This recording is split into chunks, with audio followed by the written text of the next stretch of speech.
Good morning, good morning, good morning, and welcome to Man Cave 2020. This is the second part of our summit. Yesterday was the Helping Boys Thrive summit, for which we had a fantastic time with great information that was shared, individuals that were really having some aha moments and some breakthroughs as it comes down to, or as it relates to, working with all boys and helping them to thrive not only in life, but really with a focus on thriving in the classroom to close the achievement gap. Today, our focus is on fathers, on dads, on men. We're going to have a good time. We've got some great speakers, but I really want to set the tone and the atmosphere for the work that we're going to be doing today. We won't be with you as long as we were yesterday, but the work that we're going to be doing today, the information that you're going to be getting, is going to be stimulating, thought-provoking, and we hope would cause some action on your behalf if you're working with fathers or if you are a father.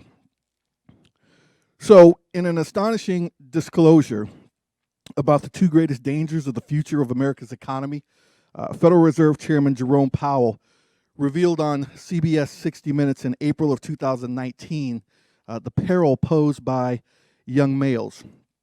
Young males not looking for work, being addicted to drugs, think opioid crisis, and being unprepared for the transition to technology. Powell points out that this economic problem is also a national security problem, and he implies that we ignore this crisis at our own peril, yet his warning is ignored. Lisa Ling revealed a boy crisis on a CNN documentary that aired last week called The Lost Boys. The focus was upon boys who are not seeking how to live, but pondering the purpose of why they should live. Boys are in crisis. During my involvement and work with the Gurian Institute, the Greater Phoenix Urban League, My Brother's Keeper, Head Start, the Native American Fathers and Families Association, the Arizona Fatherhood Collaborative, and through my direct work with the creation of Man Cave, I have determined that there is, in fact, a boy crisis. The crisis is more than economic. It's a multifaceted crisis, with each facet magnifying the others. Let's talk about some of those things. It's a crisis of education. Worldwide, 60% of students who achieve less than the baseline level of proficiency in any of the three core subjects of program for the international assessments are boys. Boys' IQs are dropping. It's a crisis of mental health. Boys' suicide rate goes from only slightly more than girls before the age of 15 to 3 times that of girls between 15 and 19 to 4.5 times that of girls between 20 and 24. Mass shooters, prisoners, the Islamic State terrorism recruits are at least 90% male. It's a crisis of physical health. American men's life expectancy has decreased 0.2 of a year, even as American women's has remained the same. Boys and men are dying earlier in 14 out of 15 of the leading causes of death. It's a crisis of shame, of boys feeling that their masculinity is toxic, that the future is female, that dads are but bumbling fools or deadbeats. It's a crisis of economic health. The economy is making a transition from muscle to mental, or from muscle to microchip, as with the 1.7 million truck drivers predicted to be largely replaced by self-driving trucks. With the United States neglecting vocational education, those with no high school degree have nearly 3 times the unemployment rate of those with a college degree. Boys are falling behind. Why? Without dads. Boys are falling behind girls in 63 of the largest developed nations. As developed nations develop solutions to surviving, they allowed more permission for divorce and for children to be raised with minimal or no father involvement. Let me say that again. As developed nations developed solutions to surviving, they allowed more permission for divorce and for children to be raised with minimal or no father involvement. A great solution, less fear of starvation, created a new problem, dad deprivation. The boy crisis resides where dads do not reside. For example, the American Psychological Association found that father absence predicts the profile of both the bully and the bully's poor social skills, and the bully's poor grades and self-esteem. According to a study in the Journal of Marriage and Family, every 1% increase in fatherlessness in a neighborhood predicts a 3% increase in adolescent violence. It starts early. Before 6 months of age, the less interaction a boy has with his dad, the lower his mental competence. And dad deprivation is a significant predictor of the increasing rate of male suicide, drug overdose, obesity, and withdrawal into video game addiction. Scientifically, it even predicts by age 9 a shorter life expectancy. I would ask, can it be predicted that the biggest gap between boys who are successful and unsuccessful in the future will be the gap between those who are dad enriched versus dad deprived? Fed Chairman Powell points out America exacerbates this problem by falling behind every developed nation in preparing our sons for the changes in technology. In contrast, Japan has extensive vocational education programs, with 99.6% of their graduates receiving jobs after graduation. A boy who is not academically inclined may be bored by physics and chemistry until he learns that to be a highly paid welder, he needs them. Then he sees purpose and his motivation changes. But the solution to all of this is involved fathers. There's a straightforward solution to dad deprivation, and it is simply dad involvement. Conservatives have long supported dad involvement, and both feminists, Betty Friedman and Gloria Steinem, have said that mothers would not be equal at work until dads were equal in the home. Plus, it addresses numerous problems. First, dad-deprived girls experience most of the problems faced by boys, albeit less intensely. Second, an involved father predicts a son much more likely to be employed. Third, with fewer boys defining their purpose as future warriors by being disposable in war, and fewer defining masculinity as being a sole breadwinner, millions of young men are experiencing a purpose void. Inspiring young men to become father warriors can fill that purpose void.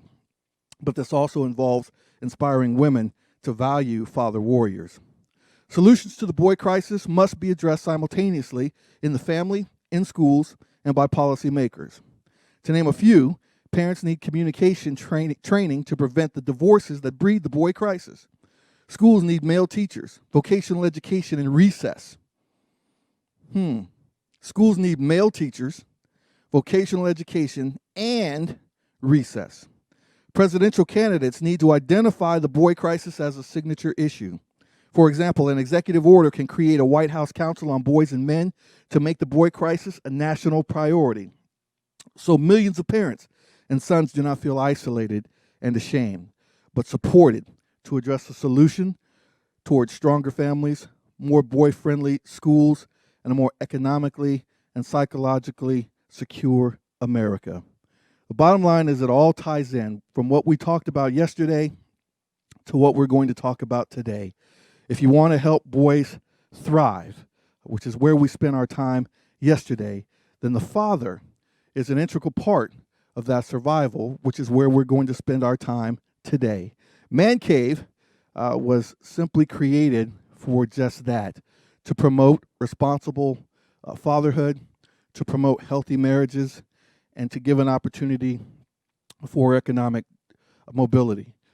It's a partnership, again, between the City of Phoenix, Greater Phoenix Urban League, My Brother's Keeper, because we want to make sure that we are providing the best service we can, the opportunities that we can for men to be able to thrive as boys are thriving. So today, we've got an information-packed day ahead. We are going to kick things off in a few minutes with Michael Gurian and really talking about the art of fatherhood and diving into a little bit into the differences between maternal and paternal nurturance, and also a responsibility of the dad to nurture the mom as well. We've got Patrick Mitchell from Down to Earth Dads that will be presenting and just having some discussion around being a good dad, around skills, enhancing those skills to increase your ability to really be connected and engaged with your son or with your daughter in your family. We want to make sure that our program is father aware, and father inclusive. And then we'll follow that up after we take a lunch break, and we've got Johnny Ramirez here, who's really going to, I think, bring this thing home and give you his own personal story and his own personal testimony. I won't give you any insight into that. What I'm saying is that you need to be here after lunch to hear Johnny.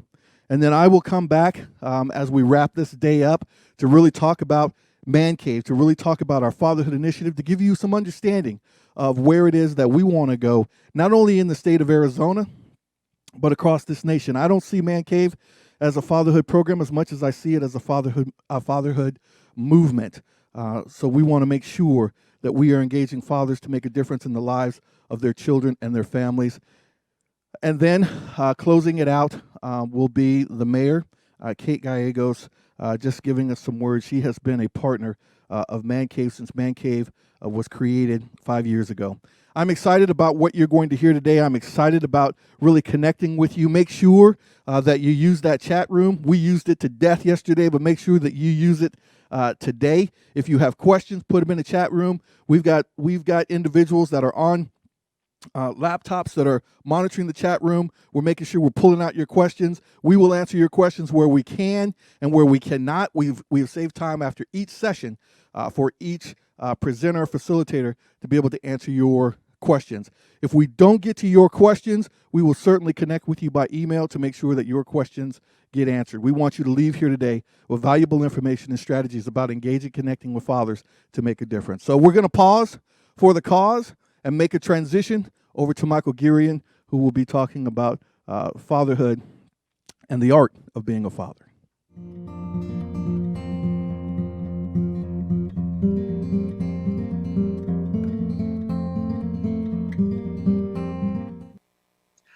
Hello, everybody. Hey, it's Michael Gurian here.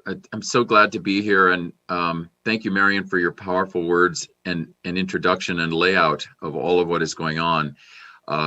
There is such a deep need for fathers and fathering, and this is at the heart of so much of what is going on in America, in local communities, and all around the world.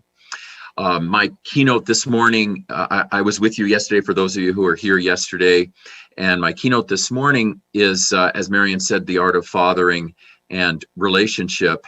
And there will be about a 10-minute, we've determined that about half the people who are here today weren't here yesterday. So I'll do about a 10-minute repeat, but I'll weave it in different ways so that those of you who were here yesterday, you'll still, I hope, find it interesting.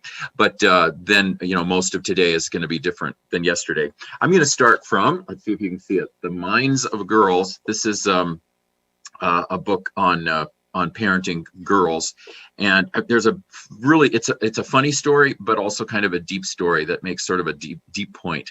So before I read it, I'm going to switch over. I'm going to screen share over to the PowerPoint, and you'll sort of see it here.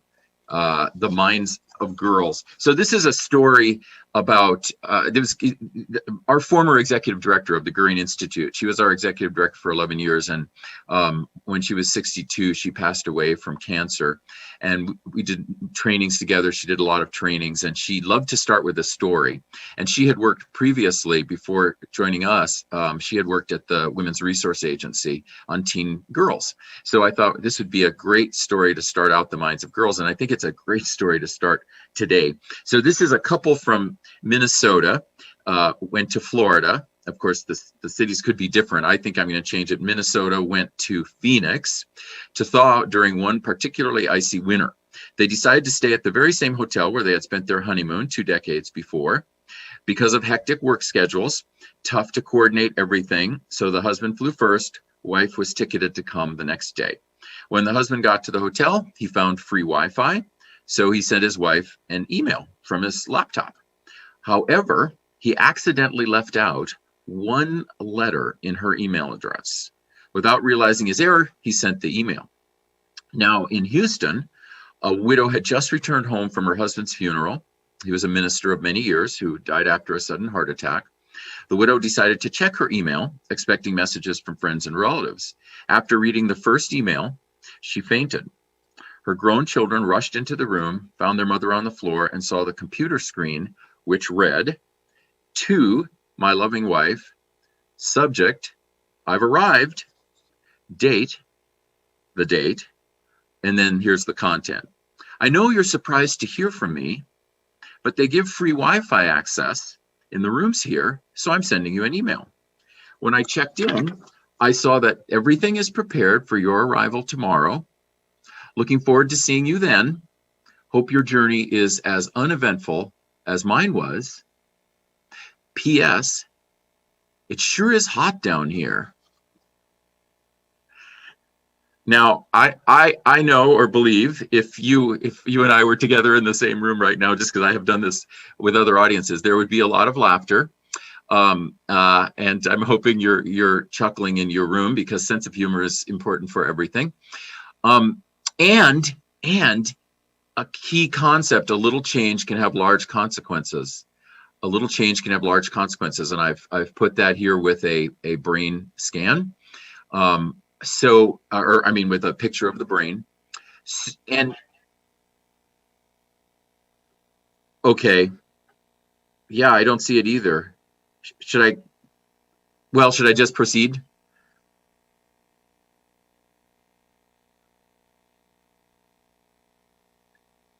It's not, there's no screen share showing up. I better escape. Okay, now I should be able to hit screen share.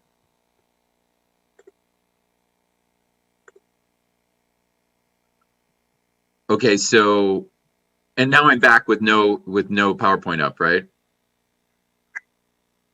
Okay, so what should I hit? Share screen? Okay. Is it good now? Okay, all right, thanks. Hey, and thanks to all the wonderful tech people there. I know Clay, I'm talking to Clay, but there are other wonderful tech folks. So, many thanks to you all for making this happen. Okay, so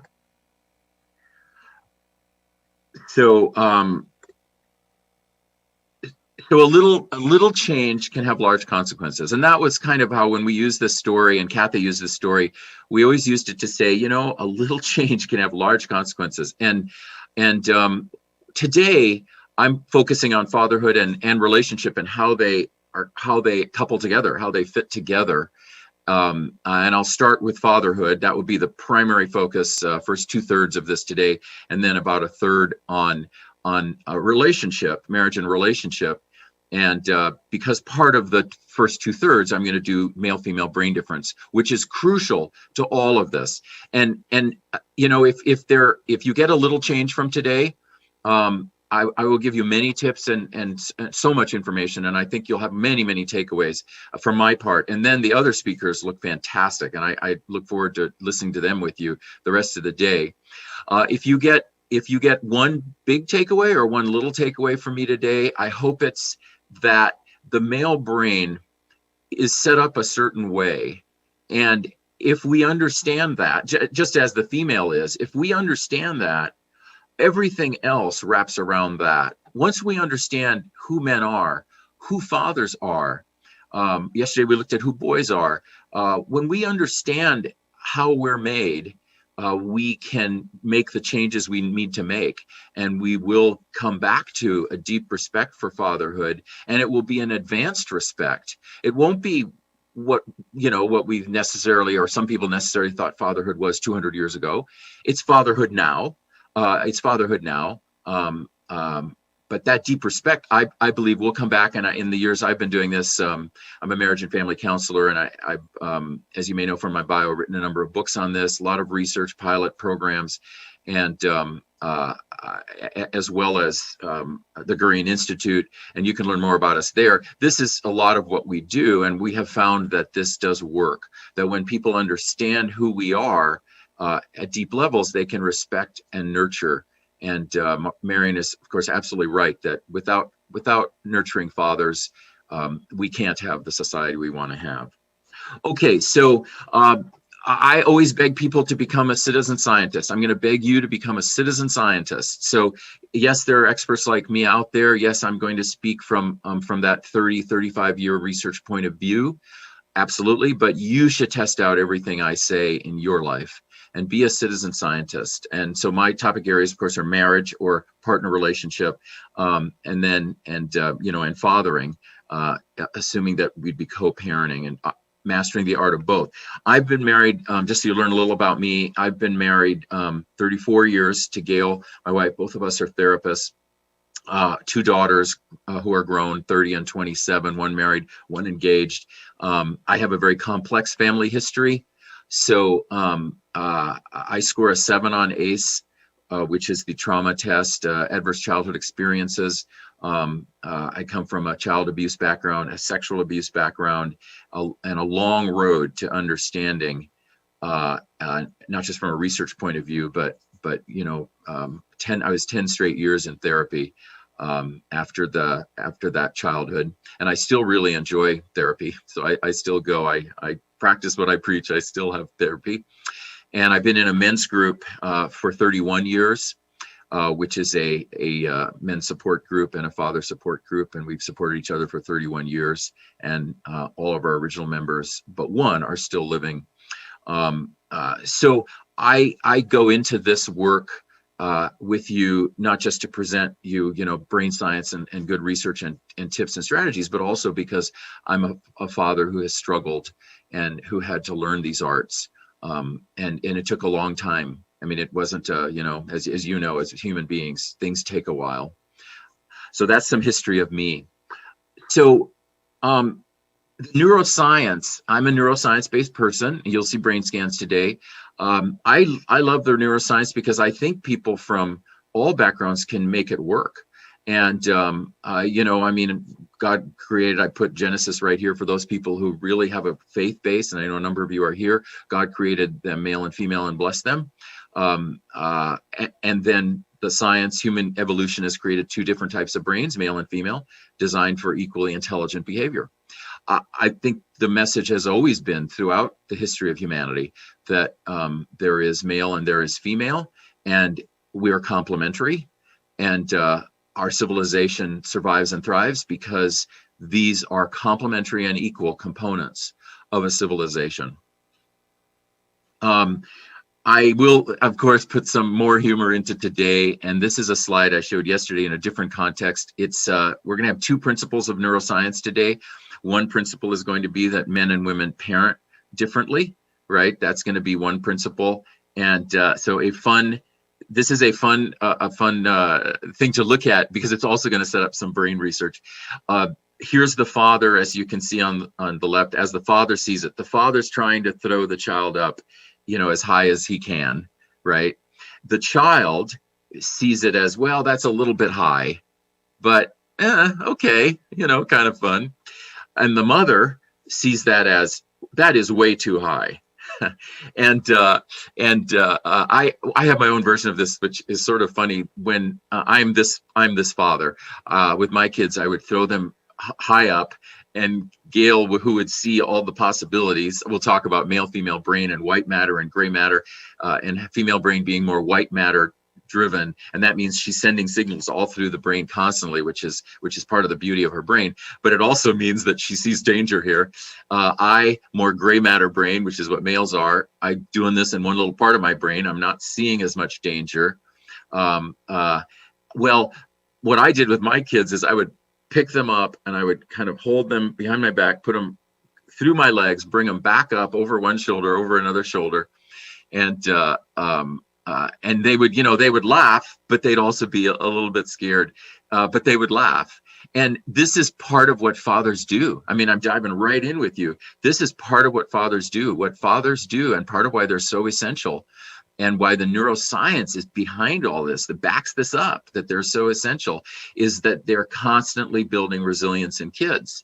And even the way we play with kids is building resilience in kids. And I unconsciously, I wasn't doing it because of research, but I unconsciously, as a father of little 3-year-olds, 4-year-olds, 5-year-olds, was doing this with them, and in fact, building resilience in them without even realizing it. So it's a fun slide, but it's deep.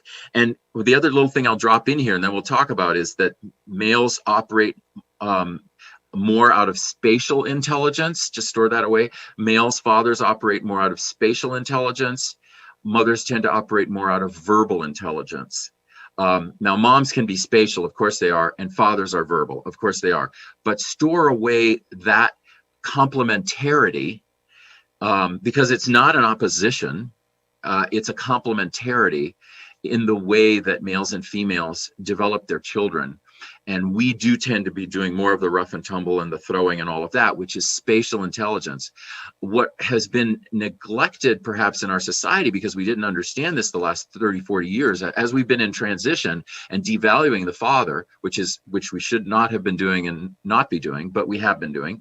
And as we've been doing that, we've looked at fathers and seen them being spatial and not understood, wait a minute, that's just as intelligent and builds just as much intelligence in their children as verbal does. But what we valued is verbal, what we call a verbal literacy platform, or a use your words platform, which is really a very good one. Obviously, it's very good. That's what we valued above the spatial, understanding what verbal intelligence is, understanding that verbal emotive, that talking about your feelings is really good, is really intelligent. Not understanding that spatial intelligence does just as much for the brain and builds just as much intelligence in the brain. So that's the other thing I want to just give you here as you look at this fun picture. Fathers operate more out of spatial intelligence, and that spatial intelligence is actually crucial for the development of their children. And you'll notice I talked about me and my daughters, because now we're in the range of what is helpful for all children. Fathering is helpful for all children. There are ways in which it specifically helps boys in terms of masculine development, which we'll talk about. But it's crucial for all children. Okay, so the second principle we'll be working with is that men and women love differently. And we do. And I am sure everyone at an intuitive level knows this and understands this. I'll bring some neuroscience to it to help us to grapple with it, and then to basically not be in so much power struggle with each other that, as Marion mentioned, can lead to divorce. Knowing, of course, that in some cases, divorce must happen. But the concept is, how do we get this complementarity to work together to raise the next generation? And I think one of the best ways to do that is to understand that men and women love somewhat differently, and we can, be together better. And I put this quote by a wonderful poet who has passed away now. But when men and women come together, they have to abandon their longing for the perfect. They have to enter the nest made by the other imperfect bird. I just really love that, because you gotta love imperfection if you're going to stay married or stay together. So practicing the art of marriage begins in accepting the perfect imperfection of human love. Okay, so but now we're going to return to father. We're doing father first and couple second. So a science-based approach to male development, and looking at the loss of father as developmental trauma. I'm going to do a couple slides here that go really deep, that will help us understand why it is that when the father bond isn't there, our society is crippled, basically. But then at a micro level, that's at a macro level. At a micro level, each child is crippled when the father bond is not there, because the father presence and the father bond help the brain to grow, and especially or one major way in which it happens is the neural pathway activity to the frontal lobe, which is where executive decision making goes on, which is where impulse control goes on, and which is where you process your own motivation. All these things that you need to be mature, right? A lot of it, at a certain point, you have to connect it to the frontal, to where executive decision making is, and where words are. A lot is going on in the frontal. Females automatically are templated pre-birth, and I showed scan results yesterday. Pre-birth, at 8 months in utero, scans that show females have already begun to grow the connections to the frontal, even in the womb. Males not, and males need a special help in growing to the prefrontal to the frontal. And one of the factors that does that to help males are dads. And dads don't necessarily have to be every moment talking to that child, that it's that father presence and that father bond that is so crucial. And so the next comment I make is, without that bond and that presence, developmental trauma occurs. And I'm gonna explain it as comparable to adoption trauma that occurs as the child's neurology and neurochemistry is disconnected from the mother's neurochemistry. Now, you may know that in many cases, the majority of kids who are in residential treatment centers are kids who have been adopted.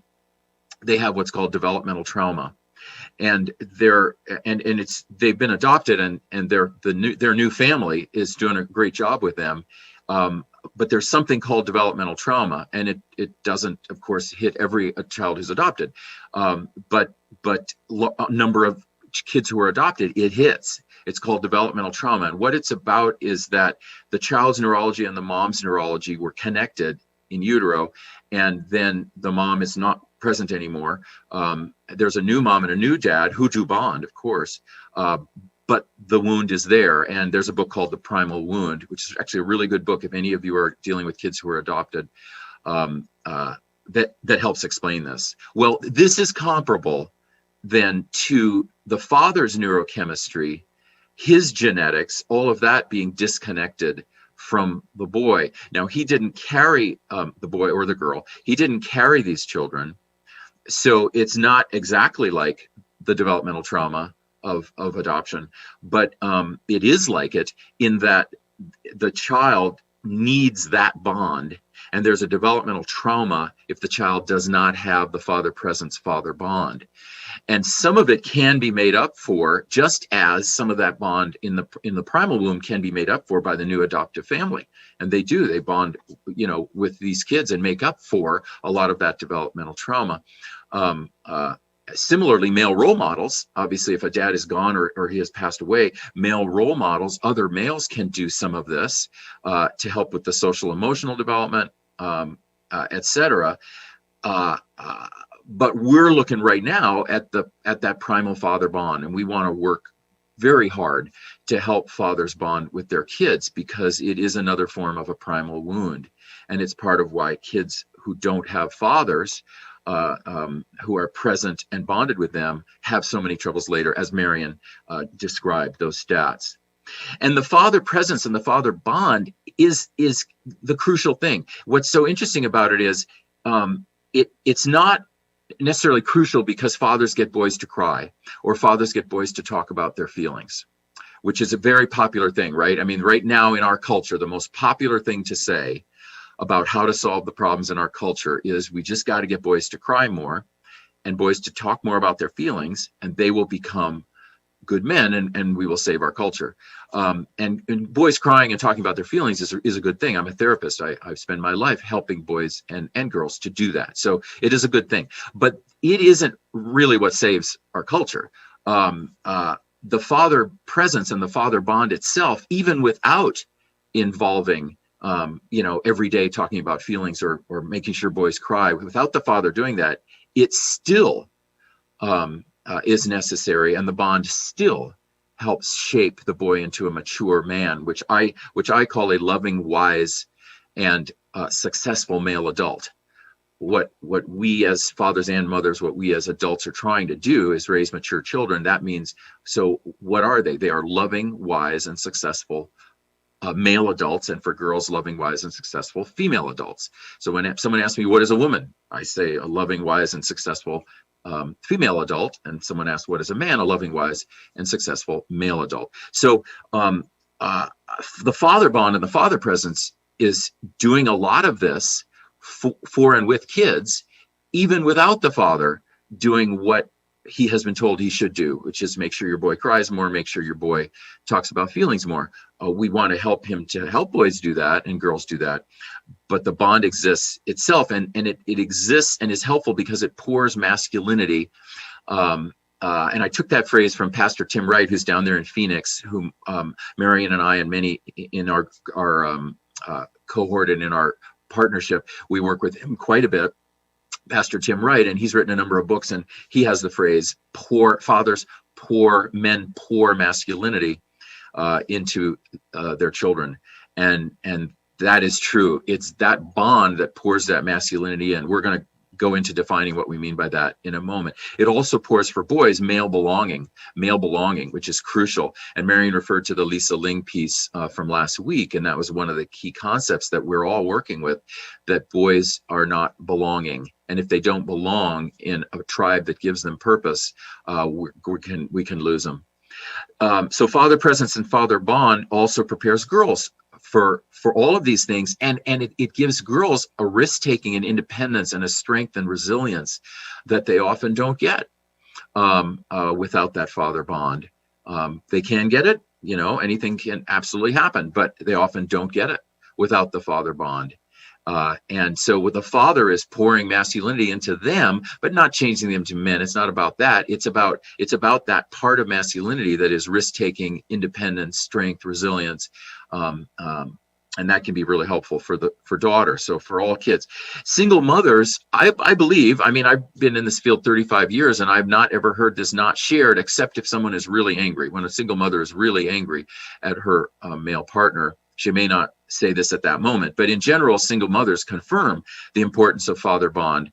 And they do it verbally, but also unconsciously as the kids are hitting, moving toward puberty, especially like 8, 9, 10, moms start really looking to find males and male role models if father is gone, or even mom and dad try to find male role models to augment father, because you can see the boy is trying to become a man and we're trying to figure out how to help him. Okay, so then now I'm going to bring it into something even more, I hope, sort of deep about fathering, and it has to do with the primary thing going on with males right now, and it's going on, as Marion indicated, all over the world. He mentioned 61 other developed countries. I today just got an email from China, because a number of my books are translated into Chinese, and they're re-upping them for another 5 years. And so I'm doing media in China, which all, of course, has to be translated. I don't know how to speak Chinese, but they send me the questions and I email them back. And just this morning, so kind of coincidental with what we're doing, they have sent me a number of questions that are about why are our boys in China failing, and what do we do to help them? And I'm always amazed, because we think of China as being a patriarchal culture. I'm sure in some ways it is. I have not been there. But boys in China are failing as compared to girls in China. And I think that comes as a shock also, because we in the West think about, they had the one-child rule and people preferred boys, right? Previously, that's been changed now. So you think of boys as getting everything and girls as not having it. But this has gone on for about 10 years. They've been writing me these questions, which I answer, even in a place like China. So yes, something is going on worldwide, and there's a lot of male depression. And so I've put here, this isn't Saving Our Sons, but I put it here as a kind of deep way to understand where the father bond fits in this and where the deep work is. And in this case, it's specifically about male development. If you spend your time in the popular media, what you'll see is this concept that the reason boys fail is gender stereotypes, which is at the bottom under correlation. Gender stereotypes and masculine norms, or they might be called toxic gender norms. Now it's called toxic masculinity, and it kind of sums up to boys don't cry or talk about their feelings, and that's the cause of their distress. And so I think one of the reasons that our culture continues to neglect the importance of the father bond is that we've put all our eggs in this basket. We have popularly decided that gender stereotypes are the problem, that masculine norms are the problem. And those masculine norms, according to this kind of frame that's set up, is not talking about your feelings and not crying. And if we can get boys to talk about their feelings and cry, things will be better. Well, that allows us, I think, to not focus on what we need to focus on. And the father bond is one of those things, because the kind of outcome of this concept is, well, anyone can teach boys to cry and to talk about their feelings. Don't necessarily need dads for that. So what I've listed here are from a science-based point of view, not that kind of pop culture point of view, but from a science-based point of view, what are causing boys to become violent. What are causing boys to withdraw from society. And I've noted the male depression spectrum. That's really what's going on. Males are depressed. And then why? Why are they depressed? They're not depressed because of masculine stereotypes, right? There's no proof of that. Now, none of us like stereotypes. We're going to always battle those. But they're not depressed because of masculinity.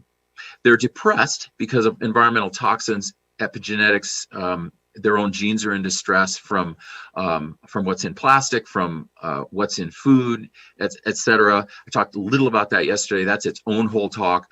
Our genes, both male and female genes, are getting attacked, especially by the estrogen mimicking chemicals that are in junk food and in fertilizer and pesticides, et cetera. That's one we can't talk about today, but it's a huge one. They're also depressed. Oh, and I will note, as I noted yesterday, that those have lowered male testosterone levels by about 30% in the last 30 years. Low testosterone creates depression.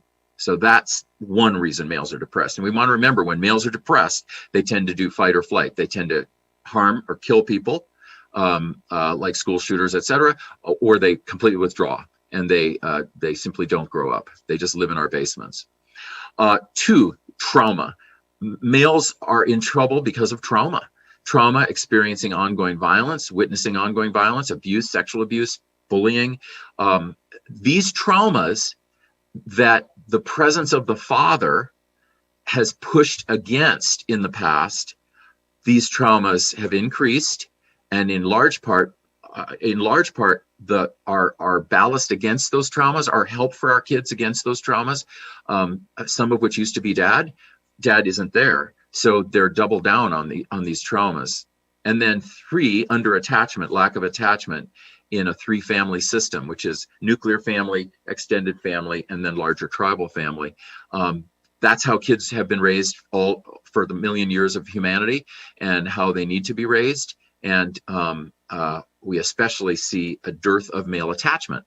So in that 3-family system, we see a lack of father and males, because as they're pushed out and pulled out, and so the father bond is missing in many cases.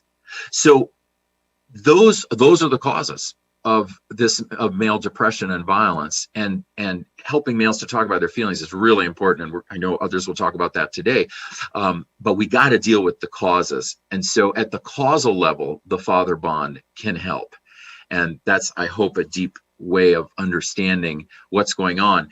I list down at the bottom, I say, talking about toxic masculinity, which is a popular topic right now, is not enough. I mean, I know that it's very popular, and it's certainly having its moment, but toxic masculinity, whatever folks mean by that, is not causing this male depression. And we need actually more masculinity right now. We need more masculine mentoring right now, not less. So no one wants things to be toxic and dangerous. We all would agree on that. But I see a society going further and further into trouble if our conversation is, we got to get rid of masculinity. I think that's part and parcel of getting rid of father, and we can't get rid of father. Okay, so I hope that's sort of a deep stuff there. And I noted that part of what fathers do is build executive functioning in their kids. And so here are 5 components of it. Who doesn't want this? Organization, prioritization, shifting and thinking flexibly, accessing working memory, and self-monitoring, which is like impulse control and monitoring yourself. Fathers teach this. Do mothers teach this? Yes, absolutely. But we want fathers to be teaching it too, and helping with that. Okay, so all of our work is strategies oriented. It's science-based and then strategies oriented. And so I want to immediately give strategies. I'm going to just keep giving strategies through this process. Part of kind of the core of what I'm doing in my keynote is mixing together the fathering and coupling, because having stable families is so important to all of this. And so here are some tips I want to give. Verbally, guys who are listening to this, gotta verbally appreciate and value her. And I'm going to wrap some brain science around these. The male brain tends to be more gray matter oriented, and we tend to focus on specific things. Female uses more white matter, and so she's constantly bringing in different parts of her brain, many of which are feeling parts of the brain that males, we don't access those at the same time. And so we don't understand that we need to verbally appreciate and value the experience she is having. And if she is having an experience internally of something that happened to her and she needs to talk about it, if we don't talk about it with her for a certain period of time, that will devalue her. And if we don't, as much as possible every day, verbally appreciate her and say, I love how you did that. And man, this is really, this, maybe she's into cooking. Like my wife is really into cooking. Wow, this is a great meal. And the ritual that my wife and I have around that, because I can't cook, and so she kicked me out of the kitchen about 30 years ago, is I just say, this is the best dish I've ever had. And then we chuckle with whatever is the new dish she has cooked. And we both know it's a ritual. It's a verbal appreciation ritual, but it's good and it values her, and we chuckle about it. Listen to her. Many men will find it difficult to listen all the way through. But it is important to listen and then to paraphrase back the gem or the kernel. What is that she's been saying, this wisdom that has come out of her in this 10 minutes of her talking about something, let's say. These gems, these kernels are coming out. We can paraphrase those back to her.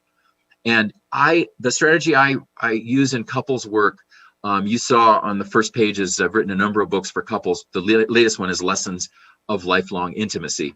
And I kind of lay this out in a bigger way there of how to use this strategy. But basically what you're doing is you're listening for you hear her say something, then you hear the repetition of that as she circles back to it. Then the third time you hear the same thing, it's in that third repetition that then you can jump in with problem solving, because by then what you know is that her brain has processed it. If she's back to repeating what she said, then her brain has processed through the emotions, and now you can help her, because males are going to try to problem solve. Generally, that's what we try to do. I talked yesterday about the part of the brain in us that wants to do that.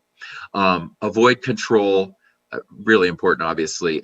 Express protectiveness that makes sense to her. So, we want to be protective as guys, of course, we're wired for that.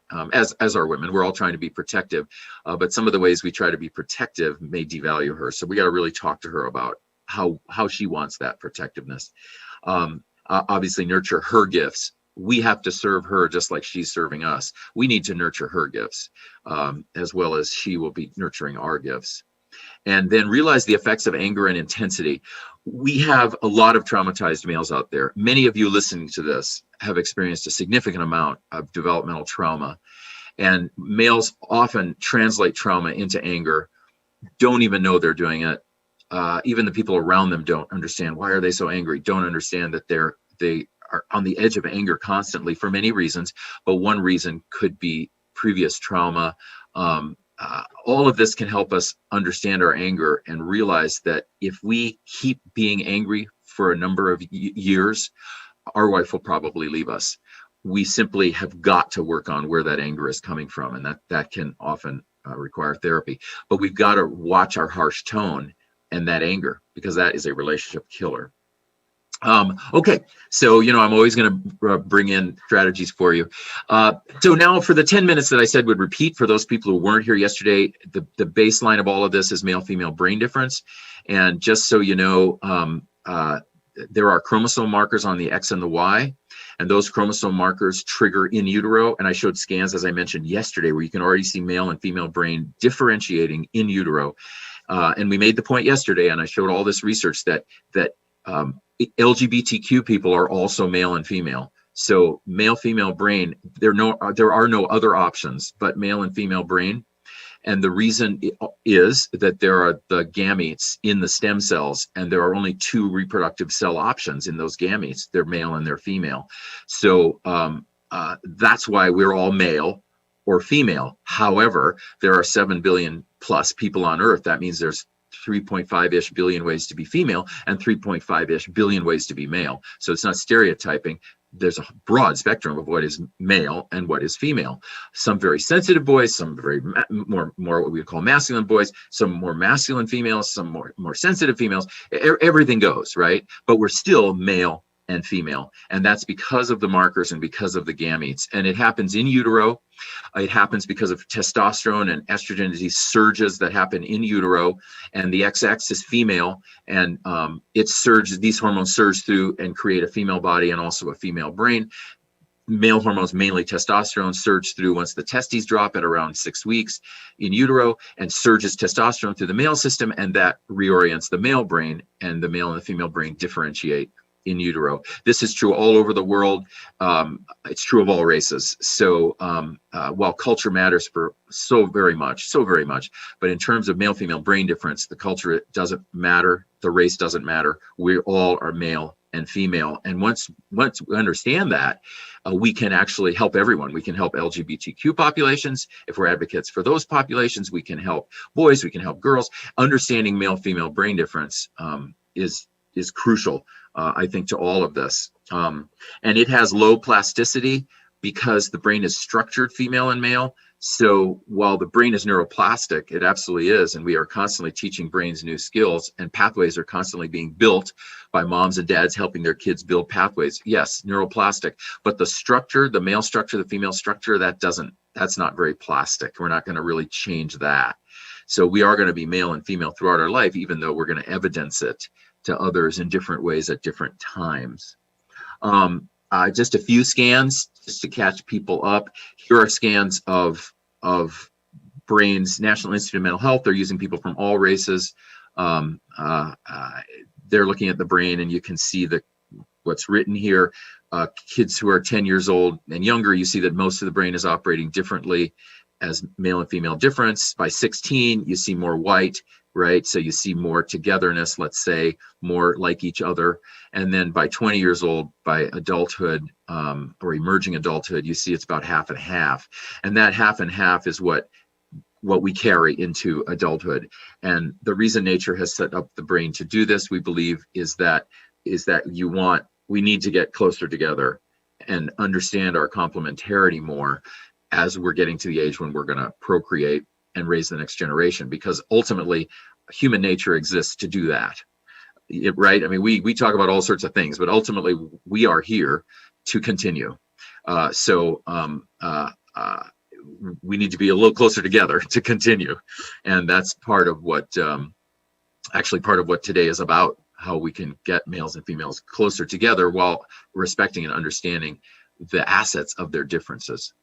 So these are scans, a different kind of scan, and I'm going to just show a couple things that I'll build on today, which is that females operate much more out of the frontal already, which I mentioned already in utero. They're operating more out of the frontal, which means more executive decision making, less risk taking, more impulse control, less physical affection and physical bonding that's rough and tumble, more that's going to be quieter, that's going to be longer term.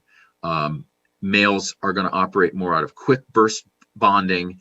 We're not operating out of as much frontal when we're doing the same task she's doing. We're operating out of other parts of the brain, and we're operating further back, right? Look at this one. She's operating very much through the frontal and then through white matter activity, spreading it out.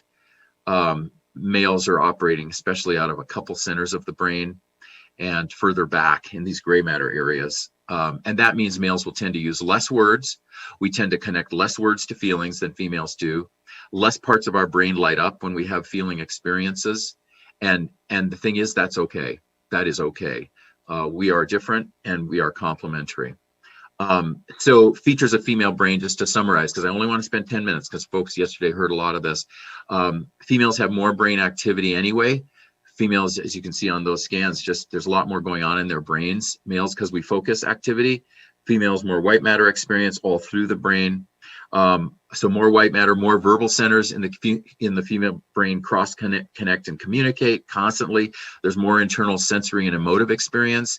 So when females are raising kids or when they're married or partnered, they're taking in much more sensorial data from the people that are in their charge, let's say, their partner, their kids. They're taking in constant sensorial data and emotive experience that the male brain doesn't take in. And remember, we're complementary. So the father doesn't necessarily have to take all of that in. She's taking that in. they're having different responses to their kids. Fathers, more reliance on spatial. Remember, I talked about spatial intelligence, more reliance on objects moving through space, and kids become objects moving through space. Fathers, males also tend to be more visual graphic. We tend to need more pictures and see things more in pictures, and often not as much in words. And there are exceptions. As I already noted, there are exceptions. I like to think of it as a 1 in 5 exception rate, because there are guys like me who actually are better with words than pictures. And I'm in the 1 in 5 exception rate. Obviously, a lot of writing, not a lot of pictures. I'm all about the words. So 1 in 5 exception rate, you will know what I call bridge brains, these 1 in 5 exceptions. And males have a greater activity in the cerebellum, which is the doing center of the brain. Females have less activity there, so females sit still longer, etc. Males tend to need to move more, and they do that with their kids. We tend to bond with our kids while doing a task that involves movement, like coaching them in soccer, which is like one of the ways I bonded with my kids. We do things with them, and those things, they may involve mechanical, like building things with them. They often will involve balls, which is spatial and which requires movement, and they'll of course require movement, like running or some other physical activity. Males use more gray matter activity. As I mentioned, we have a smaller cingulate gyrus. Cingulate gyrus is an attention focused part of the brain. And it's one of the reasons that we get more ADD, because our brain doesn't have some fail safes that the female brain has for attention. Female does attention in various parts of the brain. We tend to do it in one part that's smaller. And then we have a larger amygdala, which is that emotion, that reaction center of the brain, and it tends to be right side dominant, which is the more of the anger side. And that's, one of the biggest things we fathers have to do in our lives is work with our reactions to others, our kids and our spouse. And now I'm returning to that argument that developing spatial kinetic intelligence is just as good for all these parts of the brain, just as good. So, because here's what it does. I throw that child up in the air, it's building the social emotional brain. That child is having incredible brain development in reactions to flying and in reactions to the risk taking. Motivational brain, I'm helping my kid to be motivated. Impulse control helps with that. Self-regulation, cognitive functioning, concentration and focus. And spatial doesn't just mean throwing a child up in the air. It means coaching them in soccer. It means everything that it means while you're talking to them, and dads will often do this, and it's a great strategy. You're throwing a Nerf ball into the Nerf basket at the other end of their room while you're talking to them about things, and you're talking to them shoulder to shoulder. You're not forcing eye contact. You're talking shoulder to shoulder while doing a spatial task. I mentioned yesterday that about 25 years ago, when I fully understood this, I changed my whole therapy practice around. I offered it to women, these changes, but most of them were comfortable coming in and sitting for 50 minutes and talking to me. But with men, not going to work with them. The way this brain is set up, we're going to lose a lot of males in therapy. So change it all around, throw balls back and forth. We move around as they need it. We walk for the first 10 minutes before a session, as the first 10 minutes of that session before we sit down and talk, etc. So spatial kinetic intelligence, and I say at the bottom, it can be as good as use your words. It really can. We've got to respect it. And as we respect it, I think we will respect father more. We won't say unconsciously to ourselves, he is a defective male because he is not focused on my child talking about feelings or my child being verbal. Because we want our child to be verbal. He's not focusing on that. He does this other stuff. What's this other stuff he's doing? I don't respect it as much. Well, we don't want that. We want to look at all this other stuff he's doing and go, okay, I can respect that. Okay, so a fun one. I showed this yesterday too. What are they competing about? This is from a TV commercial. And of course, you can imagine what they're competing about. There's a toilet there. So they're competing about that. Competition is something that fathers bring, and competition builds all the parts of the brain we want to build. It builds motivation. It helps with frontal lobe connection, all of these things. And fathers are often the ones who bring that. Now, there are many competitive women coaching their kids in soccer, of course. But often fathers are because they themselves are testosterone driven, right, which is a kind of competition hormone. They're bringing that. And that is a way they can bond. And if any father, when fathers say to me, hey, I don't know how to bond with my child. I always say, you go do something with them, and if it involves competition, all the better. Don't go overboard, but if it involves competition, all the better. And because doing something with them, you are bonding with them. There's never a reason not to bond, because you can always do something with them. And if their heads are buried into a tablet or a phone, then has to be taken away, because more important is doing something with them that bonds. Okay, so here's another funny one, I think, that was sent to me by one of our certified trainers. So different nurturing and love styles might just begin early. Right? I mean, this is done for humor, but I put it here because it kind of, in a way, encapsulates some of what I've been saying. This male is not bonding with that acute sensitivity to feeling, and to the smell of that child that the girl has. He's bonding more in a sort of competitive way and playing a joke, and that's okay. He's not harming this child, and that's creating resilience. So part of why so much of this goes on is that females have higher levels of oxytocin, which is the bonding chemical, and males have higher levels of testosterone. So males tend to do more aggression nurturance, where we nurture by doing aggression activities, throwing kids in the air, playing soccer with them, et cetera, even aggressively while playing video games with our kids. That can be quite aggressive and competitive, and we're nurturing through aggression. Females tend to nurture more through empathy. And what a huge takeaway from this is, as we understand this, and you're a citizen scientist and you notice this around you, even with the 1 in 5 exceptions, you'll notice this, that we need to be bi-strategic and multi-strategic in raising our kids. What that means is there isn't one right way to raise kids. That is an incorrect pop psychology concept, that we should be, the word is consistent. Everyone will say, well, we should be consistent in the way we raise our kids. What we really should be is consistent with each other in the values we teach our kids, right? But our parenting style does not have to be the same. And in fact, I would argue should not be the same, because if it is the same, the child is only getting those gifts from us. But if we're giving different parenting styles to our kids, and then you add on multi-strategic teachers, coaches, extended family, grandparents, they bring in their own nurturing styles, and you have multi-strategic nurturing styles. That's how the kid's brain really grows well. And so at the core of it is bi-strategic, mom and dad here. And even if you're in a gay or lesbian couple, the research is really clear that in gay lesbian couples raising kids, one tends to be more feminine, one tends to be more masculine. One tends more toward the male of the female end of the spectrum, let's say, one more toward the male end in the way they parent. So even in same-sex couples, we see this, that we are by naturally trying to be bi-strategic. We're not trying to be exactly the same, and that bi-strategic is good. Okay, so the lower levels of testosterone and higher levels of oxytocin, you can see this graph here, males have lower levels of oxytocin, but higher levels of testosterone. So of course, males are going to be more physical, more performance oriented, take more risks, more aggression nurturance. And so we're going to get more of our self-worth and transfer that into our kids through more sort of individual, independent performance in the group, in the aggression system. But we're going to be, with our kids, trying to get them to be more independent. That's all the research shows, that fathers tend to do that. Again, exceptions, not all fathers, but that's a tendency among males with their offspring. We do tend to have more interest in rising in status, and we pass that on to kids. We tend to do more shoulder to shoulder bonding without looking them in the eye. And part of that is because we males know that when a child is in distress, when we have been in distress and someone forces us to look them in the eye, we just get more territorial and reactive. So with our kids, sometimes fathers and mothers will both say, look me in the eye when you talk to me.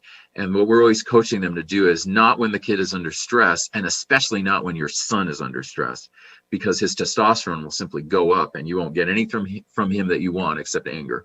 But if we don't look him in the eye, if we use more shoulder and shoulder, dads kind of instinctively use more shoulder and shoulder in many cases.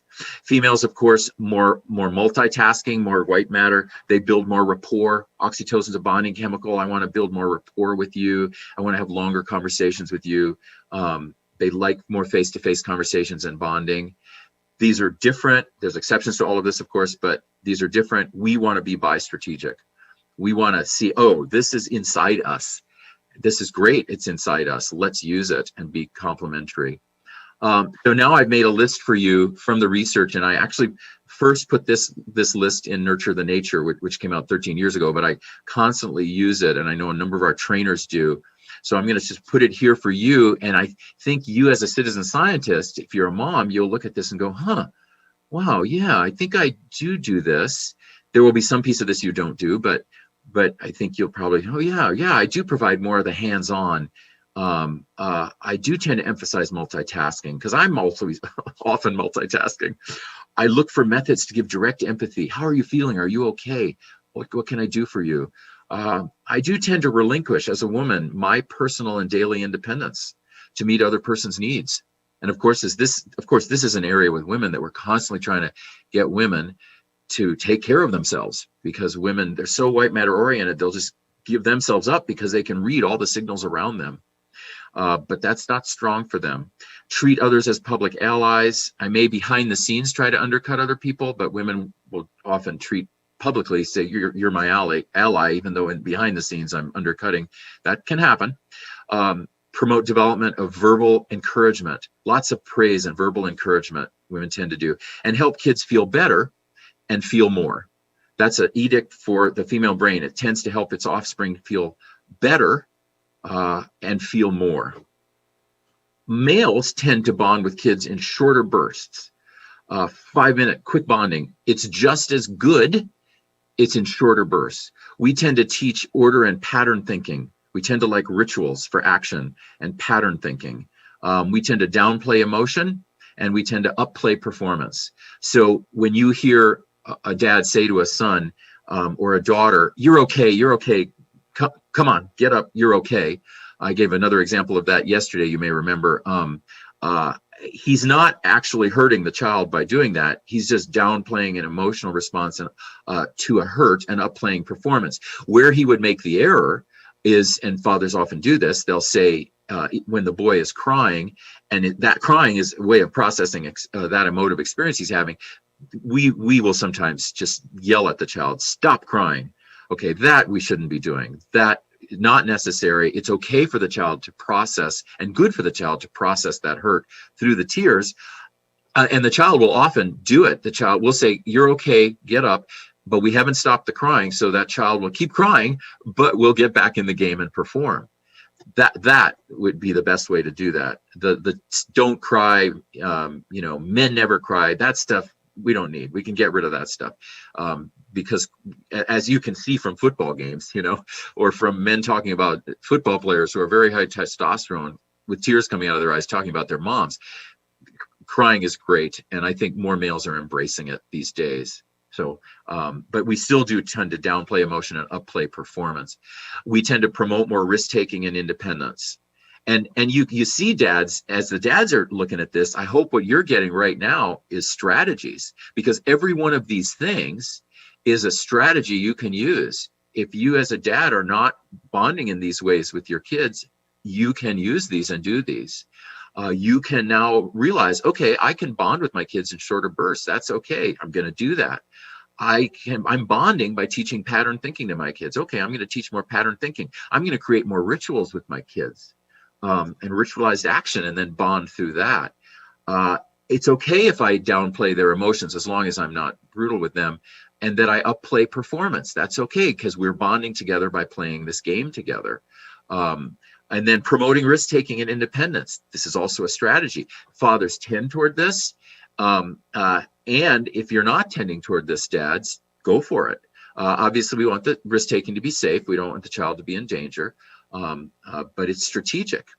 Expect and enforce discipline. Fathers tend to provide contests and tests of skill, and we also tend to want to enforce discipline. We don't want to be authoritarian, which is basically we're a tyrant of our children. That doesn't work ultimately, and our kids end up hating us. But discipline is a good thing, and fathers, we need to do our part, and in providing discipline. And discipline is a way of bonding. We tend to forget that when we parents are providing discipline to our kids, we are bonding with our kids. Our kids actually want that discipline. And I think everyone knows I'm not talking about abuse. I'm not talking about hitting them, not that. But just basic discipline. You have to go in timeout now for this. You did this wrong. This was not right. You can't do this. This doesn't fit our values. This kind of thing is very important to child development, and it actually increases bonding. Fathers tend to fight against personal and group vulnerability. We tend to fight against vulnerability. That is kind of built into masculine development. And while we need to, especially if we have been traumatized, we have to become more vulnerable with therapists, with people around us to work through that trauma. We absolutely do. And at the same time, it is built into us as fathers that we're going to tend to teach our kids not to be as vulnerable. And what that is, the healthy part of that is to compartmentalize what they're feeling so they can move forward in life. That's okay, and that's good, because all of us know we have to compartmentalize things if we're going to move forward. But shutting off the feelings of the child, no, and shutting off the dad's feelings, not good. Guide kids to defer to authority thinking when it's appropriate. Holding good authority is important to fathering. It's also important to mothering. But for fathers, especially when divorce has occurred, what happens is fathers no longer hold their authority. They become kids, they become friends to their kids because they just want time with their kids. So we're going to, have to change a lot of the way our courts do divorce, and it's gradually happening in child custody and shared custody when that's appropriate, so that fathers can still be authorities with their kids. So you see some more there. And at the very bottom, fathers tend to feel stronger, help kids feel stronger rather than better. And of course, we help kids to feel better. Yes, we do. But the word stronger is important because it's good for both our boys and our girls and everyone. It's good that we're helping them to feel stronger, and how complimentary and wonderful it is that here is mom who may be helping them to feel better and to voice their feelings. And here's dad saying, be strong. You don't have to, go through all of this. You can be strong. They're both good. So the child gets both. The child processes with the parent who may end up tending to be mom, who's doing the longer bursts and more of the processing. And the father gets from the dad, be strong. You can be strong. I know with my daughters, it's at the bottom of this, but it's being cut off on my PowerPoint at my end for some reason. But I tell the story of, so here are a couple stories from how I did this with my kids and how wonderful it was that they had Gail. I'll just tell one story. When my two daughters are 3 years apart, and they would sit in the back seat of the car, and they would, at certain ages, they would punch each other in the arm, right? It was a way, you have siblings. If you have siblings, they always do these things. They punching each other, sibling rival, whatever they're doing. My kids went through a phase of punching each other. And when Gail was in the car, her oxytocin, she would hear the punching back there and see it. And her oxytocin, her bonding chemical, would go up, and her insula, which is this part of the brain that creates empathic mirror neurons, which females have many more there than males, would expand, with all of this activity, and she would feel the pain of each of these children. And so she would just stop it right away. She would stop the punching right away. And that's great. That's absolutely fine. My insula doesn't fill up as much, right? I don't see as many mirror neurons, and I tend to dad more. I'm more father. So if she was not in the car, I always deferred to her if she was in the car, because that's what she needed to stop them. But if she was not in the car, I would just let them punch each other. And at a certain point, and they weren't in danger. I don't want to think that they were abusing each other. They were just doing sibling punching. And then at a certain point, if it got too loud, or if one of them really started to cry, then I would intervene. So I would put off the intervention, because the punching back and forth is building resilience, and they're raising each other basically by building resilience in each other. And I'm respecting that process as long as they're not in danger. But interestingly, when my older one, 3 years apart, the older one got to an age at around 14 where she was so verbally able, and my 11-year-old was not verbally able. And so the older one, in sibling rivalry, would just cut down the younger one, just verbally cut her down all the time. And so I forgave the punching and didn't intervene in that, but I could see that because that wasn't hurting the core self of either of my kids, it was building resilience. But this was destroying the core self of my younger daughter, because she couldn't verbalize back. So her self-image, her self-worth, self-esteem just kept declining. And so I did intervene there. I said, okay, you, the older one, you from now on, when you make a negative comment about her, your sister, I know I won't be there. You're going to do it. It's sibling rivalry. But your job now is to tell your sister how she should respond. So that then became a game. And the older one, who couldn't control her impulse to say something negative about her sister, would have to, within 60 seconds, once my younger one started to kind of crumple, would have to say to her, okay, you should be saying this back to me. Come on, say this back to me. And then the younger one would perk up and would say something back. And then, right, getting more equality there and giving a job of mentoring to the older one, knowing I'm a dad, I know that when I'm not around and Gail's not around, these kids are going to pick at each other. So the interesting story there, I think, is that I, as a dad, was forgiving the punching because it wasn't creating danger and was building resilience, but was not wanting the core self drop in the younger child. And I think I hope that's a clue for all of you as dads and as parents, that you can look at parenting that way. You can look at not intervening when things are building resilience and kids are not in danger, but definitely you want to intervene when core self is being harmed. Okay, so I'm going to, because I'm looking at time and I'm going to do this one. I just want to tell you, I have these in a number of my books, but I've put them up here. Females release feelings in various ways, and males release feelings and deal with feelings in various ways. Females, for all the brain reasons I've described, tend to do more of it through words than males do. And this is something that it's a deep thing we have to understand if we're going to fully respect fathers and bring fathers into homes and make them, and bring them back and make them who we need them to be in our society. We have to understand that we have an unconscious bias toward words for feelings, and we fear more action release, physical expression, a fist being punched down onto a desk, or a male going like this and giving a loud voice, to release feeling. We fear that. And use your words is something that we move toward as a default. So using your words is very important. I have it as one of the ways that males process emotion, but we have to realize that males tend to process emotion in these other ways. Females do too, but males may choose these other ways more than females because we have less access to words. We have fewer parts of the brain. We want to remember that males are doing language mainly on the left. Females are doing language on both sides of the brain. So females are connecting words to feelings on both sides of the brain.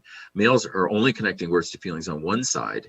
And very often, so males will do action release because they're not really connecting the words to feelings. They just have the feelings and they need to release them. So they experience, express, and expel the emotion by action release, by squeezing something or hitting on the desk, or and by the way, males should never hit anything living. That's not what we're saying here. Can't hit anybody, can't hit anyone living. But males will, as you know, if you have sons, they'll be physical, experience, express, and expel the emotions.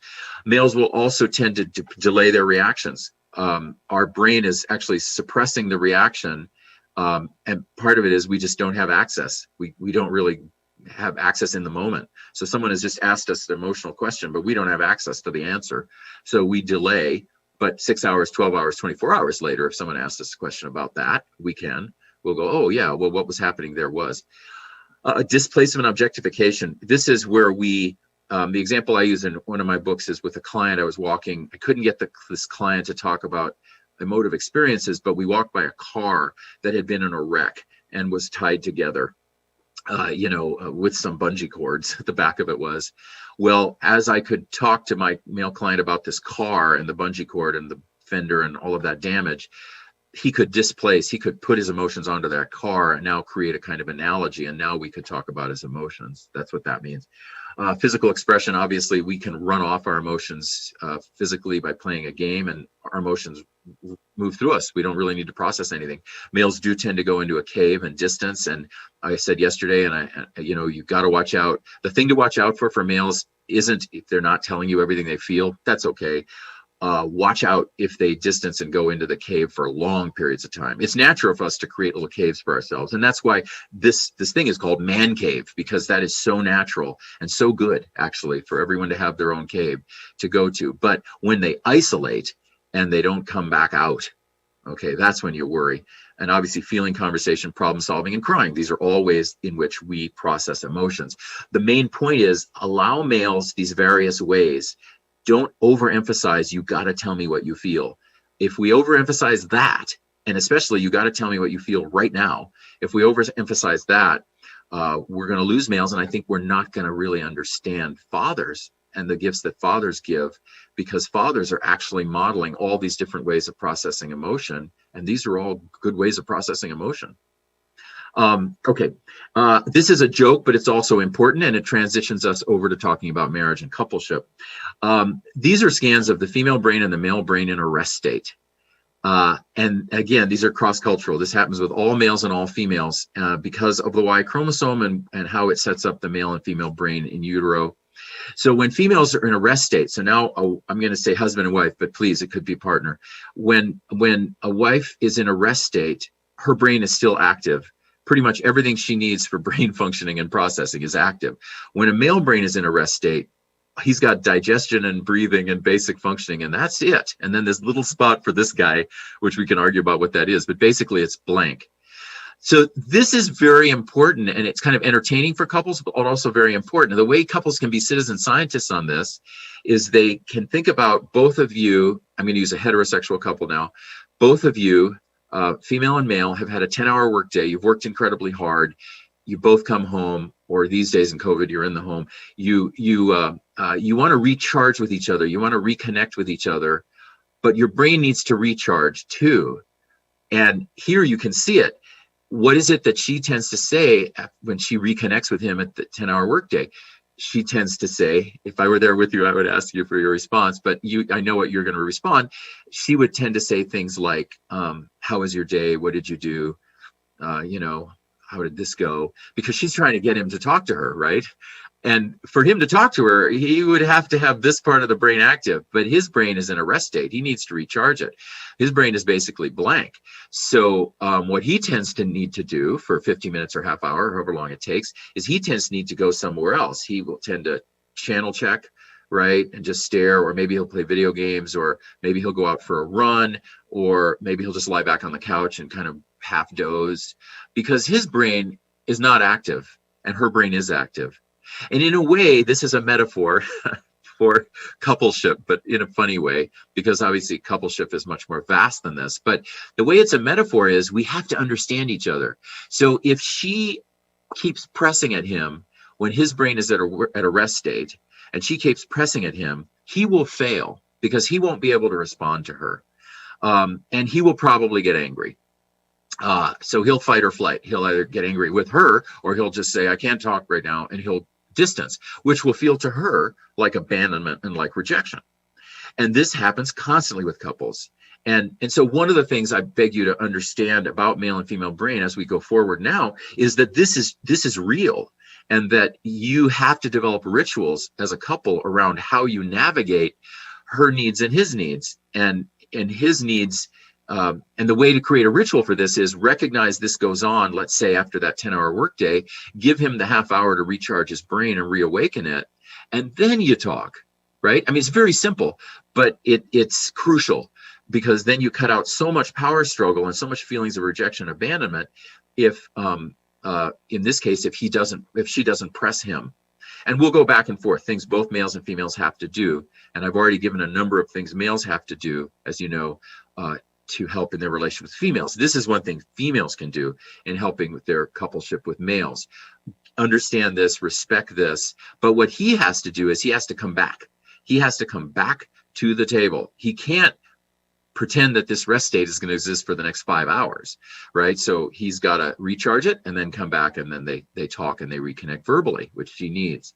So here are more essential intimacy rituals. And by the way, all of what I'm doing here is in Lessons of Lifelong Intimacy. If you would like my latest book on this, I have much more obviously in there, and you can just go on Amazon and get that. But here are a number of these rituals, which are evidence-based. In other words, these are rituals that work, that help couples stay strong. Compliment one another at least twice a day for the normal stuff, and often too for the weak areas. So make it a ritual to compliment each other. I gave an example of me with Gail and her cooking. Even though it becomes a joke, the humor is still part of the ritual. And then for areas where our partner feels weak, we still compliment them. In my case, as I've gotten older, I have a gut. I've developed a gut, I'm 62, developed this gut, can't get rid of it, but when I really work hard at getting rid of it and lose 5 pounds, my wife Gail will say, hey, you're looking like you're losing some pounds. And she knows this is my weak area. Well, I'll stay in the weight area. She also, since having kids, has battled weight stuff. And so that's a weak area for her. So I'm always complimenting her when she is altering her diet, or when she's doing the things she has identified that she needs to do to lose weight. So those are ways in which we're both kind of weak in the weight area. We need help, and we complement each other. So that's what I mean by a weak area. Every couple will have those. Every individual has areas where you're working on yourself. You feel like you're a little weak there. So a couple compliments. But we also should just compliment each other twice a day for anything, like, you're such a great parent, or, anything. Just the compliments help each person to feel intimate and to feel stronger. Rituals, date nights, lunches, do something together you both enjoy. And try every day, like Gail and I enjoy just the reconnection when we're eating together. Our kids are now grown. So when we're eating together, and we just reconnect and chat about things for about 10 minutes. And that's enough for that. We also try to do date nights. Now in Washington State, where I am now, the restaurants are closed, so we can't go do date nights, but they'll reopen, and we'll do that. Listen and sincerely verbalize things like, that makes sense, or I see what you mean, before using the word but. And all of us use the word but it's crucial that we listen and verbalize with, that makes sense, I see what you mean, before the but. Obviously, if we could cut out the word but, it would be great, but we all use it. Apologize as needed within 24 hours. I suggest not going more than 24 hours. If you can apologize more quickly, please do. Apologize for excessive anger, and especially if you have a very sensitive spouse. And apologize even if and you both know that you were right. Because you were right, but your excessive anger created some harm. So even if you were right, you still apologize. That brings you back together. And then I put in here, make sure to protect each other's domains. I cannot tell you how important this is for prolonged and lifelong relationship, for staying together. You each have your domains. And as soon as possible in your marriage or your coupleship, figure out what your domains are. And then you don't tell your partner what to do, or your spouse what to do in her domain or his domain. That's his domain or her domain. If that spouse is putting you or a child, someone else, in danger in their domain, then you would get involved. You'd say, come on, wait a minute, that you're putting me in danger, or this other person, my child, your child, in danger. But in general, that's not what's going to happen. In general, each person is going to be working in their domains. I gave the example of cooking. I'll give another funny example, I hope.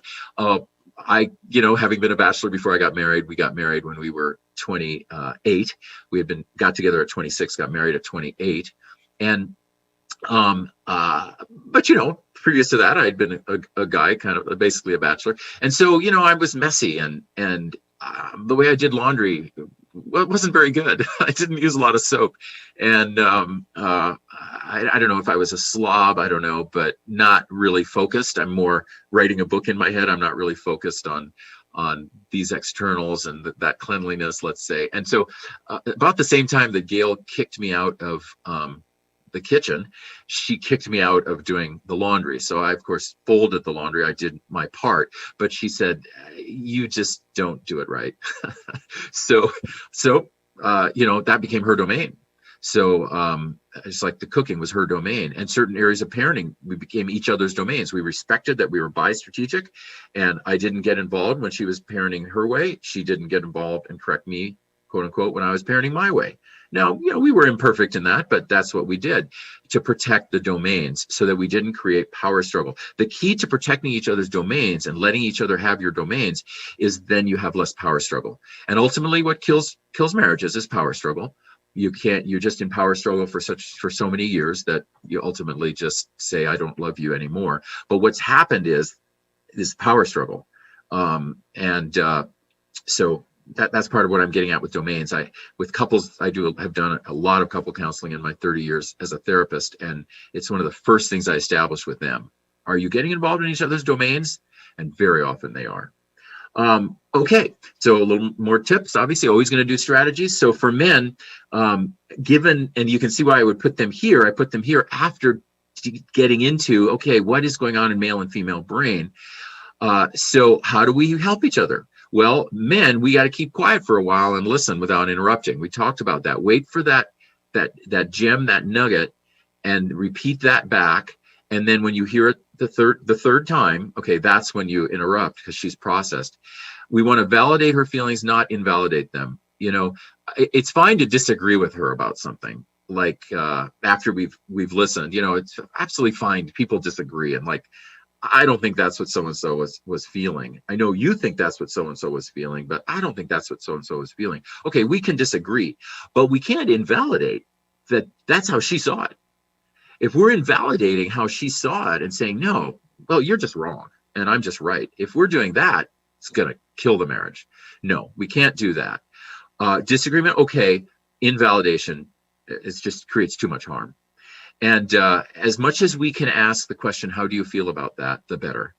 Because what that does with her is that shows her that we are intimate with her, that we are bonded with her, and we get that she wants to process feelings. Now, I'm using this as a case. There may be a woman watching this who will say, wait a minute, I don't need to process my feelings this much. Okay, fair enough. But I'm just using this as a case. For women, women need to get to their point more quickly and more succinctly. Now, there are some men who overtalk too, so please know I know that, but I'm trying to do this for women and for men and using generalized examples evidence-based, in other words, on thousands and of couples. So women tend to need to get to the point more quickly and succinctly. Women don't realize that they add a lot of tangents, especially when they're talking about emotional stuff. And so the guy starts to glaze over because his attention, he's not as verbal. He's not processing it like she's processing it. So what she can do is she can think beforehand, okay, what is the point of what I'm going to say? And then get there more quickly. That will help a lot. Women can also respect male transition times between tasks. Often women who will transition quite quickly using more white matter activity between tasks will think it's a defect in men that men take more time to transition, that he's still trying to finish this task. But as much as possible, respect that it takes him more time to transition. That's how he's built. And give him time to process emotional topics. Give him the 6 hours, 12 hours, or 24 hours, and then come back to that emotional topic. Don't try to force him right now to respond because it may make him angry. He may make something up just to satisfy because he's trying to get out of a situation that he feels like a failure in. Often ask, what do you think, as opposed to how do you feel? Often, what do you think is going to work better with like teen boys and men? It's going to work better with your male spouse. Often, not always, but often, versus how do you feel? Sometimes you have to ask, how do you feel? But often, what do you think will actually get us over to the feelings? Basic rituals. Just know that many, even most tensions do not have a villain. If you can constantly remind each other of that, these tensions that you're in right now, and in COVID time, you're in more tension, perhaps as a couple than you even were a year ago. There is no villain here. But what we mean is the other person is not a villain. No one is to blame for this. This is just happening. No one is to blame. And so the second point, most tensions are created or co-created by stress, fatigue, or hunger. What does he mean by that? Not personal animus. In other words, it follows up on the first point. We don't have to blame the other. We can just realize, oh, this person is coming at me with this stress, with maybe a little bit of anger, creating stress, but it's not I'm not to blame, and he's not to blame, or she's not to blame. This is stress causing this. This is fatigue causing this fight, and hunger. I cannot tell you how many couples have learned don't talk about important things when either of you is hungry. In other words, between 5 and 6 in the evening, let's say, don't talk about anything important. You're both too hungry. You got to eat dinner. I know that seems so logical, but it saves couples.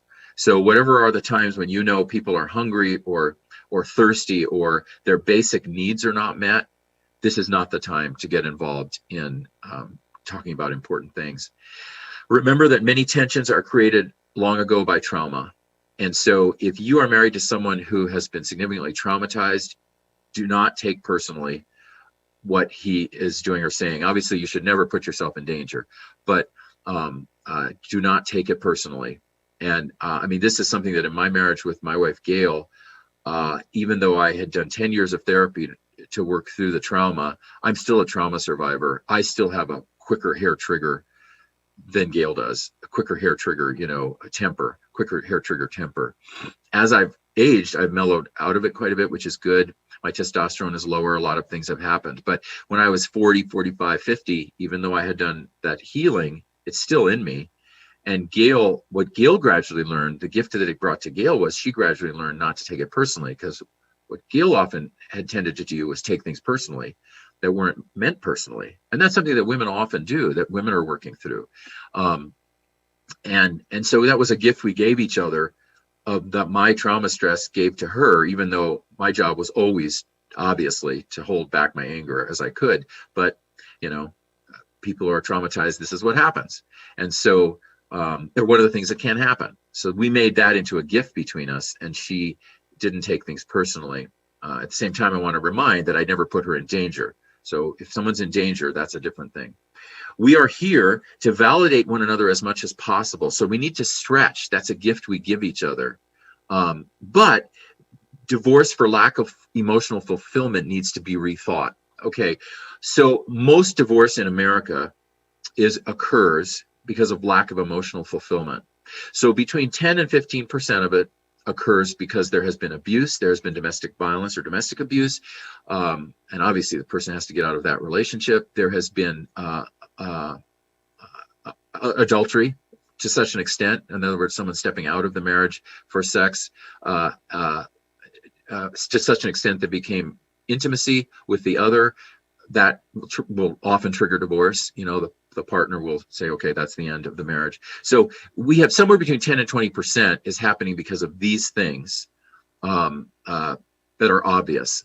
But 80% of it is happening because of lack of emotional fulfillment. One partner says to the other, and about 65% of divorce in America is instigated by the female, the woman or wife.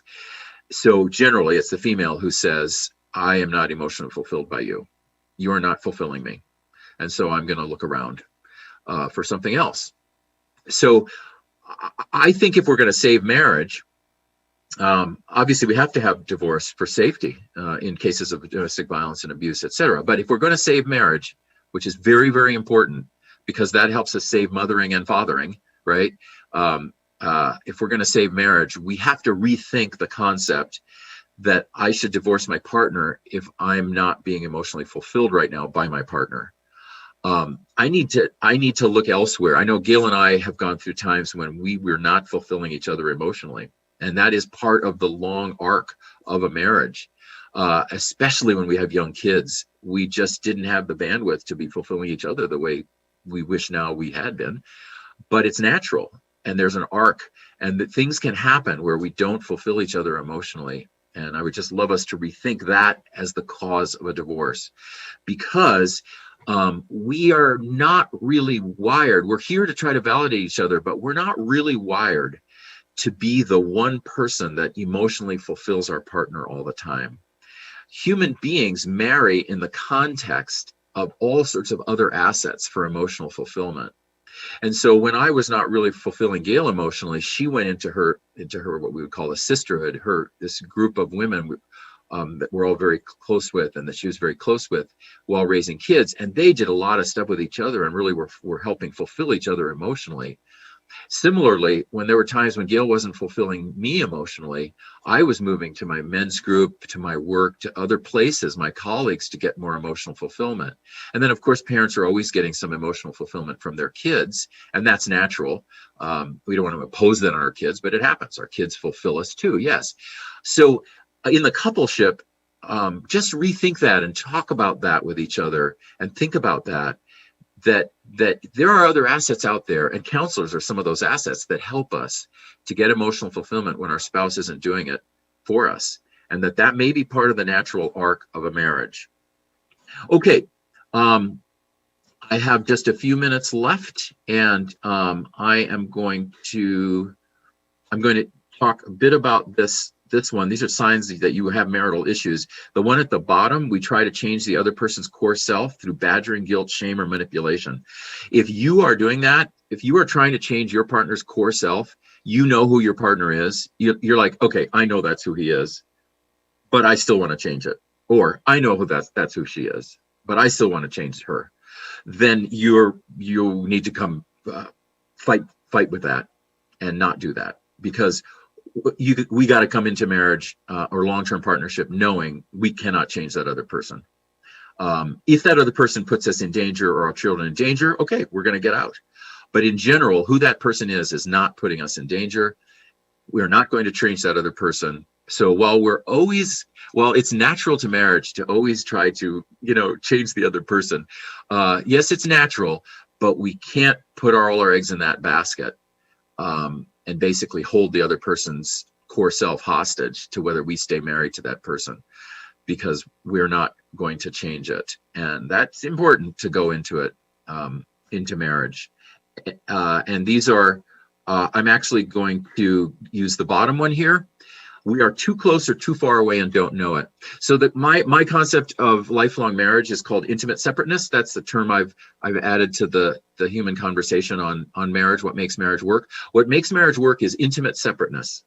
And so I'm going to end with this, and then we'll go to the Q&A. Intimate separateness. So you can't see that my hands are going way out of the picture. I'm not right now. My hands are really far away. That is too much separateness. That's she and he are each of my hands, too separate. Now here, my hands are coming together. We're merged here. We're merged. We're too close. A marriage can't survive if you're too close, and it can't survive if you're too far away. This is where you need to be. And all the stuff that I've taught so far helps you to be here. You're not too close. You're not merged so that one of you is always having to pull away. In other words, you're not enmeshed. You're not enmeshed, so that you're impinging on each other, and then you have to pull far away, and then you abandon the other person. You're not that. This merging happens when you're very sexual in the first year and a half of relationship. You are constantly merging, no doubt about it. That's stage 1 of 12 stages of relationship. And so you are merged then. And a lot of it's happening through sex and through hormones during sex. But as you get out of stage 1, by the time, let's say, you get married or a year or two into relationship, your marriage, whenever it happens, you start moving out of stage 1, and often what can happen is you go too far away there. What we always want is for folks to be here. And so you're practicing your own domains. You're not trying to change the other's core self. When you're merged, you're trying to change the other's core self because their core self feels dangerous to you, even though it's not. It's just who they are. When you're here, you're respecting each other. And you can especially respect the way each other parents. So we want intimate separateness. We are intimate. We're constantly looking at each other, focused on each other, but we're separate enough to survive and thrive in that marriage and that relationship. And that, I want to end with that because that circles it all together. If we are intimate, if we practice intimate separateness as a couple, we are going to respect the way each other mothers and fathers. And that makes it easier for us to have mothers and fathers working together with kids. And then ultimately the theme of our conference here is fatherhood. So what that allows is for the father not to be pushed out or pull out of the relationship. It allows the father to be in the relationship, even if divorced, to be in the relationship and still being able to father.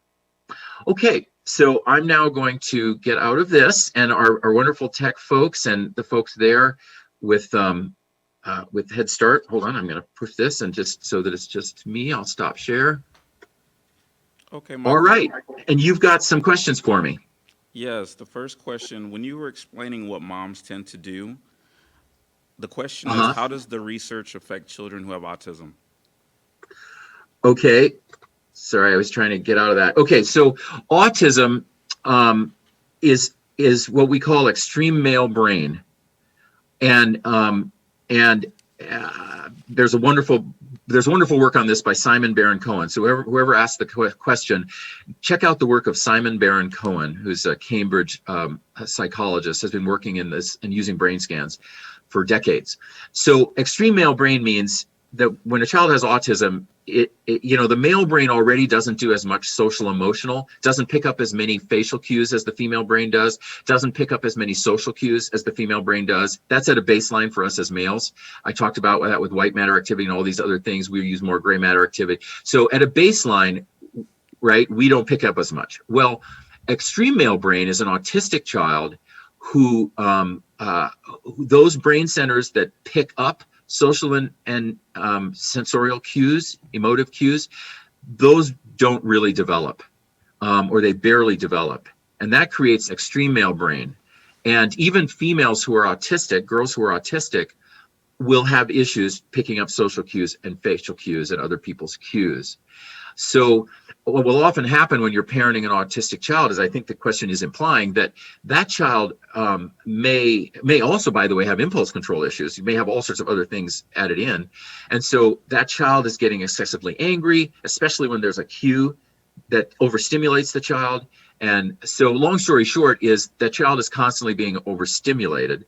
And we're trying to create situations where that brain can be calmer. And when the child is overstimulated, sometimes when the child is small, the mom may grab the child. I don't know if you can see, but she may grab that child, just try to help him calm down. But for some autistic kids, you can't even do that. That doesn't help. And so that child just has to sort of be removed to calm down on his own, and he'll create his own rituals to calm himself down. There is so much help out there. The Autism Foundation, there's so much help out there. Anyone who is dealing with an autistic child, you are not alone.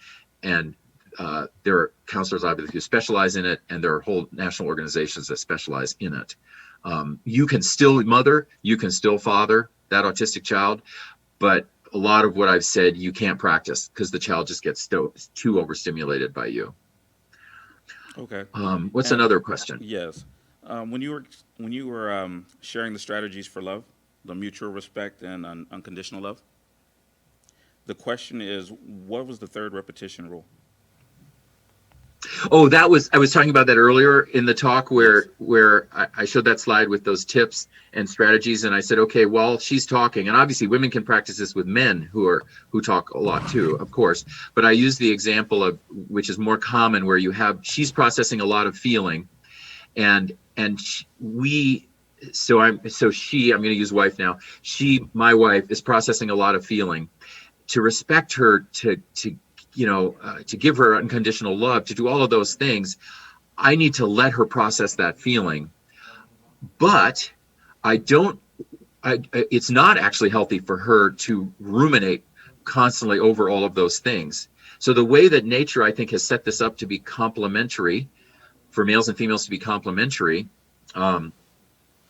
is, and I talked yesterday about the problem-solving part of the brain that males fill up, brain processing there in this situation. So the mistake males have made in the past, let's say, is they try to problem solve too quickly. And what I'm saying is, you can both be yourselves and help each other. She can process, and she starts talking about something. When she starts talking about it, she'll start talking about, my friend Leslie did this, and that, right? And then I felt this and this and this. And then she'll circle back to my friend Leslie, right? That's now the second time you've heard it. And then she'll talk about other things that are connected. They're absolutely connected for her.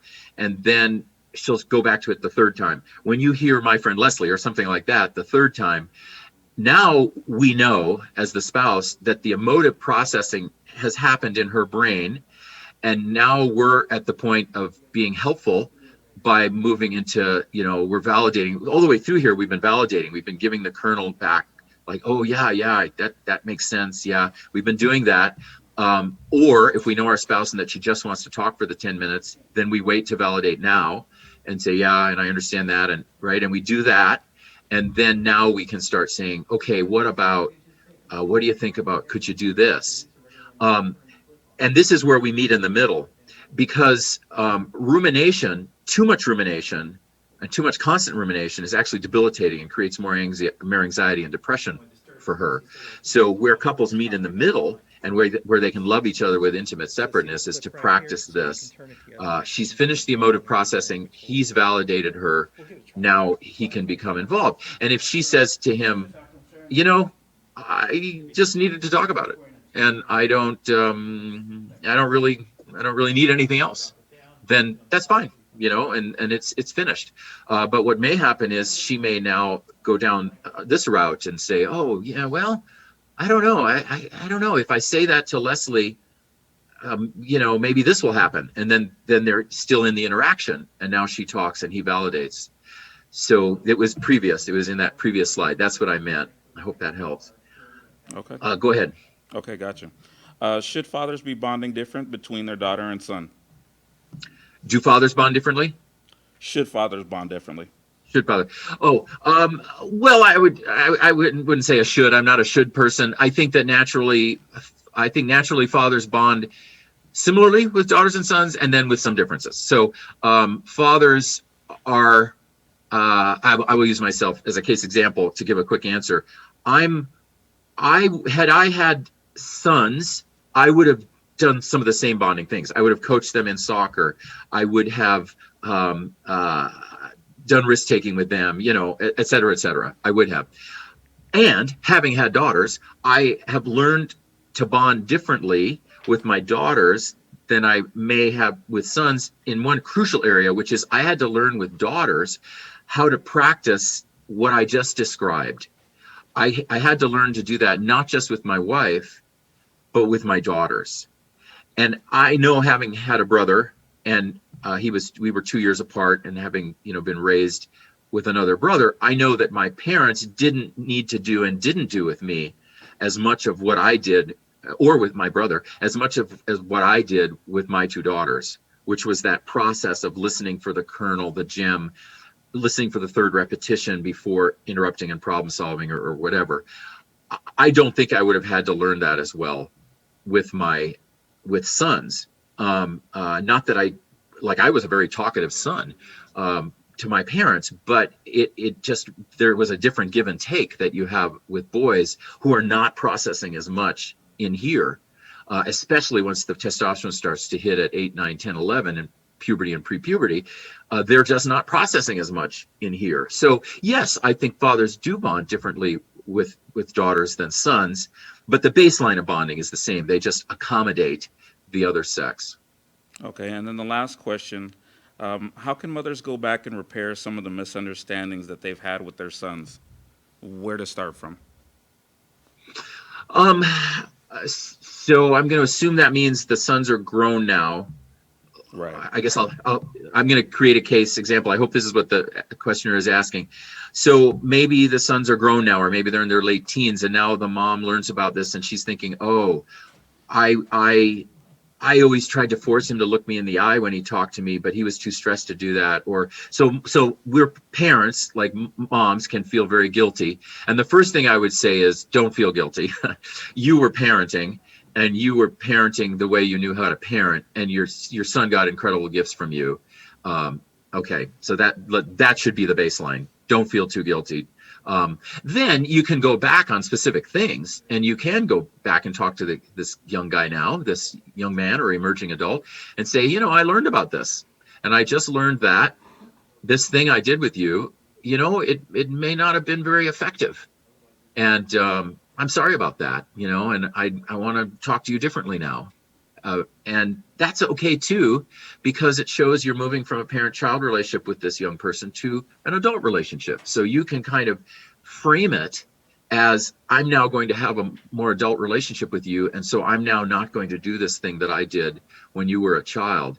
And that's a good frame. It doesn't require you to feel you, the mom, to feel guilty or ashamed, because again, I don't think you should. You were parenting the best you could.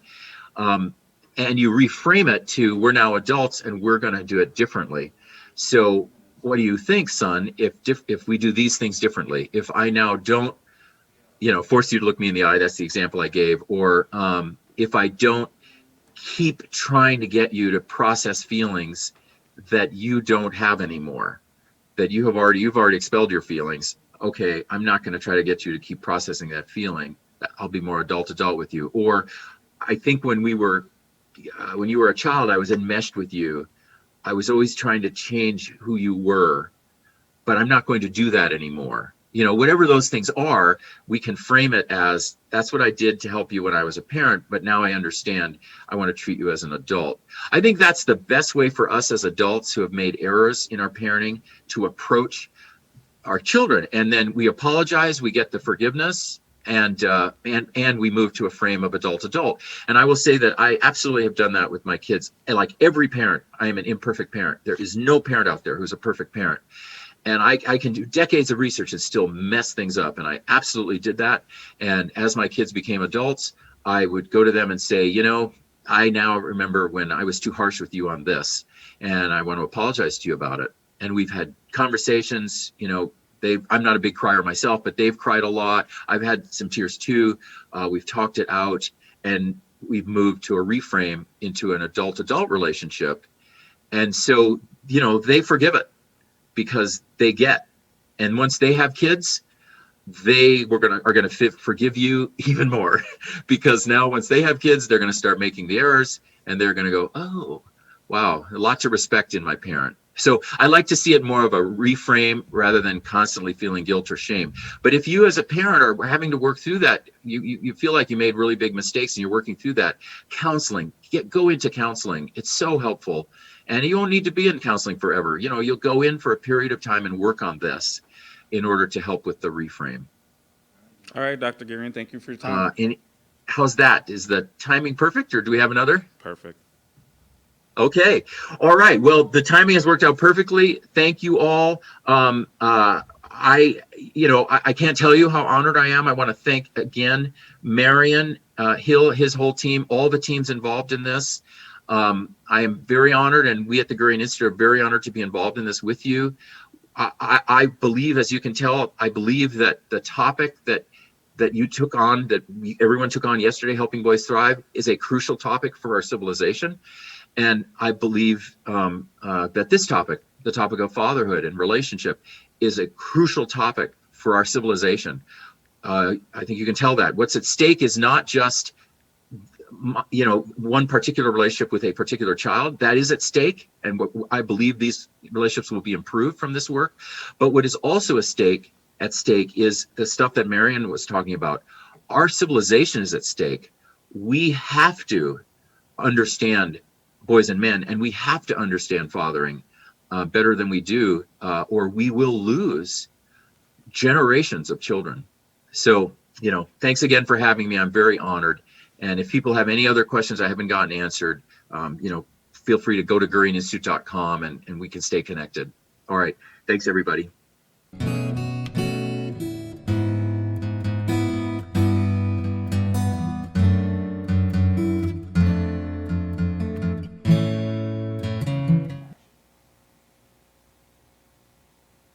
Hello, everyone. I'm Patrick Mitchell, the Down to Earth Dad. We are live, and it's good to be here at the Fatherhood Summit. I want to start by saying thank you, Marion Hill, the most inspirational guy I have talked with in a long time. Thank you for your leadership, Marion. Thank you for reminding me, and I'm guessing everyone, that we're going to have fun. Marion reminded me the schedule is kind of flexible, and we've had some good conversations. So let's dive in. I'm going to start with I want to do some eye contact, okay? It's kind of an icebreaker, and I would like for 2 or 3 or 4 of you to look directly to your camera, okay, on your computer if you're at home. The rest of us are going to try and look into your eyes. So if you feel like looking into the camera, great. The rest of us, I'd like for people to look into the eyes of someone else on the screen, okay? And before you do this, I'm going to tell you something about eye contact. Did you know And I think the answer is going to be no, perhaps. But did you know that it takes a couple of seconds for the nonverbal communication to kick in when you're talking to someone? About 8 seconds a day is the total amount of time that parents spend looking directly into their child's eyes. I know, it sounds crazy. 8 seconds a day, not looking over the top of our children's heads, not looking at the back of their heads, not shouting out to them, but looking directly into their eyes. Now, you are all, for those of you, well, many of you are parents, you are above the curve. You are those people who are going to make a lot of eye contact. But to drive this home, I'm going to count to 8. So look into the camera or look into someone's eyes while I count to 8 to drive this point home. Ready? Go. 1, 2, 3, 4, 5, 6, 7. All right, yeah, it gets kind of weird. I mean, it takes a couple seconds for the nonverbal to kick in, and then you get into some interesting dynamics. If it's two men looking at each other, the dynamics are different, and a man and a woman or two women looking at each other. I'm going to attempt to share my screen, to do a PowerPoint. My goal today is not to have you experience death by PowerPoint, but I think given our medium, PowerPoint's going to serve us well. The big guy there is me when I had a mullet, and the little guy is my now 17-year-old son. And that graphic is there just to show you some eye contact, all right, some eye contact. Okay, well, I want to share something with you about my level of excitement about fatherhood. I am really, really pleased with what's going on. I got into this arena in 1991 when my son was born. My first son was born. He's 29 years old, and I kind of formalized my involvement in doing things with other dads and with programs in schools in about 1999 when I started publishing the Down to Earth Dad newsletter. Just give you some general info on me. I have been an agent of discovery, as you have been, as we all have heard and seen public service announcements on television about father engagement, as we've read research, and as we've become more aware of the value of the importance of celebrating father engagement and the value of father engagement. As Michael Gurian said when I interviewed him way back in 2005, what a fantastic person.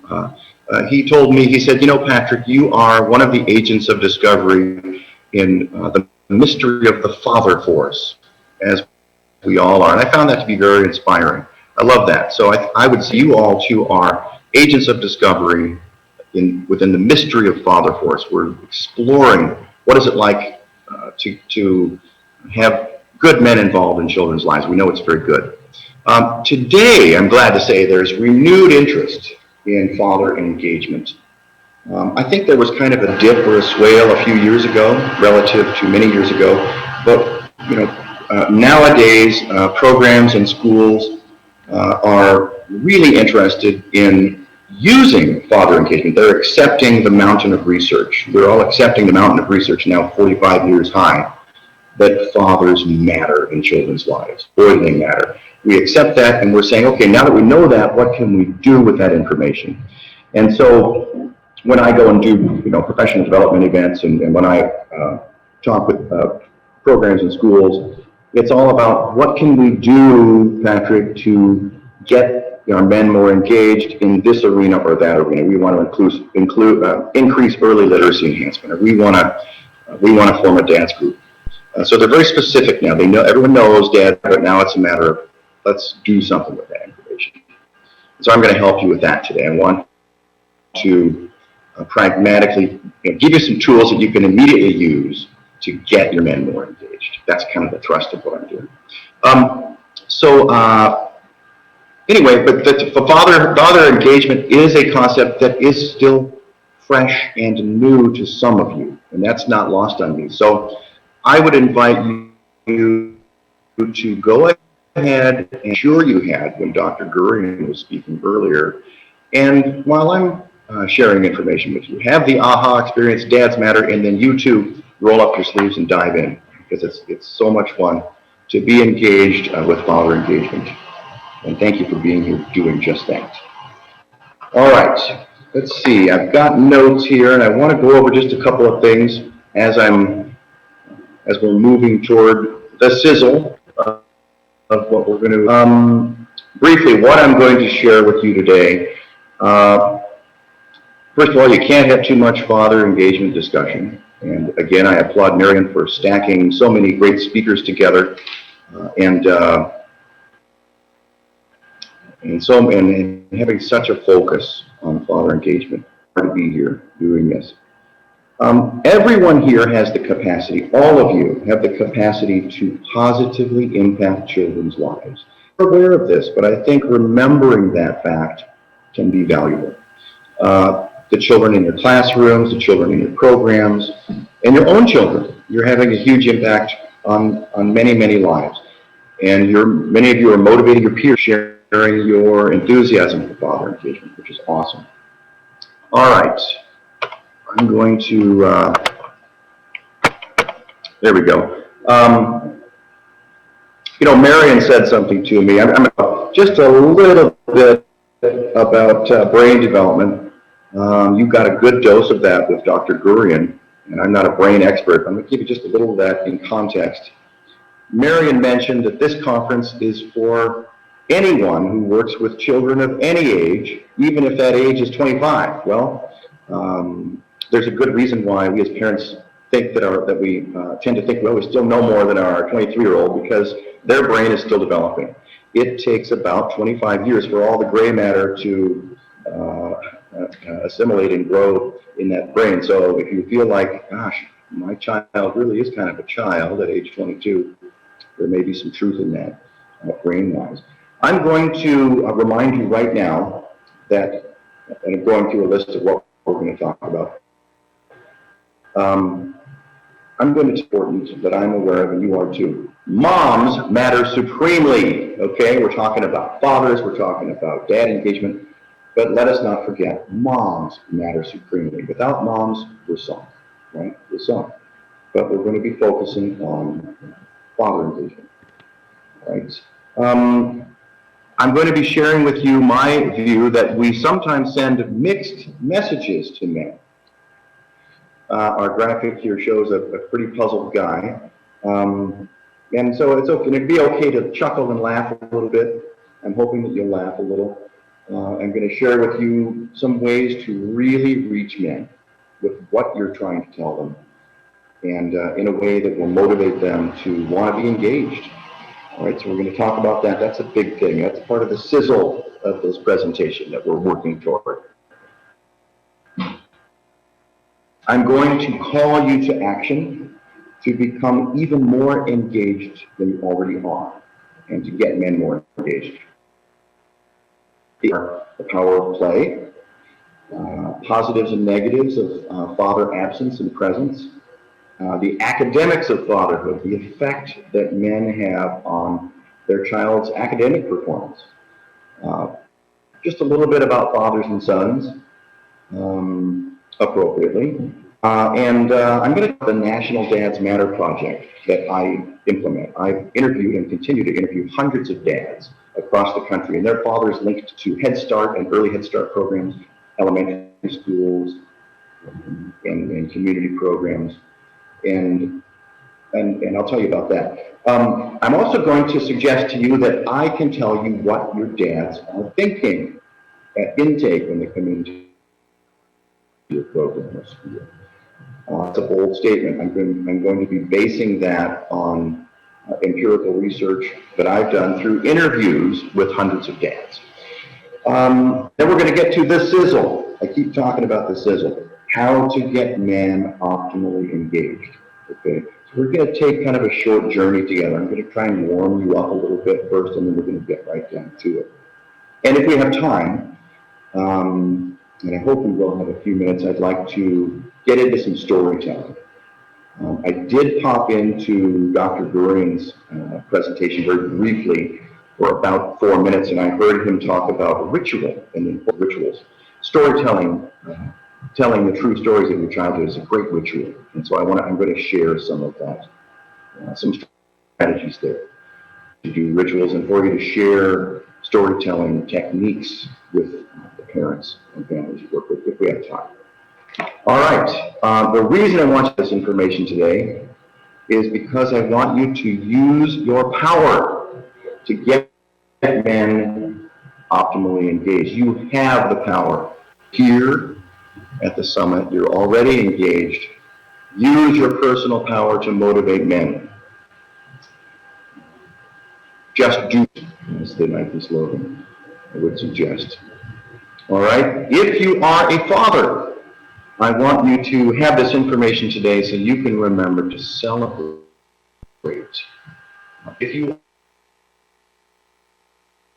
are a mother, ways you can get men engaged. All right, so let's get started. Part of play. If we were live, well, we are live, but if we were exchanging information back and forth really quickly without a 20-second delay, I'd be asking you, who thinks that dads play just a little too roughly with small children? So there's a question for you. Who thinks they play just a little too roughly with small children?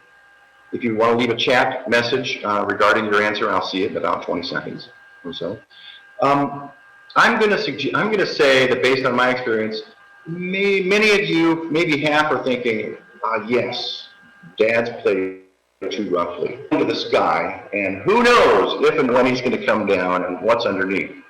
We could imagine there's a nice fluffy pillow or a mattress to make us feel better.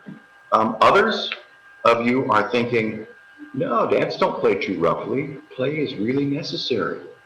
And you're leaning on some things that Dr. Gurian said earlier about the power of play, how men tend to play a little more aggressively and how that can be a great benefit to children. Moms can play aggressively too, of course. My wife, Merritt, used to play with our 2-year-olds on the bed, or even 1-year-olds. She would take them like this, and even 6 months old. You know. And so she was a good rough and tumble player too. Children absolutely need that. Play. Can't talk too much about father engagement. You can't talk too much about the value of the power of play. Rough and tumble play. I interviewed Dr. Sumi, Dr. Stephen Sumi, S-O-U-M-I. He was the director of the Laboratory of Comparative Ethology at the University of Maryland when I talked to him. He's currently Dean of the College of Psychiatry at Yale University. And he told me, excuse me, no, he's not. He's a play expert who is at the University of Maryland Department of Ethology, which he studies rhesus monkeys, other animals, and humans, and he studies their play patterns. And rough and tumble play is something that happens in nature. Play socializes natural aggression, teaches how to modulate. If we start to get out of hand, teaches when enough is enough. Dr. Sumi told me when I interviewed her dad, he said, Patrick, animals that don't play right are at an increased risk of being shunned by other animals. Wow. I mean, it has you picturing Jimmy the squirrel throwing too many acorns at Roscoe the squirrel, and Roscoe the squirrel not necessarily liking that. As Dr. Sumi pointed out, animals that don't play right can be shunned by their animal friends. And so it is with children as well. Children who don't play right can be shunned by other children. The terrible twos. Dr. Sumi was explaining to me that, when those terrible twos are real, when children are 2 years old, they're the most aggressive, 2, 3, they're the most aggressive they'll ever be. We have twins, 17-year-old twins. I remember when they were very young. Our daughter would grab her son's arm as tight as she could. Well, if she weighed 300 pounds and was full of muscle, she'd really hurt him. But her aggressive behavior got modulated. through rough and tumble play and other means throughout her life. And so that's the way it goes. Dr. Sumi mentioned to me that if our children weighed 400 pounds, we'd send them into battle because they're so aggressive at that terrible 2 stage. Rough and tumble play is the way that aggressive-like behaviors are modulated. We can tell children, don't hit someone with a stick, don't hit someone with that thing. But when they play and they hit their dad with a stick or hit their mom with a stick, then we say, hey, wait a minute, that's not okay. And so they, through play, when enough is enough. How many of you, men in the room, how many of you recall yourself available in a space where there were children who hadn't seen a man in a while? You walk in, and what happens? The children are like metal shavings, right? And you're like a magnet. They run to you, okay? And what would happen if you dared to go like this? You know, it'd be like calling a dog, right? You clap your hands on your knees. It would be like calling dogs, and those children are going to run to you, and they're going to hope that they're going to hope and pray you'll pick them up and swing them around, put them on the floor, and do the chest to the sternum. You know, body slam, body slam. They're going to be howling, having fun. I know that many of you play with children and grandchildren. Such a good thing. It's likely that you heard some of this earlier with Dr. Gurian. I don't claim to be a brain expert, but play does help brain development. Paternal, father modes of play are great for the right brain. Spatial mechanical centers. And this actually, my source is Michael Gurian on this. Spatial kinesthetic, mechanical stimulation, it's all very good. Play is awesome. Dads and moms play differently. Sometimes. Some moms play very assertively. Dads seem to get the credit socially for playing. Rough and tumble style. A lot of times, if programs are wanting to do something on the order of an evening event, they want to, they ask me, what can we do to really get our families engaged? I'll generally suggest a family storytelling night or an event where they have booths, where they can do stations, where they can do various play things, because it goes over so well. Dads can man the booths, and there can be some type of play going on, even if the play isn't totally rough and tumble. All right, I'd like to talk with you a little bit about father presence versus father absence. And you've heard some of these things. This is part of the mountain of research that's been building for 45 plus years. But it's worth remembering. It's worth jogging our memory yet again. The positive outcomes associated with father presence, and this is by no means a finite list.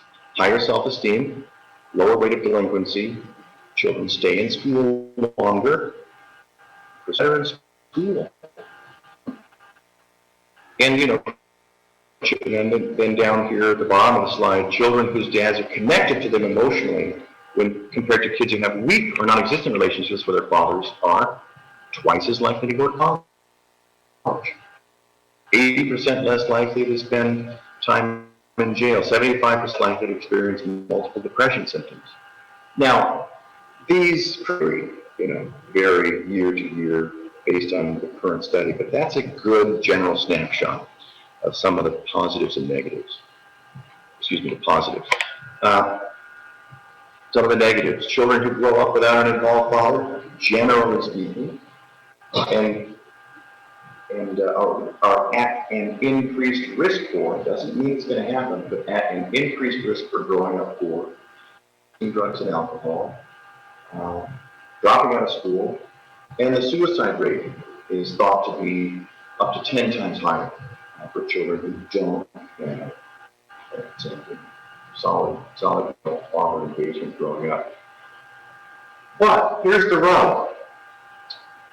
It's an increased risk. However, guess what? 90% of children who don't have a father, who didn't grow up with a father in their life at home, are going to be okay. We all know someone who either grew up in a house where there wasn't a father, or we know of a family where there's not a father. They're going to be okay. So you could say, well, we're getting an A. Well, yes, we could say that, but as a matter of fact, when we do some math on that, what about the other 10%? What about the 10% who are going to fall through the cracks and experience the negative outcomes associated with father absence, even though many kids are going to be okay? I have created a Patrick's, could be called Patrick's fuzzy math, but I call it the football stadium analogy to drive this point home. Let's say you have 2,000 people in a football stadium. 500 of them are children. And here's a factoid for you. 1 in 6 children has no father. And we know about 85% of teachers in elementary school, at least, are women. We know that number is much, much higher, about like 97% of early Head Start and Head Start teachers. So let's say at halftime, the announcer, instead of introducing the marching band, or whatever, what have you, says, all children, please come down to the center of the football field. We've got the lights shining down on them. And then we factor some math. And he says, all right, the 1 in 6 of you who has no father at home, take a step forward. Obviously, it's not going to happen in real life, but it serves us as an analogy. 1 in 6 step forward, that's 83 children. We apply some more math, 85% of teachers are women. So we end up whittling down the number of children on the field as the lights are shining on them. And we end up with, once we factor in the 1 in 10 factor, we've got 71 children left. And now we say, well, you know what, but 90% of these children are going to be okay without a father involved in their life. Okay, great. Well, we still have 10 person in this room who, if they were in that stadium with those lights shining on those 7 children, who are not only at the increased risk for negative outcomes associated with father absence, but who are going to experience those because we did the math. Not a person in here who isn't going to try and walk up to that child after the game, family, and say, hey, there's something you need to know about. This is a program for you, or have you thought about getting your child involved in this? Because we want to reach out and do that. So my question to you is, who the 10% of the children in your program who, despite not having, who are going to succumb to the negative outcomes, assuming what can you do for them specifically? Something to think about. It can be an additional adjunct motivator, although we want to get more father engagement for everyone, even those who have fathers in their life. This is yet another way to consider the importance of getting fathers engaged. The academics of fatherhood. This blows me away. When this study came out, it's been 10 or 12 years, I think, the National Center for Education Statistics did really great research and determined a full letter grade higher across the boards in everything when their dad shows a high level of involvement at their child's school. And this is the kicker that just blows me away about this study.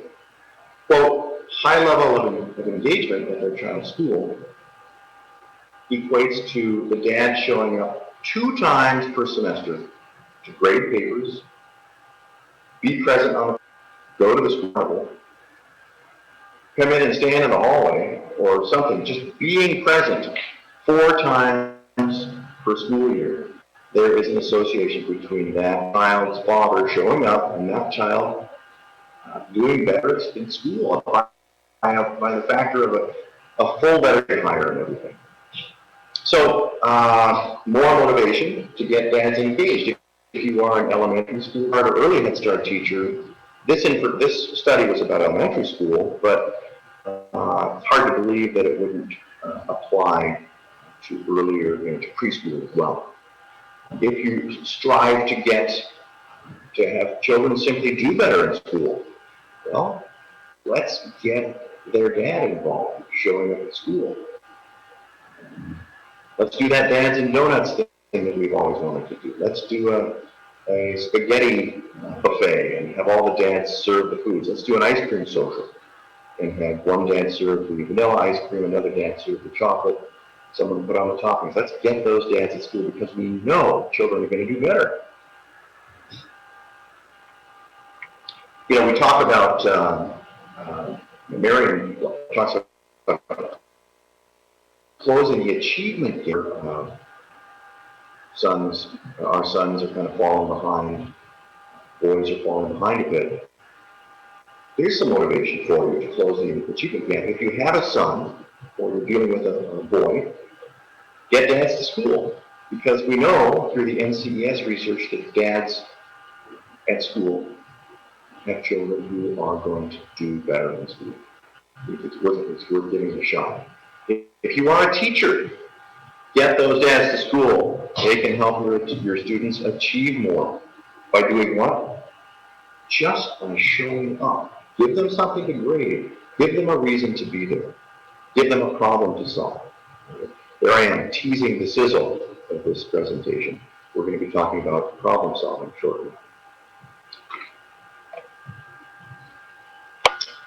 I love to see these images. These are my dads. Of course, they're not mine, but they're dads whom I've interviewed through the National Dads Matter Project. These are fathers of sons. I just went through and picked a few pictures of fathers and sons. These pictures were sent to me and became part of the articles that I created through the National Dads Matter Project for each school. Each school that does it, usually Head Start programs, gets 9 of these dads interviewed and featured per year. And they become giant posters they put on the wall, framed posters, and they become articles. I cut and pasted these photos here for you, for this Fathers and Sons segment. So here we are again, almost going back to play, but fathers and sons. Boys tend to be more spatial kinesthetic, which is observable at an early age. Kinesthetic meaning, you know, using a swing, riding a bike, moving around. You can read the slide if you like. I'll jump down to spatial. Boys tend to play in a way that encourages spatial skill development. They play with blocks at a very young age and build models. Girls do this. Boys seem to be more prone to doing it, if I may dare to say so. Are often successful talking to their teenage sons, and this is something that I found amazing. I believe it was Dr. Kyle Pruitt who shared this with me. Dads have a great experience communicating, reaching out to that son of theirs who's a teenager, who's sort of recalcitrant and doesn't ever want to really open up, by moving kinesthetic, spatial, kinesthetic, shooting baskets, basketball moving through the air. When these things are happening, conversation gets down, which is why so often dads and sons doing something together can lead to, when the something is bodily kinesthetic, spatial, like basketball, kicking football, just to name it. When they're doing that, it can open up modes of communication, verbal communication. And of course, dads play with daughters too, right? But there's a special focus for this conference on boys, fathers and sons, and that's why I'm focusing on. At the top here of this slide, Marion Hill, right? And in the information about the Helping Boys Fatherhood Summit, boys will be boys until someone teaches them more. Good stuff. Well said, Marion. What's Newton's first? I guess it is an object in motion stays in motion until acted upon by an outside force. What would the father involvement, first law of father involvement be for boys? Perhaps it is boys will be an object in motion in some direction, outside force. Dads who help guide, dads who teach them more. I really love that. Love that. Boys will be boys until someone teaches them more. Children put a lot of weight in their father's bottom line statements. Mom can say, and this is so much of this is borderline reproducing gender stereotypes, right? But so that we can talk about this and do it. I'm going to go ahead and make some generalizations for the purposes of our discussion. Children put a lot of weight in their father's bottom line statements. So mom can say, time for dinner, time for dinner, time for dinner. What does dad say? Dinner time. Okay, children put a lot of weight in their father's bottom line statements. The man of few words. Again, a stereotype in some ways. Not all men are men of few words, but men do tend to be more with respect to interacting with their children sometimes, or shall we say often. I think you can say often. Short and to the point. I interviewed Dr. Kyle Pruitt, professor of child psychiatry at Yale University, and he came forth with these 4 zingers. I thought it was great. He was talking about fathers and sons. Let's just take them out. The world, he said this, it's as if a father says to his son, the world isn't going to look very kindly upon you if you're a jerk or out of control. So I control playing by the rules. Wow. How many children in this life situation or that one, how many sons ended up down a bad road who really would have benefited from a dad? He said, hey, the world isn't going to look very kindly upon you if you're a jerk or out of control, so I want you playing by the rules. World of difference, right? The next one, boys with involved fathers have a little bit more confidence and ability to solve problems and deal with frustrating situations. They see dad lose his temper, dad regains his temper. How else can a child learn what to do when you lose your temper than if you regain, than watching your parents and dads can do that. It doesn't have to be losing his temper. Problems of all kinds. For boys, having an involved father in your life gives you a confidence in your ability to be an emotionally competent human being. And I love this last one. It's not personal. It's just business. Okay? Hey, listen, Alex. That's my son's name. He's 17. You're yours. You know, you have to do that. That's part of our agreement for you, and you need it, and you haven't done that. Hey, listen, I don't like to have to be the chore dad, but it's the way it is. It's not personal. It's just business. That's a way that fathers do interact with their children. All right, my pet project, the Dads Matter project. This is the thing I mentioned to you, whereby I interview fathers connected to mostly early childhood, some elementary schools. And I interview 9 dads a year, and I'm going to show you a slideshow of some of these guys. And it's very rewarding. Ask them, what's it like being the father of a Head Start child? What's it like being the father of an elementary school child? And they tell me amazing things. Before I show you the video, I'm going to show you some of the things they tell me. This is just a snapshot of one of the dads at one of the programs in Alabama.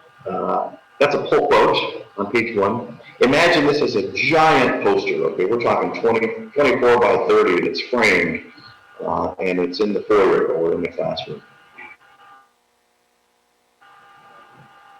His pull quote, a father needs to make sure his kids understand that you are there. It was a cool picture of he and his child. And a son, no less. There's a page 2 to this, but I'm just showing you page 1. Look in the box there. Be there. Even if you have to take the loss, you've got to show up. Love that. Love that. And so these men become mentors. Right? I interview them, we do the article, we do the poster, they pass out, they distribute on purple paper in September, on orange paper in November, October, what have you. all these articles, and so the men get to see who these guys are. They get to say, wow, father involvement is really important. So raising the bar for father engagement. This project for over 15 years, really one of the most rewarding things I've ever been involved in, and I learned so much from these guys. Father and daughter, okay, in the box here. Being a father figure is the best thing that ever happened to me. I really enjoy being a dad. Okay? It's that from the perspective of the educators, it's isn't that nice? That's so cool. And it really is. Perspective, it's wow, that's really cool. When can I be interviewed? And so there's no shortage of dads to interview. It's just the logistics of arranging it all. That's the love. Last one that I'm going to show you in the box there, the full quote. All they really want and require, honestly, is your time. The more you teach them, the more you teach them. All they really want and require, honestly, is your time. The more time you spend with them, the more you teach them. All right? So you can imagine these all over the program. You've got nine of them in the foyer, and maybe we've got a few in the classroom as well. All right. So now I'm going to share the screen, and I'm going to show you a slideshow to music. And the slideshow will be of many of the dads I interviewed. You'll see some of the time and date stamps on these from 2005. My wife, Merritt, put this together, and I hope you enjoy it.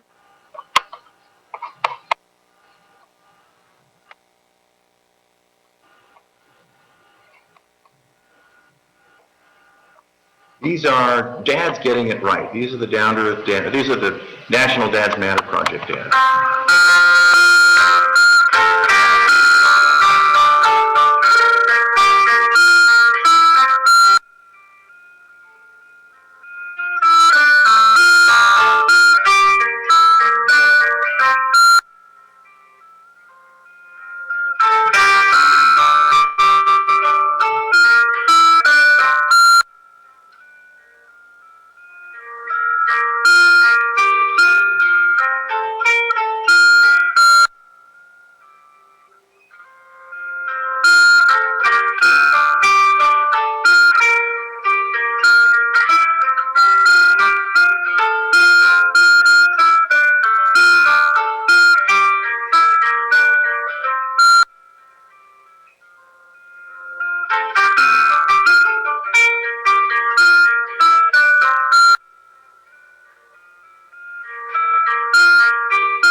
Wow. That always kind of hits me a different way every time. Uh, I lost my father, about horrible for me. I hope you enjoyed it. All right, let's see here. I'm going to move on. I'm going to get back to the PowerPoint for a moment.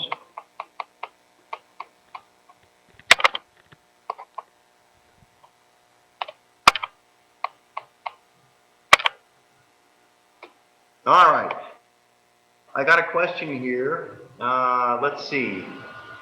Who asked this question? Andrea said, I want to get those National Dads Matter Project posters.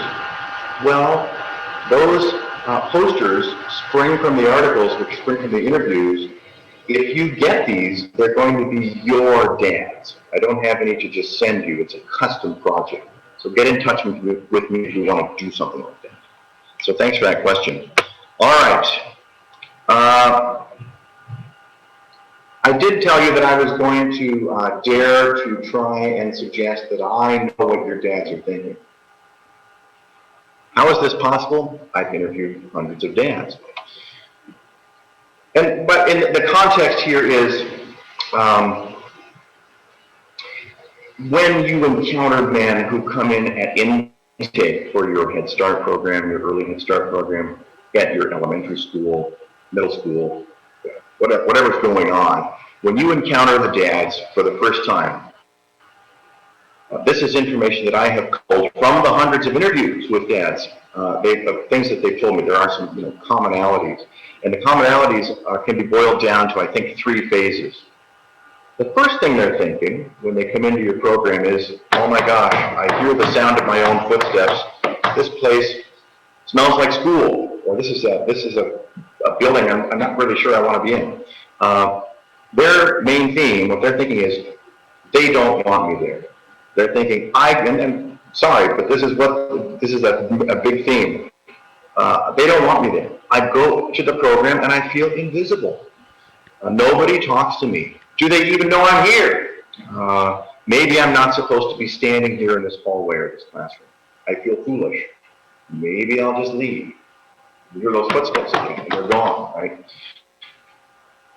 But then there's a phase 2, and they will say, and by the way, by the time I interview them for the National Dads Matter Project, they're a super dad, and they've been in the program a long time, and they're just relating their prior experience. So here we are, phase 2.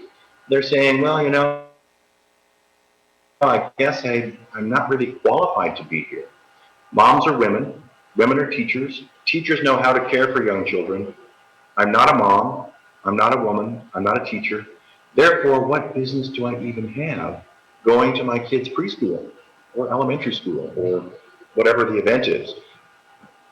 School. I'm going to drop my child off. I'm ready to help when I can. I'm ready to help any way I can.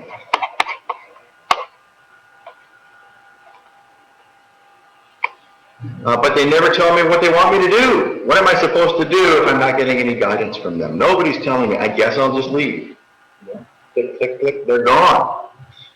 How bad could this get? Well, it can get pretty bad. I was giving an address in the Midwest, and I was doing a breakout session after that, and the program was misprinted so that the room was wrong for the breakout session, and only one person showed up. And she said, well, okay, I'll just leave. I said, no, let's do it anyway. Let's just talk for 30 minutes, you and I at this table. And she was a parent family engagement manager for a Head Start program. And at one point she told me, she said, Patrick, we had something happen at our program I'll tell you about. We had a dad who would come in every day and bring his child, and he'd pick up his child every day. The backstory, Patrick, was that he had 3 children. One had special needs. One was early Head Start, the other was Head Start. And there was relationship turmoil, and he was single. He became a single father, raising them to school every day. Well, no one really engaged him. They saw him, and he kind of looked sheepishly. He was going through those first three stages, and no one really saw him. And they met him in September at the beginning of the school year. But by the end of October, he committed suicide. Now, we can't blame ourselves when someone commits suicide. There's just no reason to do that. There's so much going on. But that's how bad it can get. And I would have been, if I was an educator in that program, I would have been kicking myself thinking, gosh, I sure wish I had engaged that guy. So how bad can it get? Well, in this case, pretty bad, right? And it's not going to be that extreme in most cases. It's usually just going to be a missed opportunity. Gosh, we didn't reach out to another dad. We didn't get yet another dad involved. All right.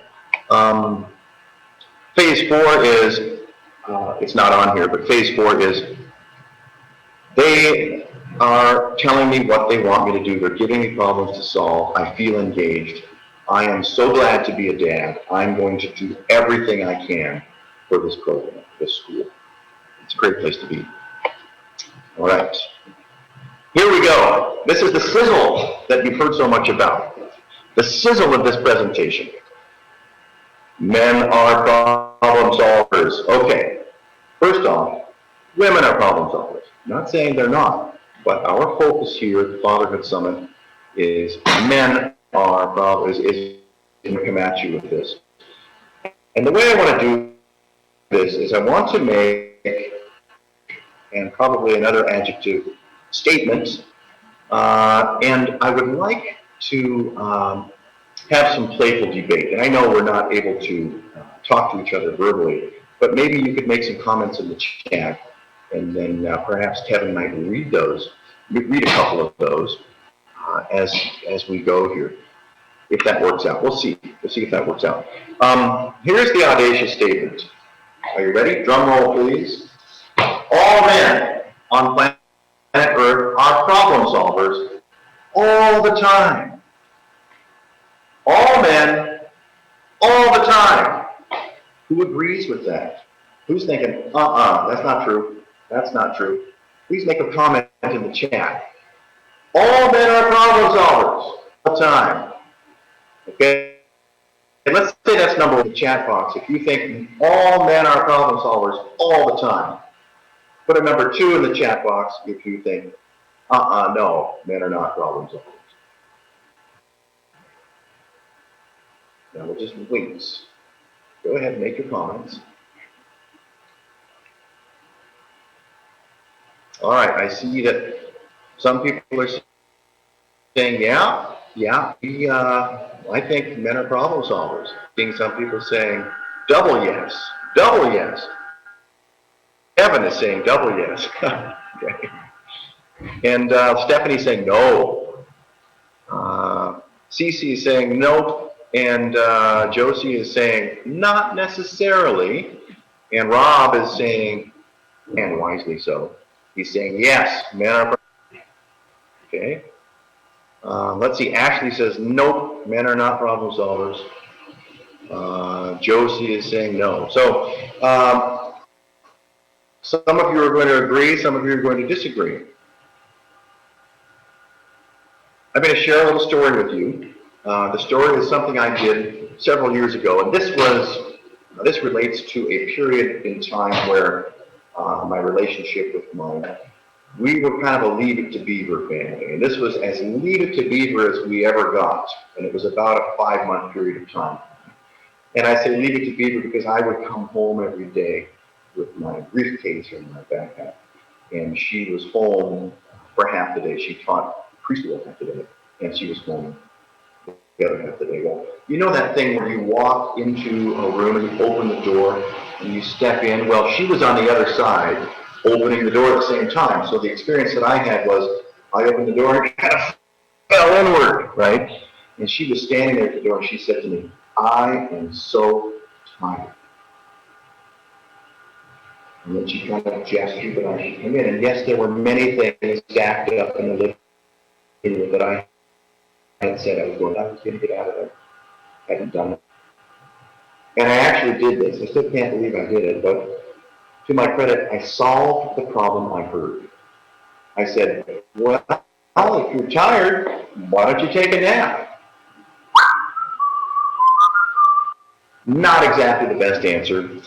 The next few moments were hard on my wife's vocabulary, and she's a teacher of small children. So I solved the problem I heard. All right, I solved the problem I heard. I'm going to kind of soften this up for you a little bit. All men think of themselves as problem solvers all the time, but without a problem clearly articulated, they may seem unmotivated. I'll say it again. All men think of themselves as problem solvers all the time, but without a problem clearly articulated, they may seem unmotivated. All right? So, in the chat box, if you would, 1 means you agree, 2 means you disagree. Give me some feedback on that. Please.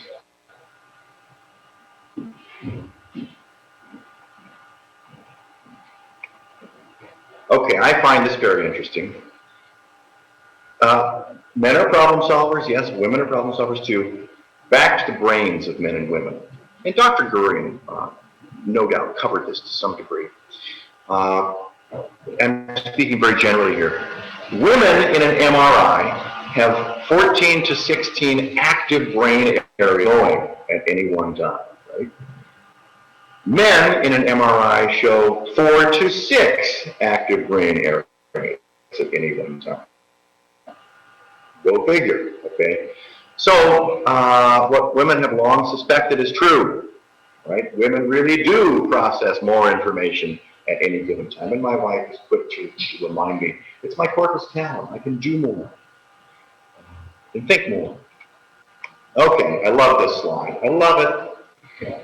In movies, research has been done. In silent movies, women can guess what is happening 87% of the time. Men can guess what's happening 42% of the time. Okay, so women, I'm really challenging you with this funny slide, aren't I? Okay, women, what's going on in this brain? Obviously, we're having some fun with this. If anyone knows what's going on in that brain, put it in the chat, will you please? Because I have no idea. Going back to my previous question, how many think that you can agree with all men think of themselves as problem solvers all the time, but without a problem clearly articulated, they may seem unmotivated? Everyone's putting down 1. They seem to agree with that. Everyone seems to be pretty much on board with that. A couple dissenters, but by and large, yes. So if you know what's going on in this slide, we'll ask the women, let us know.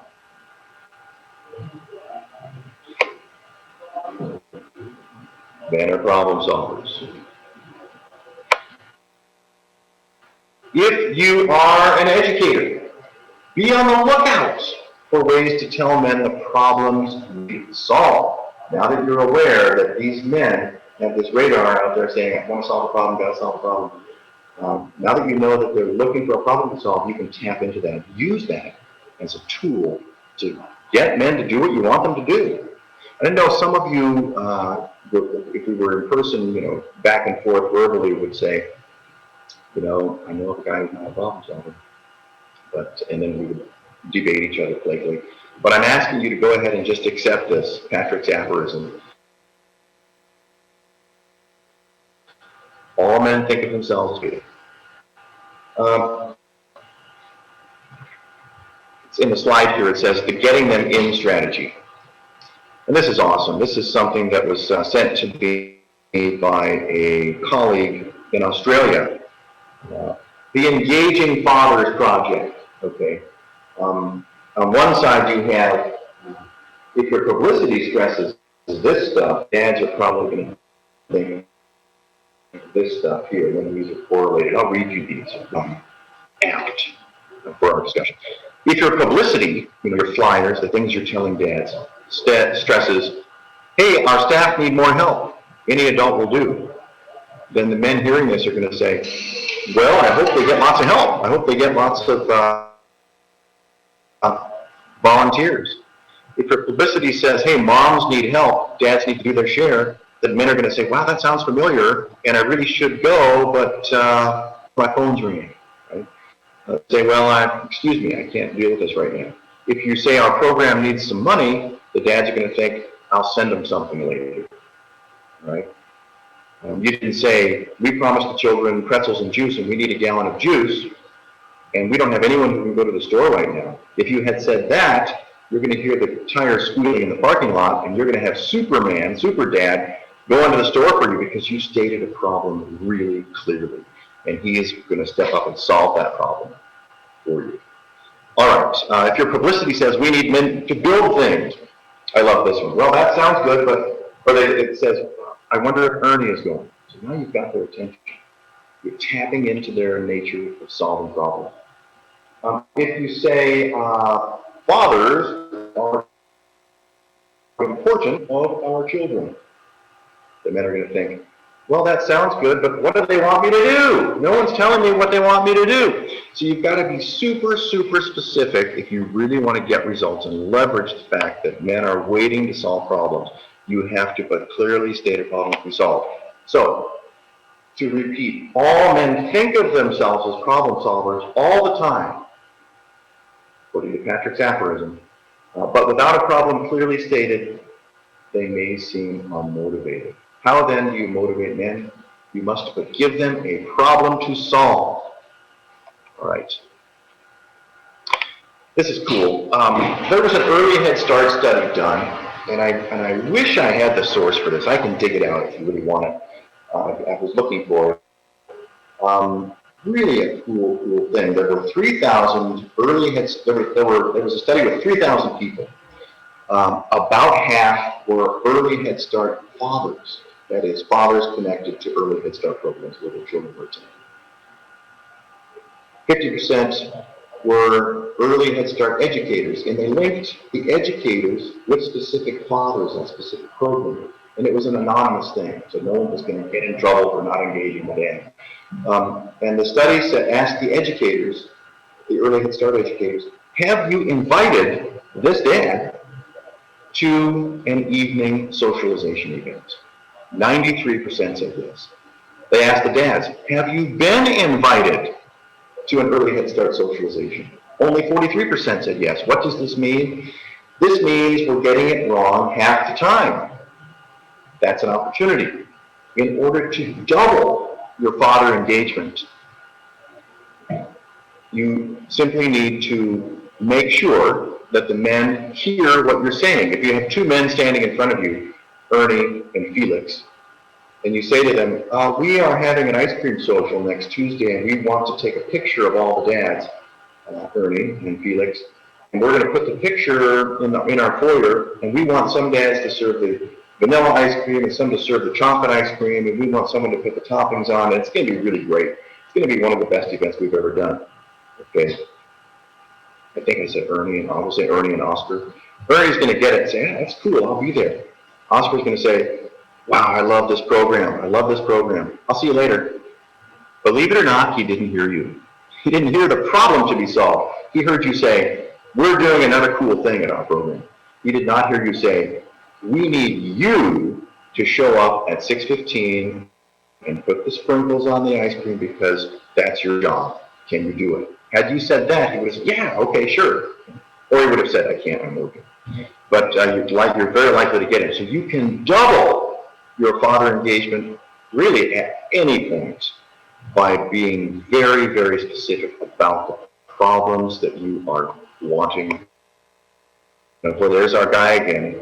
I'm like, what do they want me to do? I don't know. He will know what you want him to do if you tell him exactly what you want him to do. All right?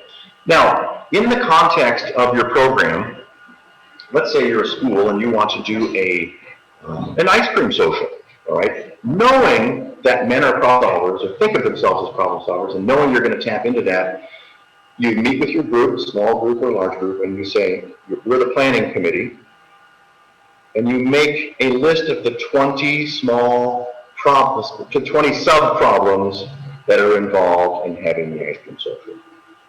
For example, we need a dad to serve the vanilla ice cream. We need a dad to serve chocolate.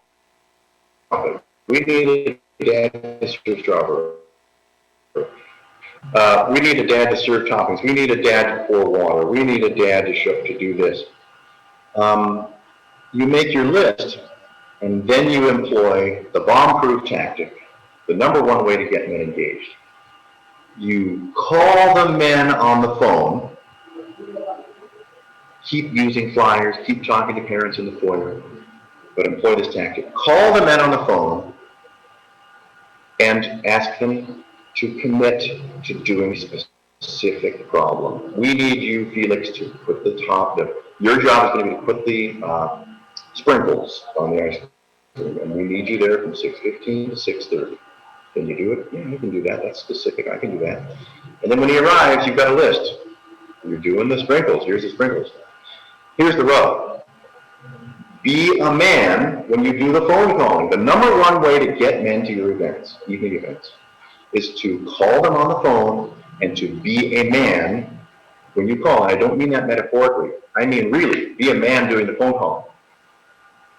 The one exception would be if you're a woman and you're doing the phone calling and you're having success with that and you're getting a bunch of men there, great, keep doing that. But if you're starting out, tap a man to be the phone caller. And if you're the only man on the team, it can be a parent or a grandparent. These conversations are going to end up being short and to the point. The man's going to say, we're having an ice cream social, I want you to attend. Can you take the 6:15 slot and serve the caramel sauce on the ice cream? And then you're going to get one of two answers. Yes, I'll be there, or I can't, I'm working. And then stand back and be careful what you wish for, because you're going to get a huge response rate, above 80%. All right? And you're tapping into the fact that men are problem solvers and getting really specific with that. If we were together doing a workshop, a professional development event, I would now break everyone into small groups and give you some components, some felt components, and you would create vision boards for the exact strategies you would use to use the problem-solving nature of men to your advantage to have fantastic evening events. All right? Okay, we are almost, we've got about 3 minutes, and then it's going to be question and answer time. What else do I have for you? I wanted to show you something. We don't have time for the storytelling. Very briefly, I'll tell you about it, though. Dr. Gurian, when I popped into the room very briefly, I happened to hear, that's a gem a minute, and everything he says is so wonderful, so salient, so important. But he did say, it's great to have rituals. So play can be a ritual with your children, and I keyed in on that, and I remember storytelling is so cool because it's a neat ritual. Whether you're a dad or a mom, this is something for your personal life that you can also use as an educator, a person in the program, or grandparent. Tell the true stories of your childhood to your children. I have a thing called family storytelling, and I lead the group. And we're teaching you how to tell the true stories of your childhood in such a way that you can create a ritual out of it that you do every night. You can tell 3 stories a night to your 3-year-old, which is the deal, part of the strategy. Telling them 1 year for each of their age, 1 story for each year of their age. And you have 365 days a year, you're telling something like 1,140 stories a year. And that's, each story is about your own personal family history, heritage, culture. It enhances literacy. It's good stuff.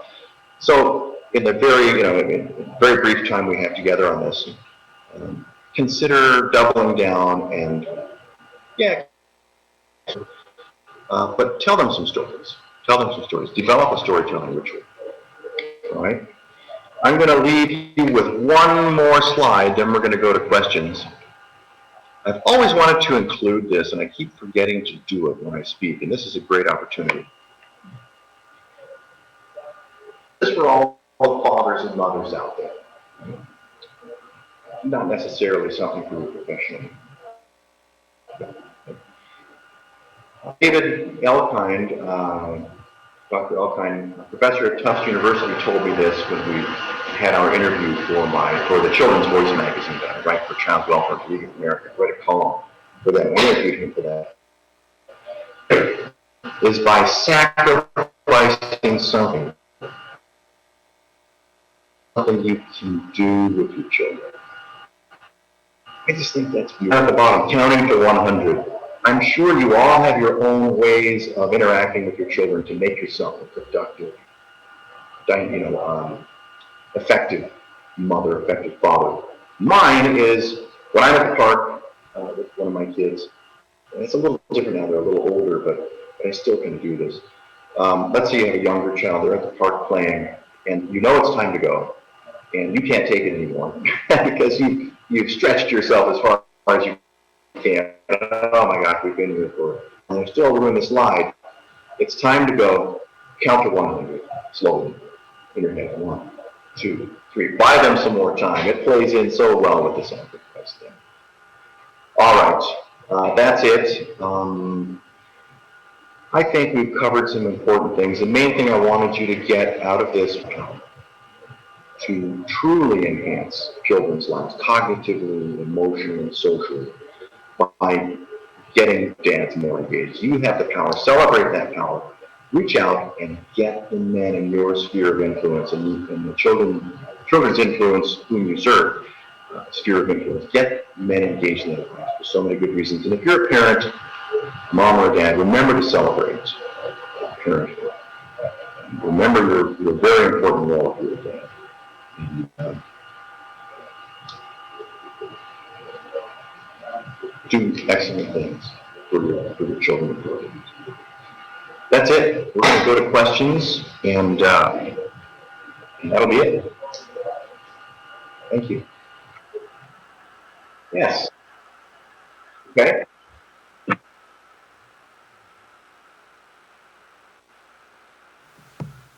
Can you say that again? It was just a little bit fuzzy for me to hear. Yes. How do we get companies to understand and give dads the time off to spend at school? You know, that is a great question. I was doing a workshop yesterday with Region 6 Head Start program, and one of the topics that came up was that very thing. And the way that this one particular program deals with it is they actually send a letter to the company that the dad works for. And they say, we're having a special event. We value our fathers. We're contacting all the employers, with the permission of the dads, of course. And we're asking that you kind of sponsor them for 30 minutes on Tuesday so they can come in at 9:30 a.m. and do this wonderful thing that we're doing, be it Dads and Donuts or what have you. And not only that, but the letter says, includes information. It says, and by the way, if you have other dads who want to come, invite them too. So they reach out and they make these companies partners with their program. They turn them into one of their community partners, and it works great. That's what I would love. Thanks. Excellent. Next question. In an educational context where a task needs to be completed, do we have to be more direct in our instructions to better engage boys or teenagers? Let's see. Can you paraphrase that, or just read it again so I can hear it a little better? Yes. In an educational context where a task needs to be completed, do we have to be more direct in our instructions to better engage boys and teenagers? I would think that my general answer would be, look, there are things you can do to raise awareness of the importance of father engagement, and have an event. Try and actually get some dads to an event if you can, and get together with a small group and plan something, and really think about this question: what do you want to accomplish, and how can you leverage the problem-solving ability of men to bring this about? Not a super easily answered question, other than to offer that you go ahead and look at this as a challenge to keep happening. Be it in the classroom, tie it into the curriculum that you're covering if you can, and get some dads to show up, get some elders to show up, get some men from the community to come in and be present and lend credence to the idea that fathers matter, connecting it to whatever curriculum you're doing. Okay, and then the last question, how do we get involved in the National Dads Matter project? Okay, it's a custom project. Send me an email. The way to do that is to go to www.downtoearthdad.org.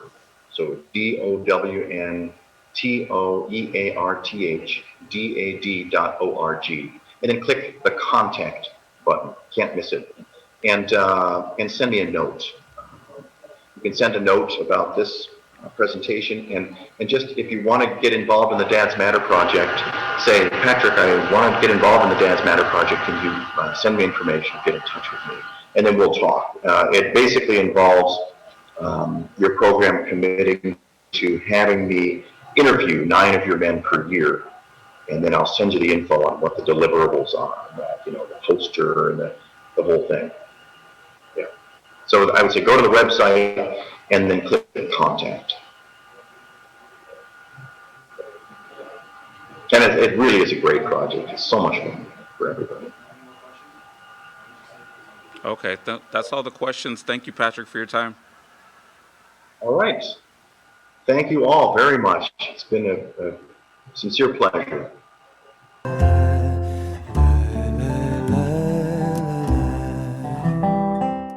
Thank you for joining us at Man Cave. Really appreciate it. First of all, I want to thank Marion Hill for inviting me to do this and speaking and telling me my story to share with you guys. Also, I want to thank Gloria Andrade and Jennifer Dancy and all the people in the background, the mic, the electronic people back there that are doing a great job. Thank you. Man Cave.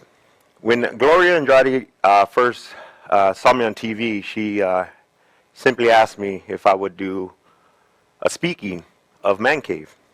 So what Man Cave was? What is Man Cave? Well, Man Cave is men all need to be caring, actively engaging, investing, and encouraging. Wow, that means a lot because that's what I shoot for. That's what I shoot for when I coach kids in baseball or softball or anytime I'm talking to a young man or woman. I talk about investing. I talk about men, single moms, single fathers. And when I do this, I do it because I have a purpose behind it. I have a meaning behind it. So let me introduce myself first. My name is Johnny Ramirez. I am a husband of 21 years. Been married for 21 years and been together for about 26 years. I have my son, Johnny Joel Ramirez Jr. I have my son, Joseph Gonzalez, and I have my daughter, Alexis Ramirez, and my granddaughter, Anastasia Ramirez.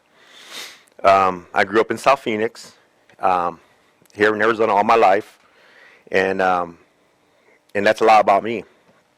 As far as like I grew up in different parts of Arizona, that I have I engage a lot of friends and activity in my community.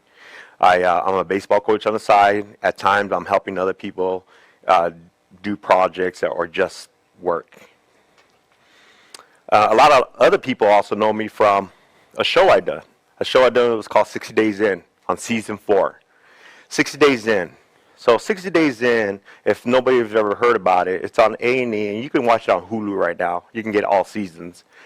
But particularly on my season, and usually the aspect of the show is like they put 7 individuals in a show into a jail environment, and these people, like myself, have different walks of life. They all have a purpose of how they're going to do their journey through jail. They put individuals that never been in jail into an environment to see why our jail system is failing. Why is our correction system failing? Who's bringing in the drugs? Who's bringing in the contraband, the cell phones? Why are we failing on that part?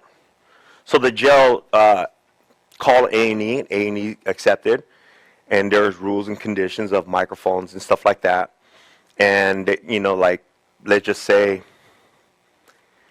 the jail cannot charge people if they do certain things on the camera.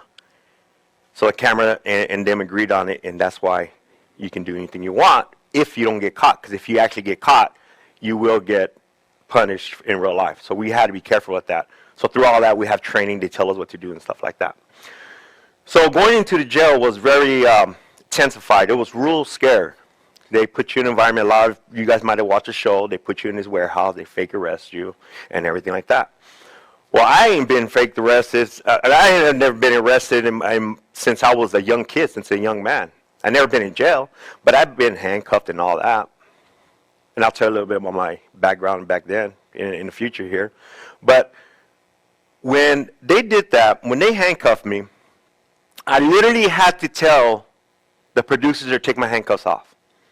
Because I had a hard time with that. I had a hard time with that section because the handcuffs were cold. I was tied down. And I know in my last 25 years, I was trying to do the best thing I could do to stay out of jail and to be a good man, a good father, a good husband.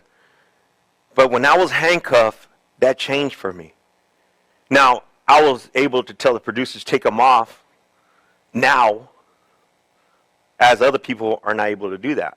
In real life, you can't tell the officers, hey, take these off, I'm having a hard time. So, I had to tell them to take it off. But I had to suck it up, and I said, okay, this is, I'm going undercover, but it was really intense. So as I go in, they as you've seen on the show, they take me in. The officer, the sheriff, and the deputy are the only few people that know that I'm in undercover. So when I go from the police officers into the jail, it's real live action right there, reality to its best.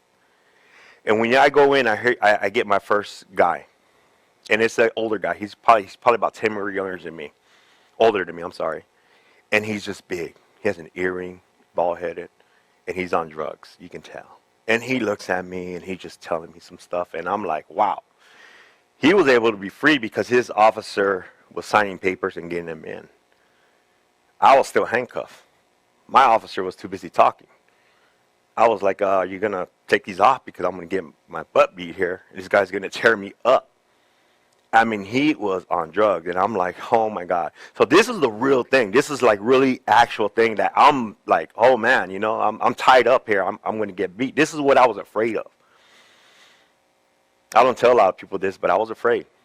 I was afraid of the unknown. I'm never afraid of what's going to happen right there and then because I know I'm going to do it. But to not know what you're going into, that's pretty scary. So going forward, I went in. They offer you. They go through a booking cell and you go into one little room. 20 men in there, young men, old men, you name it, and you're crowded in there, and everybody's cussing, yelling, mad, whatever, pissing on the floor. Everything. They come over and they give you guys a sandwich after you fingerprint and everything. I remember in the training they tell us, don't give people your food. I remember having old homeboys telling me you can't get punked, you have to stand up for yourself. And this one guy tells me, he goes, hey, are you going to eat that sandwich? So I had to kind of get like find an inner ghetto of myself like I used to be and say, yeah. And then he, all right. So I was kind of proud of myself, and I turned around and I ate that sandwich so fast I was so hungry. But I also didn't want him to ask or anybody else to ask no more because I only had enough energy to tell that guy no. So stuff like that was like engaging, crazy, but sad because these guys were hungry. These guys were homeless, everything in there, everything you could think of, gangbangers. So going through all that, the purpose of the show, you have to have a purpose of going into the show. Okay? A&E finds a purpose for every individual. Maybe there's a police officer that's there that wants to find out what's on the other side of the badge. Maybe there's a father that has a son locked up. Maybe there's a mother that has a daughter locked up. There's teachers out there that want to try to see what they can do to change the world. Whatever it may be. They want to find out. My purpose was Johnny Jr. is in prison for first-degree murder. They dropped it to second-degree murder. Second-degree murder. Now that's a hard pill to swallow, other than death. My son, for second-degree murder, I'll tell you his story in a bit. But my purpose was to know that I have to do this for him. I want to understand his walk. I want to understand why he feels so alone. What happened? Where did I fall? Where did I fail as a parent? I want to understand why he's alone in there, how he feels. Because on the outside, he had me. He had his mom. He had his loved ones. But he made a mistake. But I don't know how to be in jail. I don't understand jail life. I have a lot of partners that have been in jail, in and out, all my life. I strive to stay away from jail after I started to change my life. But here I am volunteering to go into jail. To do this? Of course. Why not? Everybody does everything for their kids, right? Isn't that right? I mean, you do anything for your kids. Why not? I have a good job. Worked at Intel. I have great family support. Everything going good at home. But my son's locked up. So I need help. I need help. I need to do something. He's still my son. So I got to do something. Sure, why not? So that was my purpose. I went in there and I said, okay, let's go. Let's do this. So when I went in there, it was so hard. So many emotions. The sheriff says that he wanted me in there because of my old gang life. Because of I have mental illness, depression. He also wanted to know how it feels because he has a lot of gang activity in there. So I would understand it, which I did. And the sad thing is that we weren't there to do any snitching or telling on the inmates. We were there to find out what the corrections officers are doing. Why is his jail failing? So we did that. Oh yeah, the corrections officers, they would hide stuff under their pockets. They would put stuff in their lunch pails while they're handing out lunch. Cell phones, knives, whatever you could. And they know who's going to come down the line. They know it. We seen all that. But my purpose was not to snitch right there or say anything right there or change it right there. The system's been broken for decades. How's one man or 7 people going to change that incident right there, right now? We can't do that right now. We're there to grab information to fix that jail as much as we can. We can't change it right there. So we have to do it a little at a time and fix it that way. So we did that, and going into there, I shared a lot of experience with the young men, older men. Some men were veterans in there. Some men were young men. Some men were homeless. I have this one story that this one guy tells me, hey, Johnny, what are you going to do when you get out of jail? I had to tell him a story. Had to lie. And it hurts that he had to lie to a young man that's just being honest with you. And he tells you, what are you going to do? I'm like, oh, man, I got to get my parole officer. I got to, I still got to go try to get the slang down, right? So I got to try I got to see if I can get my job back, and stuff like that. And he's like, yeah, I understand. Then you kind of return the question, what are you going to do? He tells me, I'm homeless. I say, you're 16. He goes, yeah, I'm homeless. I've been homeless since 16. I'm sorry. He's 19. I've been homeless since I was 16. I'm 19. I'm homeless. I don't got nowhere to go. My mom died when I was 4. My dad's been on drugs. And I just jump from house to house, from family to family, or whatever. Man, that hurt. That hurt my heart. I'm already in stress. I have a great life at home. My life is wonderful at home. I don't think so because my mental illness tells me whatever. But it is. My life is beautiful at home. But here's this young man. And now here I am lying, and here's this young man going in real life in trouble for a crime he did, a petty crime, but he's in trouble, and he's homeless. That hurts. That hurts so much. I didn't engage with them. If you look at my Facebook, you'll see some things, a picture with me on the website. You'll see a picture of me and him. His name was Blue Black, they called him. I won't disclose his name, but it's Blue Black. Young man, young artist, good guy. So stuff like that was so intense. There were so many fights, so many racial calls. 95% of the inmates in there were black. There was maybe 4 white guys, 2 Mexicans, 3. All kind of different light, but they all treated you because you were all in there together as one. At the same time, they were like fighting for each other, fighting for things, for money, for potato chips, for everything. This is what my son is seeing. This is why I was wanting to go in to see what he is going through. Why is my son asking for money? Why is he doing that? Is he getting in trouble? Is it dangerous in there? Absolutely. But on the other side, I also see how you can't be in trouble. Why? You got to stay in your own lane, right? You got to stay to yourself. You got to make sure that you're doing right. You got to make sure you don't engage. You don't gamble. You don't do all this and do that. Just like they tell you. Sounds familiar? It's a law out there.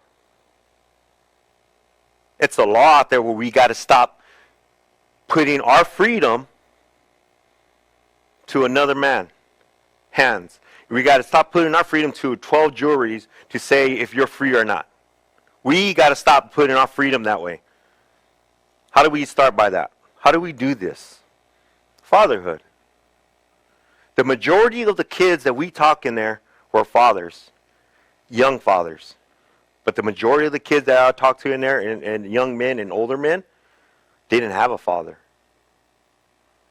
It all wraps around the same thing. That what I've been through, what they went through. I already knew that going into this that we had a father problem. Fatherhood was missing in a lot of our stories. How much fatherhood means to young men, even to young women. We need our fathers. So going into this, it was real difficult. Again, stressful.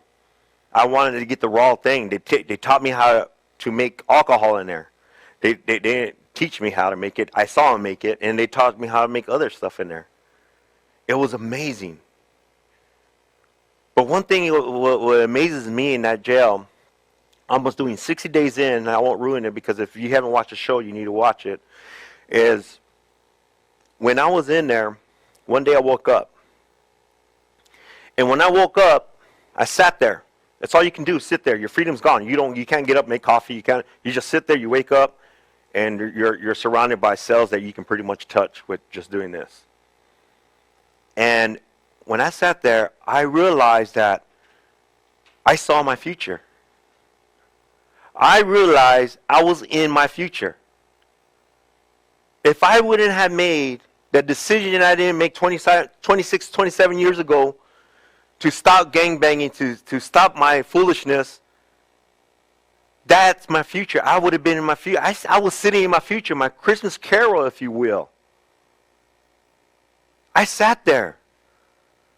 What a great gift that was.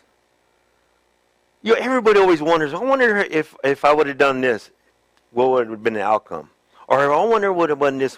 I saw that. What a great gift. This is why I took this journey so personal. It was so intense for me. But to see my son in there and to feel the loneliness he had was real sad. Because he went to tell me that he still needs his father. Was I disappointed in him? Absolutely. Could I judge him? No. I couldn't judge him. I did the same foolishness too. I just got caught. He got caught. I'm sorry. I never got caught. If anything, I did worse. My son wasn't about that gang life. He made one decision. He did one decision just to drive, just to offer good money. He took it. He had his own apartment. He had his baby he was raising. He had his girlfriend. They were doing good. Good little family. Proud of him. Still talking to him, still engaging with him, having lunch, having dinner. Good kid.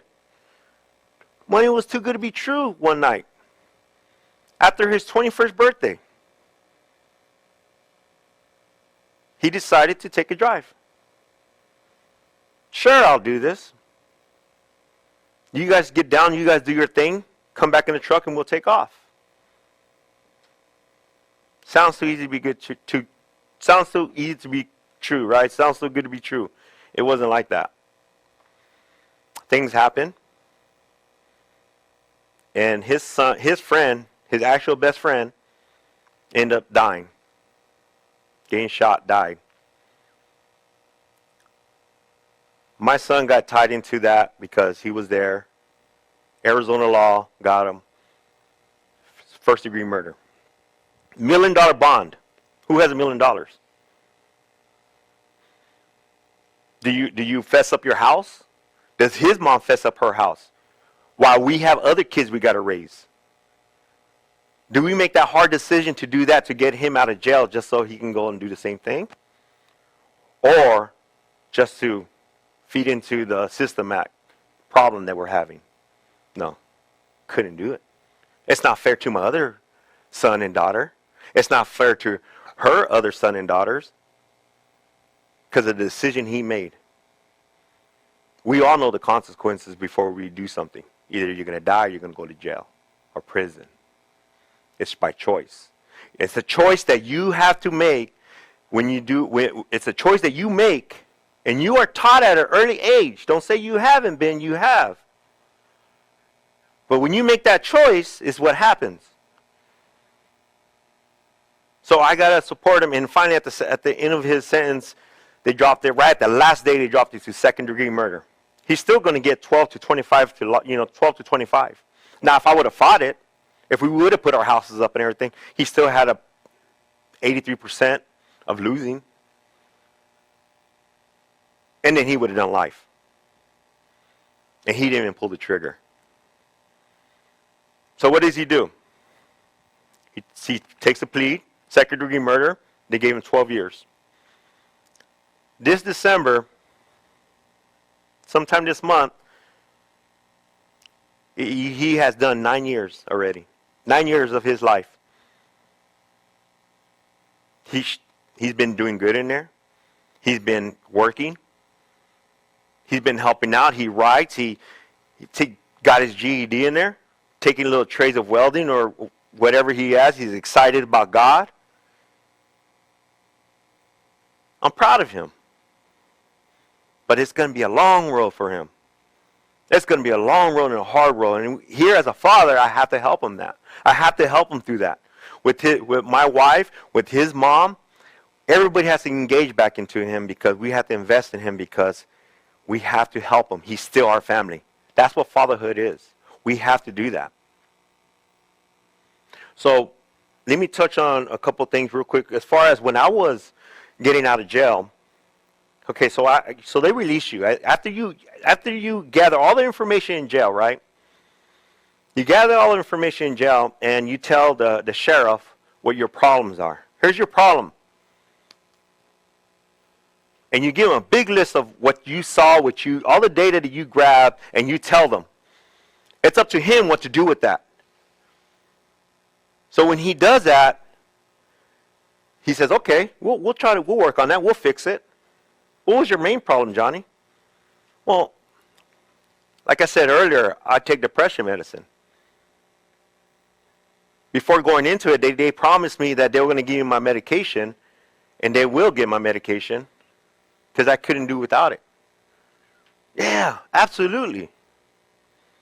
The first week, they couldn't even get my medication. The second week, they couldn't get my medication. No medication at all. Cold turkey.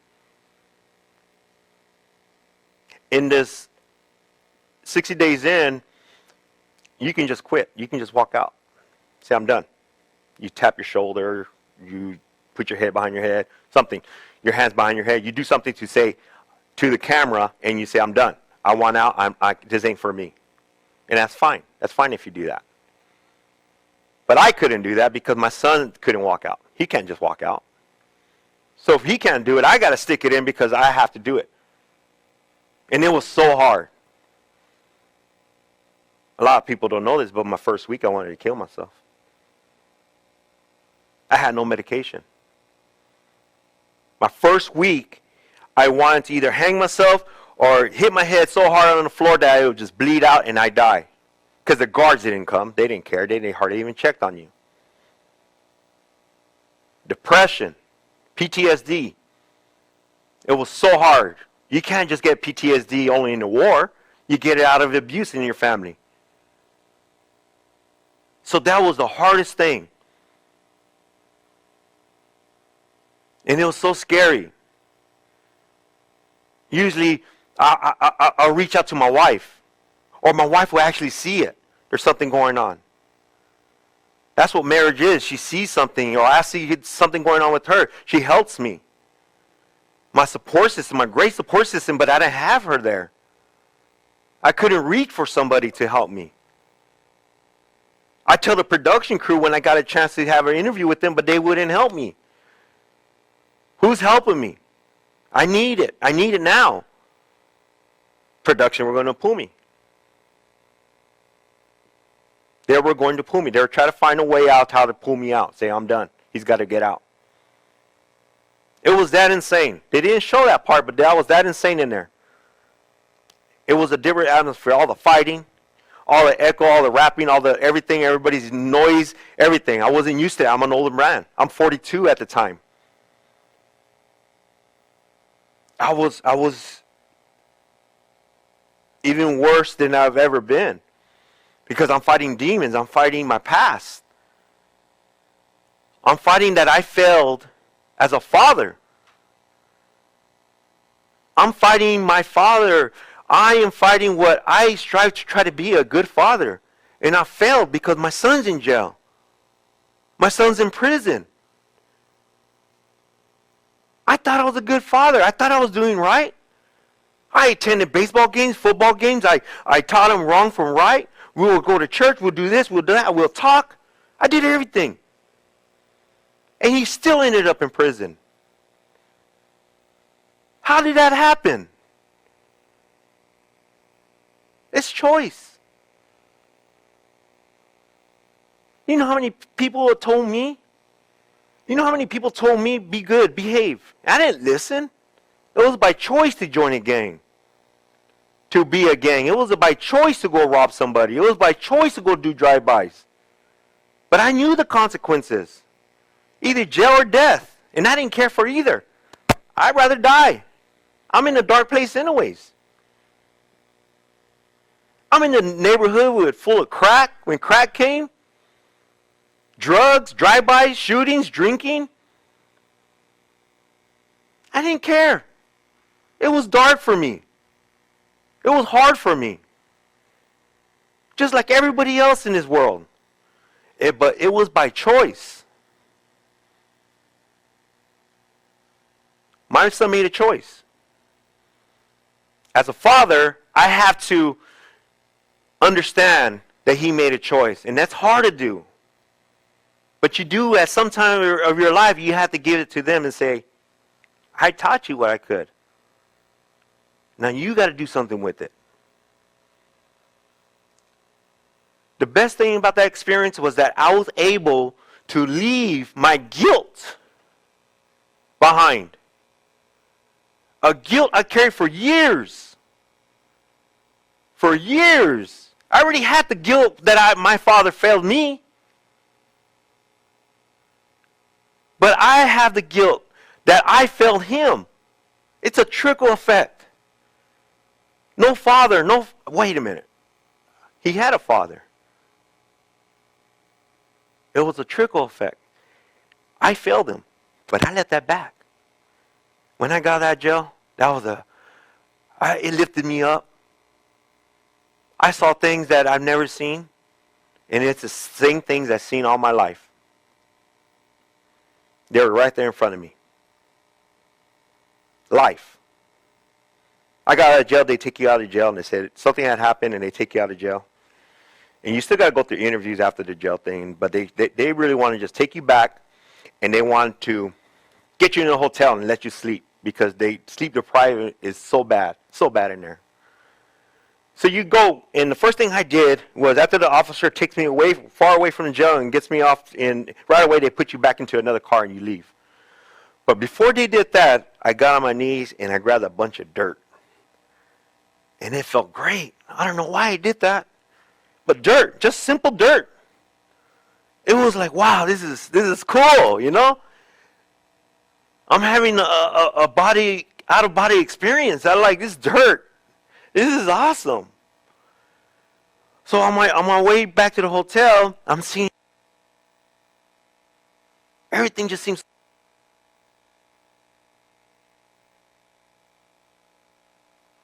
like, okay, cool. Wow.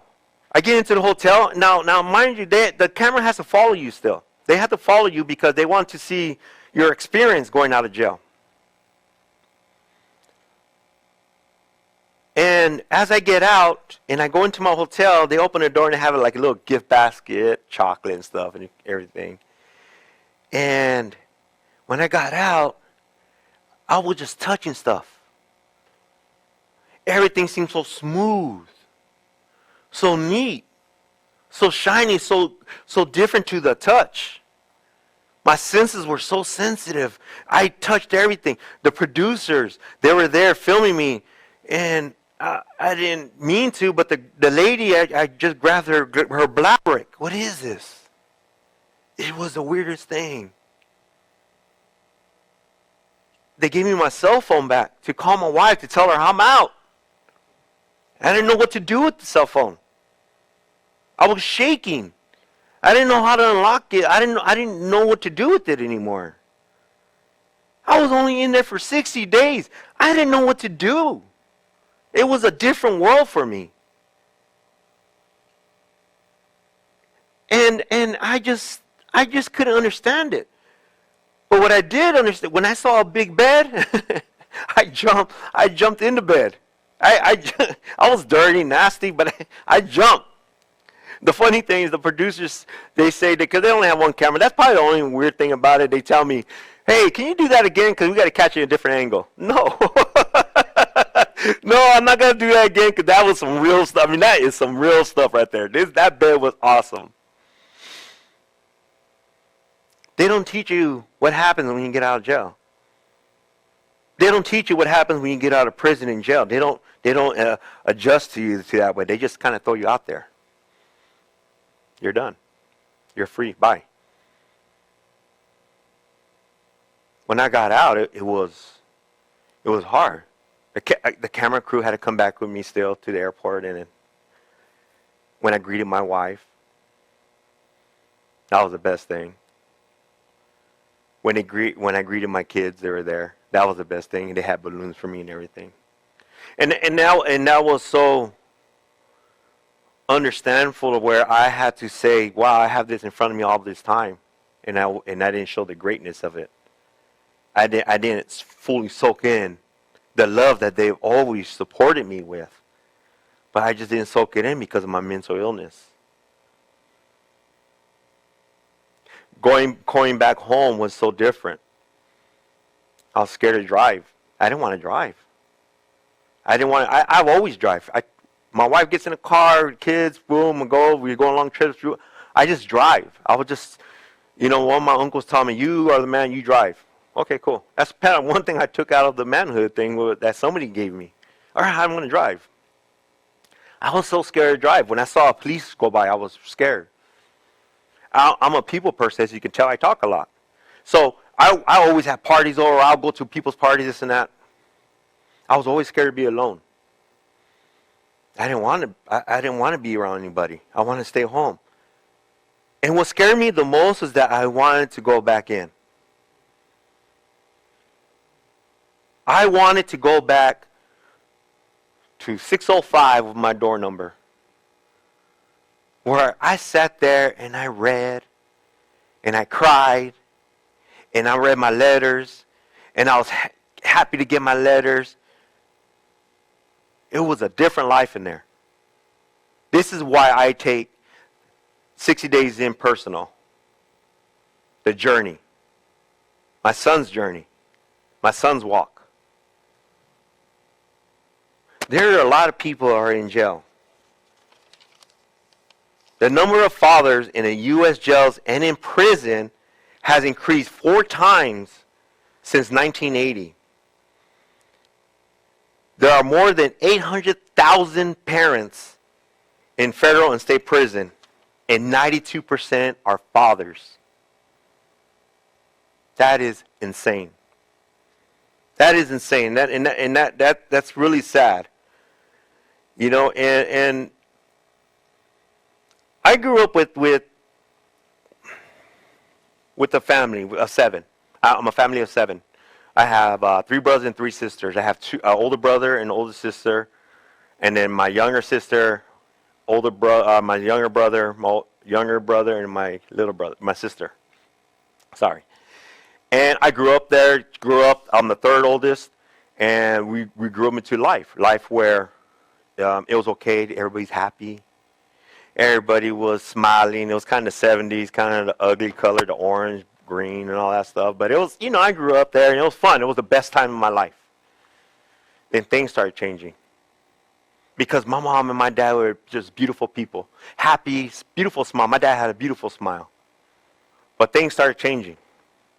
Now, before I get into this story, I want you to understand, I'm not here to bash my father. I love my father. I'm not here to bash a man that tried, because he tried. He just didn't give up. He tried. Addiction overcame him. Okay, so I'm not here to bash my father. I love my father. But addiction overcame him, and he did the best he can. Because no man or woman comes into this world and say, I'm just going to fail. I'm just going to have a family, I'm just going to fail. They don't do that. Addiction or choice grabs them. It's up to us to do what we got to do with that. So growing up with my father, growing up with my mom, as far as I can remember, maybe 8 years old or so, 9, growing up 10 or even 11. Just growing up good, happy family. There was only 4 of us at the time, happy as can be. And things started changing. The laughter's turned into arguments, arguments turned into violence. Screaming. Hitting. The drinking happening more. My dad couldn't hold a job if it saved him. He kept hopping job to job. He tried, but he just couldn't do it. See, my dad was an alcoholic. And he loved smoking weed. Those are the 2 things he loved back in the 70s and 80s. I mean, that's what it was. It was that. So, we seen the aggressiveness coming out more and more. So all of a sudden, my mom had to get two jobs because he couldn't do it. My father couldn't hold his own. He tried, but he couldn't hold it. So the tension got stronger. Then my dad and my mom started fighting. And then my dad would beat my mom. And she would be on that couch protecting herself. Back against the couch. Kicking him off. And all of us are sitting there crying. Wait a minute. You guys love each other. What happened? You guys are supposed to love each other. Why are you guys hitting each other? Stop hitting her. Mom, stop slapping him. Why do you guys keep fighting for? Because we don't understand this. We're so young. We don't understand the finance, the everything that's going on. We don't know about alcoholism, but we know that there's something wrong that dad keeps doing.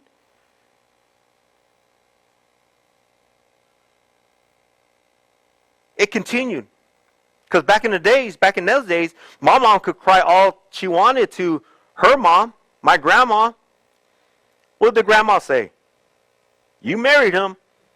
You stick in there. You hold that marriage. Well, she didn't say that. If you're getting abused, you hold it. You fight for her marriage. Okay. And she did. So she stuck it in. Time after time came, more problems came, more kids came. Now we're 7 of us. 7 of us. Now my mom has 3 jobs. I hardly see my mom. So now my dad's raising us. But now the abuse comes to us. Now we're getting abused. We're getting hit hard. We're getting challenged. My father used to tell us, go do this, or or I want to hit you, I want to beat you, or whatever, and he would. But you get so mad as a young man, and you just puff up at him because you're just tired of it. What did my dad do? What did my pops do? He challenges me. And he will look at you. You want some? Hit me. And I was so scared of him. He has such red eyes. And he's a very handsome man. But he had this scare. That scared of the fear. Now I'm seeing what my mom saw. The fear. My father.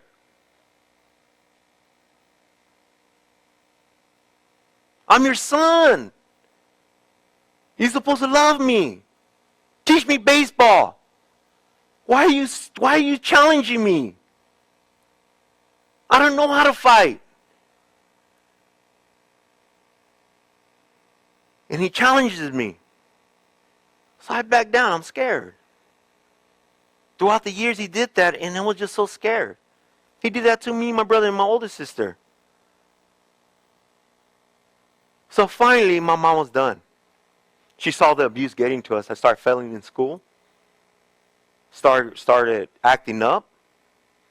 And then my mom couldn't take it no more. So she kicked him out. So you got to go. But my dad didn't leave just like that. He would say, okay, I'm leaving. And then he'll put on a show. He'll be all drama. He'll have the duffel bag.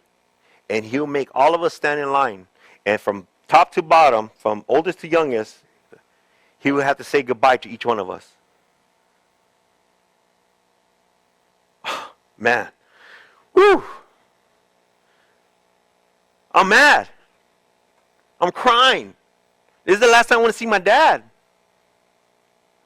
Why are you going? I look at my mom, I'm mad at her. She's kicking him out. So I'm crying, and he did that every time she kicked him out.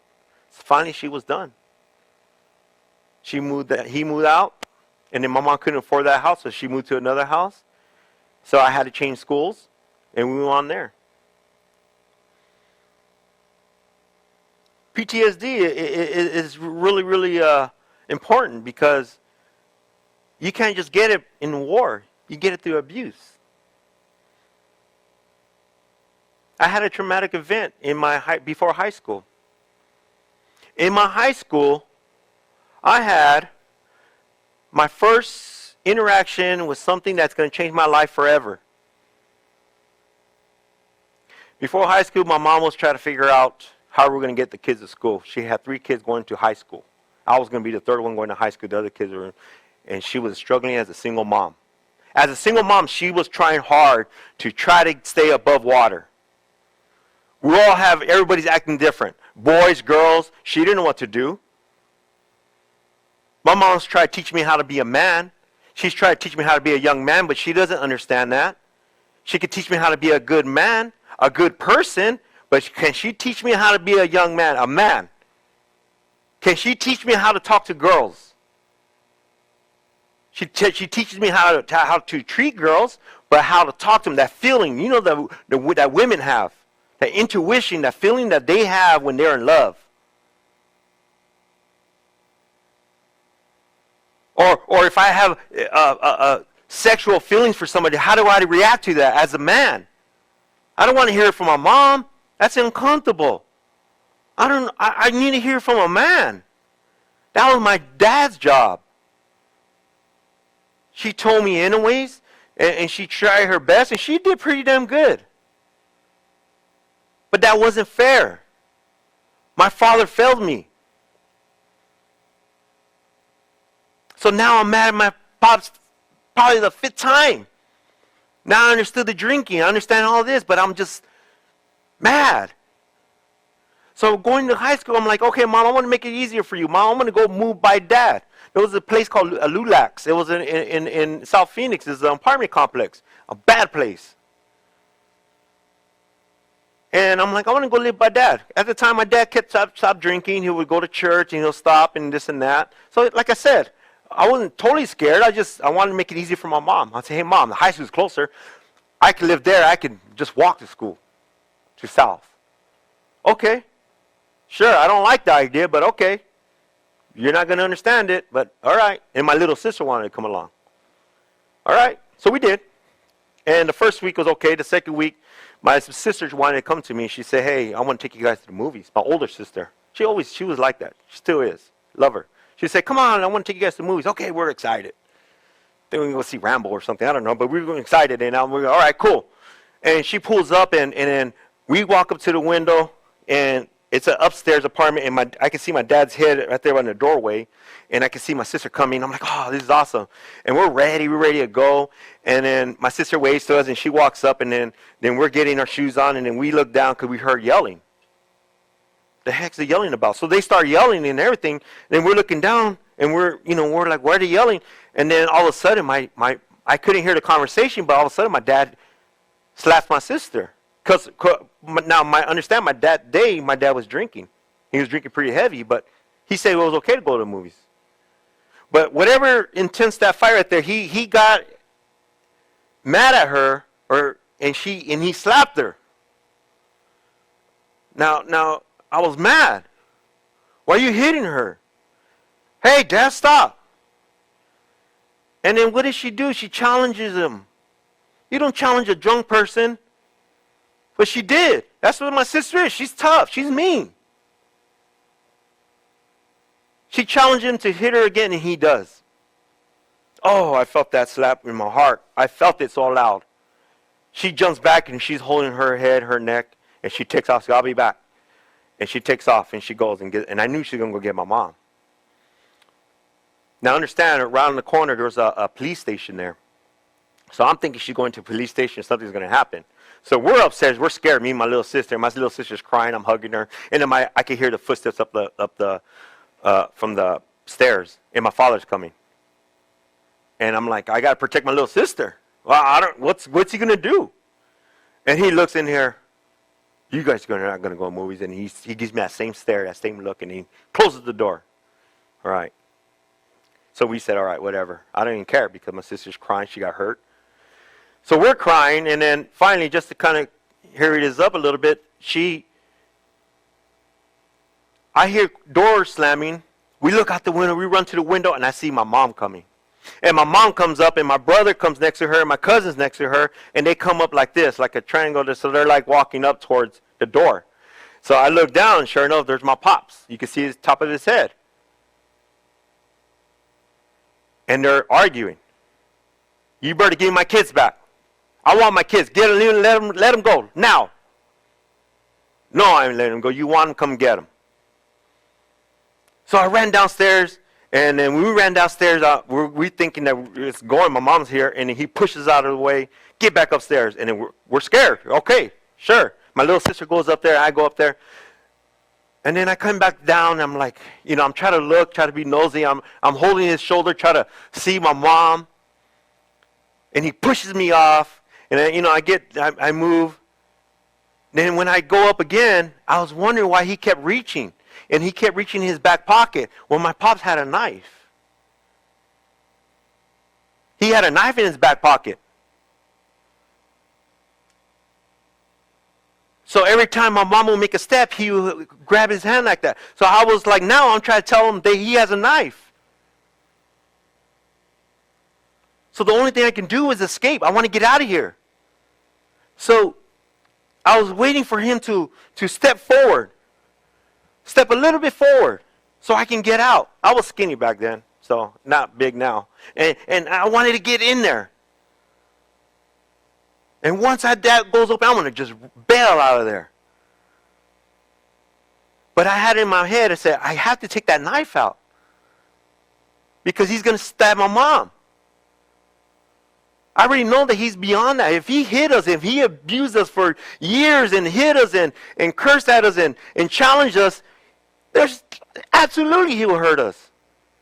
He will hurt my mom. So as I'm running, and I see he finally goes open enough, I see an opportunity to run. At the same time, I see another knife right here on the counter. There's a counter right here in the kitchen. I just see a knife. I grab the knife. At the same time, I pull my dad's knife and I run.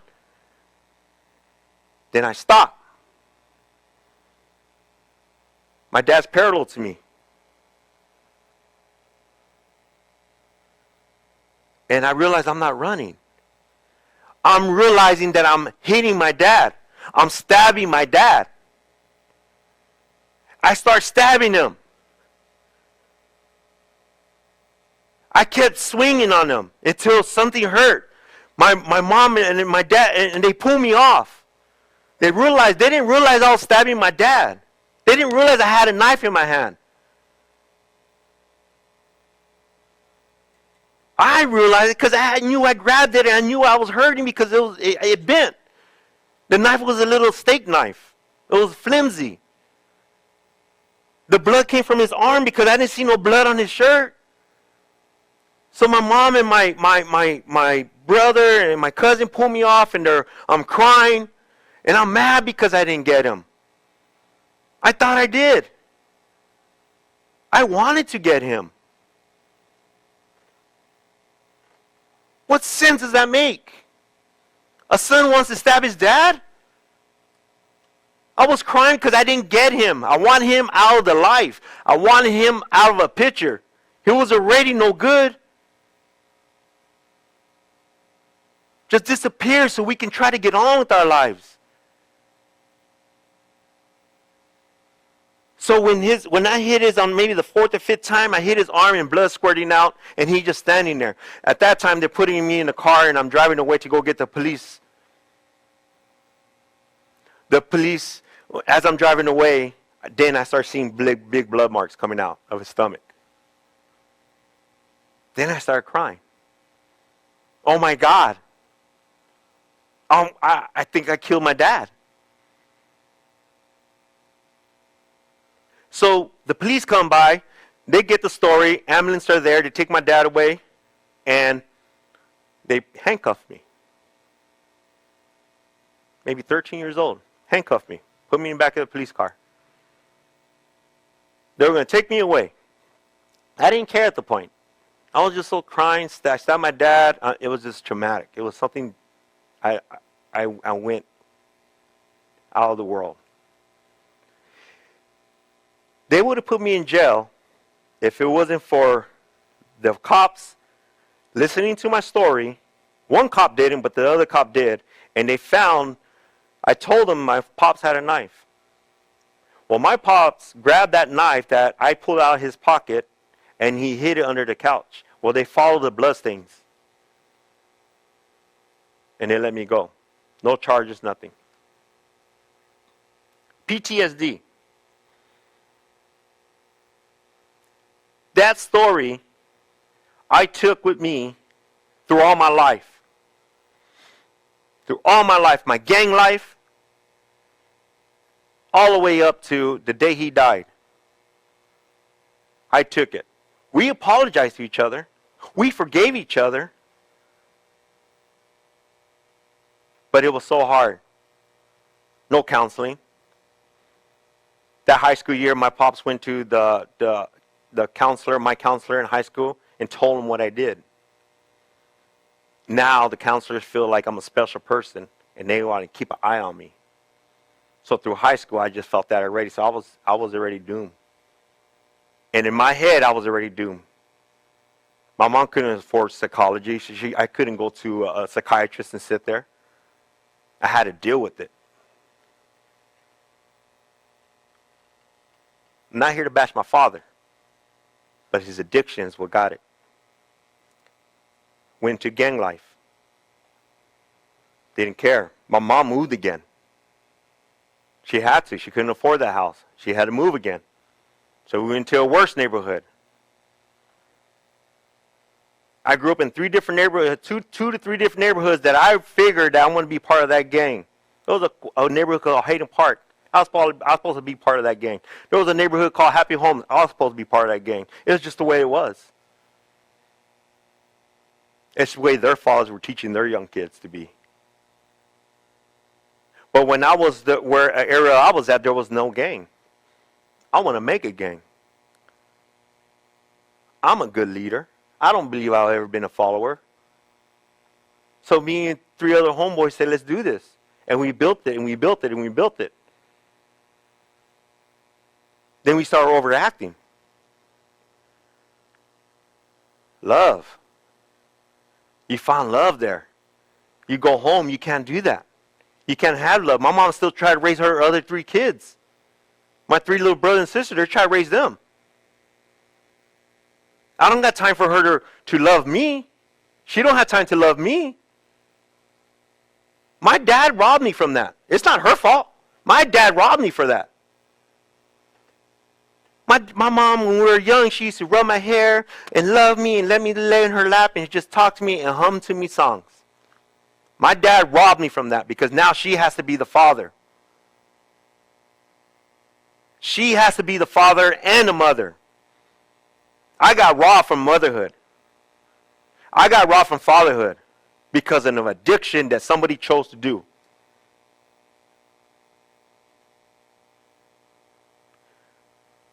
I went into gangs and I needed love. And we did it, no matter what. At this point, I lived to die. I didn't care. I drank, smoked weed, do drive-bys, stab people. I didn't care. I wanted to die. I'm going to leave that house knowing that I'm going to die that day. I'll put my gun on and let's go. Whatever happens, happens. That's the way my life always been. I was never scared. Just go.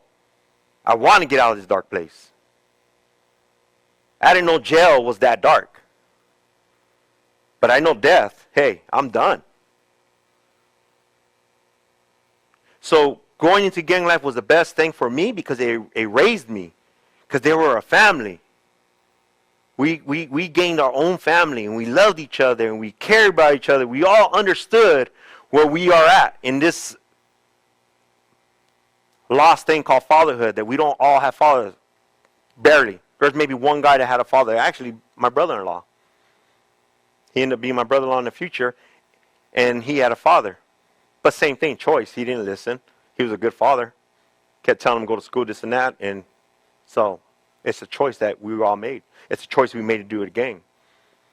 Gang life was great for me. I could do what I want. There's no rules. I know what's wrong from right.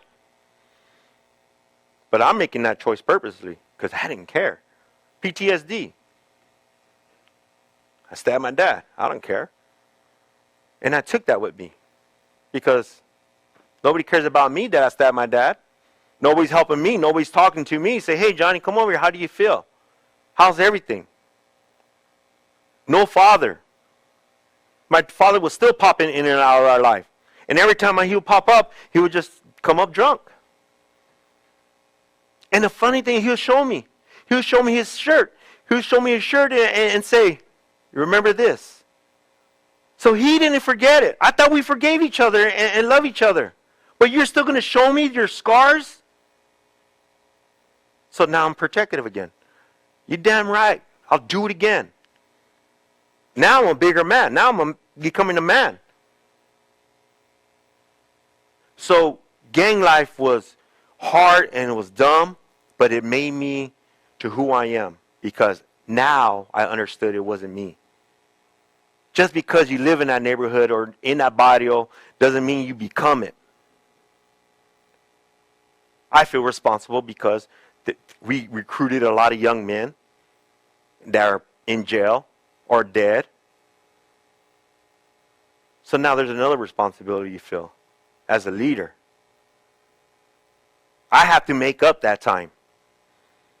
I have to do better in this world. So that's what made me change. I remember this one time, that we were in a car. We were going to go get some some beer, and I was with these guys. Now, mind you, the majority of the time I grew up were black males. The Chicano race I never grew up with. That's why my Spanish sucks. Sorry. That's why it does. I didn't grow up with mostly Hispanics. I grew up with black people. And I understood them well. That's why the jail was 95% black in ATL. In that jail, it was home for me. I didn't care. So growing up there was easy for me. Gang life was easy for me. So when these guys tell me, hey, John, let's go get some liquor. All right, cool. We go down the store, and it's a regular store in 24th Street and Broadway, and they're like, all right. And right away before we're going to pull in, they go, hey, there's that one guy. So now I'm with this gang that we got along with all kind of gangs, and this gang were nothing but Crips. We're blue all the time. And we're in this lowrider, and he's like, hey, there goes the blood there. And I'm like, okay, well, I'm not doing a part of it because I don't know the guy. And then I look, and it's my friend. Because I also get along with those guys too. They have a beef with each other. I don't care. You guys are all my partners. Cool. So they're going to shoot up Donnie. So the guy pulls an AK-47 out. The other guy pulls a 9mm out. I don't know what to do. I want to say don't shoot him, but I'll be a punk. They knew I was cool with Donnie, but they're like, nah, we're going to get him. Only two things I could do. Only two things I just hope that he didn't see me. So I sat back and lowered myself, and I hope that they didn't shoot him. To be in a situation that fast, I understood my son, and that's why I never judged him. Because it was a choice that I still got in that car, and I already knew they had guns, and I already knew the situation. It was by choice. So many gang life. Selling drugs. I had the hustle. I wanted to make money. I always made money, no matter what. Even when I was selling drugs, I was cutting people's lawns. I was doing stuff. I had that hustle in me. The hustle's always there. We got to teach our young men the hustle's got to change. Change the hustle. You have it in you. You have that hustle. You know how to slang. You know how to do this and that. Change that hustle. Get some jobs. Get it. Do it the right way. Don't let the man take it. They'll take it if you're selling drugs, but they can't take it if you're working a 9 to 5. Change your hustle. Selling drugs was so easy for me, and the money came so easy. I remember this one lady, and she would come up, and she had 4 kids. 4 kids running around. She was the nicest lady. And then she got into crack. And she went everywhere, and all of a sudden her kids were everywhere. My mom would feed her kids. My Thea would feed her kids. Everybody would feed her kids, and she was just everywhere. One day we're in the alley, and we're kicking back, and of course I'm selling drugs, and then here we are, and she comes up to me, and she wanted some. As I'm pulling out my rocks, my crack cocaine, I'm looking, and I can see that she's pregnant. Now, mind you, she had like a little muscle shirt on. I literally seen her baby move in there because she was so skinny. She was so skinny. Her baby, you can actually see a baby moving. You can see all limbs. And I still sold her that crack. Change your hustle. Got into a car, and we drove off. It was my brother-in-law's first marriage, and he says, "Hey, we're gonna have a bachelor party." We go into the bachelor party. All my homeboys are there, and all these other gangs are there. All right, bachelor party's over. Let's go. We hop into some car guy we don't even know, and we get in there, and we're driving. We recruited a young man. His name was Joker, and we recruited him, and we're like, all right, let's go. We're going to take you home first, all right? And he's driving. We're drunk. We're driving drunk. All we had to do is make it right. Take him home. We see over here, at this time, I'm about 17. My girlfriend at the time had a baby. My son, Johnny Jr., was born. Now I'm making the same choices my father did. I'm drinking, I'm doing the same thing. And before we make that right, we see a gang over here. Now I stopped trying to gangbang as much because all the little ones started gangbanging, so I was kind of kicking back a little bit. But I was there for a party. We see gangs, and then the chase goes on. So these guys start chasing us, and we're in the truck. There's 8 of us in the truck. 4 people and whatever's in the back. We're all just going. We're going fast, and these guys are chasing us, and they start shooting, and you can hear the tailgates. They're hitting the tailgate. Now, me and my friend are right here, and there's a tailgate right here, and me and him are across each other. Believe it or not, we did the stunt thing, and I didn't think it worked. We only saw it on TV, and we grabbed like a chain or something that was back of that truck, and we threw it and smashed those people's window, and they went off. It worked. Cool. But the guy was so strong on cocaine that was driving, he just didn't listen. I'm fighting up there, and I'm banging the window, and he wouldn't listen. He wouldn't listen. So we sat down. My partner, Joker, tells me, hey, let's jump. No way. We're going like 60 down Southern. We can't. We'll die. He goes, all right. And we ran 2 red lights already. It was about 2 o'clock in the morning. And I'm like, oh my God. And I see another one. I said, here comes another. Let's say, all right, let's go. Let's jump. And he says no. So I'm like, all right, let's stick it in there. And then I see on my left is a truck coming. And we're running that red light. We're going to get hit. And sure enough, boom, we get hit. We flip, bodies everywhere. I remember landing. I scraped on the floor like that. I land, and I'm sitting there, and I could think about my son. And I'm thinking, oh, my God. And I sat there, and I hear a thump next to me. I'm seeing bodies crying everywhere. The ambulance haven't got there. I look next to me. It's my homeboy Joker. I grab him because I hear him moaning. I grab him. I pull him over to me on my lap, and I'm holding him. And I hold his head, and his brain is squishy. He dies. The ambulance come, and they try to pull him off, and I said, no, he's going to die with me. He's going to die right here in my arm with love. He was already dead. 14.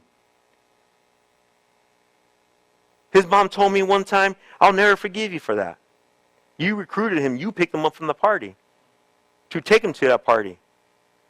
That was her only son. Gang life. It makes you and it'll break you. Because gang ain't got no love too either. They'll turn on your back in a heartbeat. It's not worth it. So how do we fix all this? Fatherhood. The link from all that what I've been telling you from this story to this story, it's our fatherhood. We're missing our fathers. We need our fathers. How are we going to fix it? We talk to our young men. We invest in them. Teach them baseball. Take them to events. Take them to a park. Get them off their phone.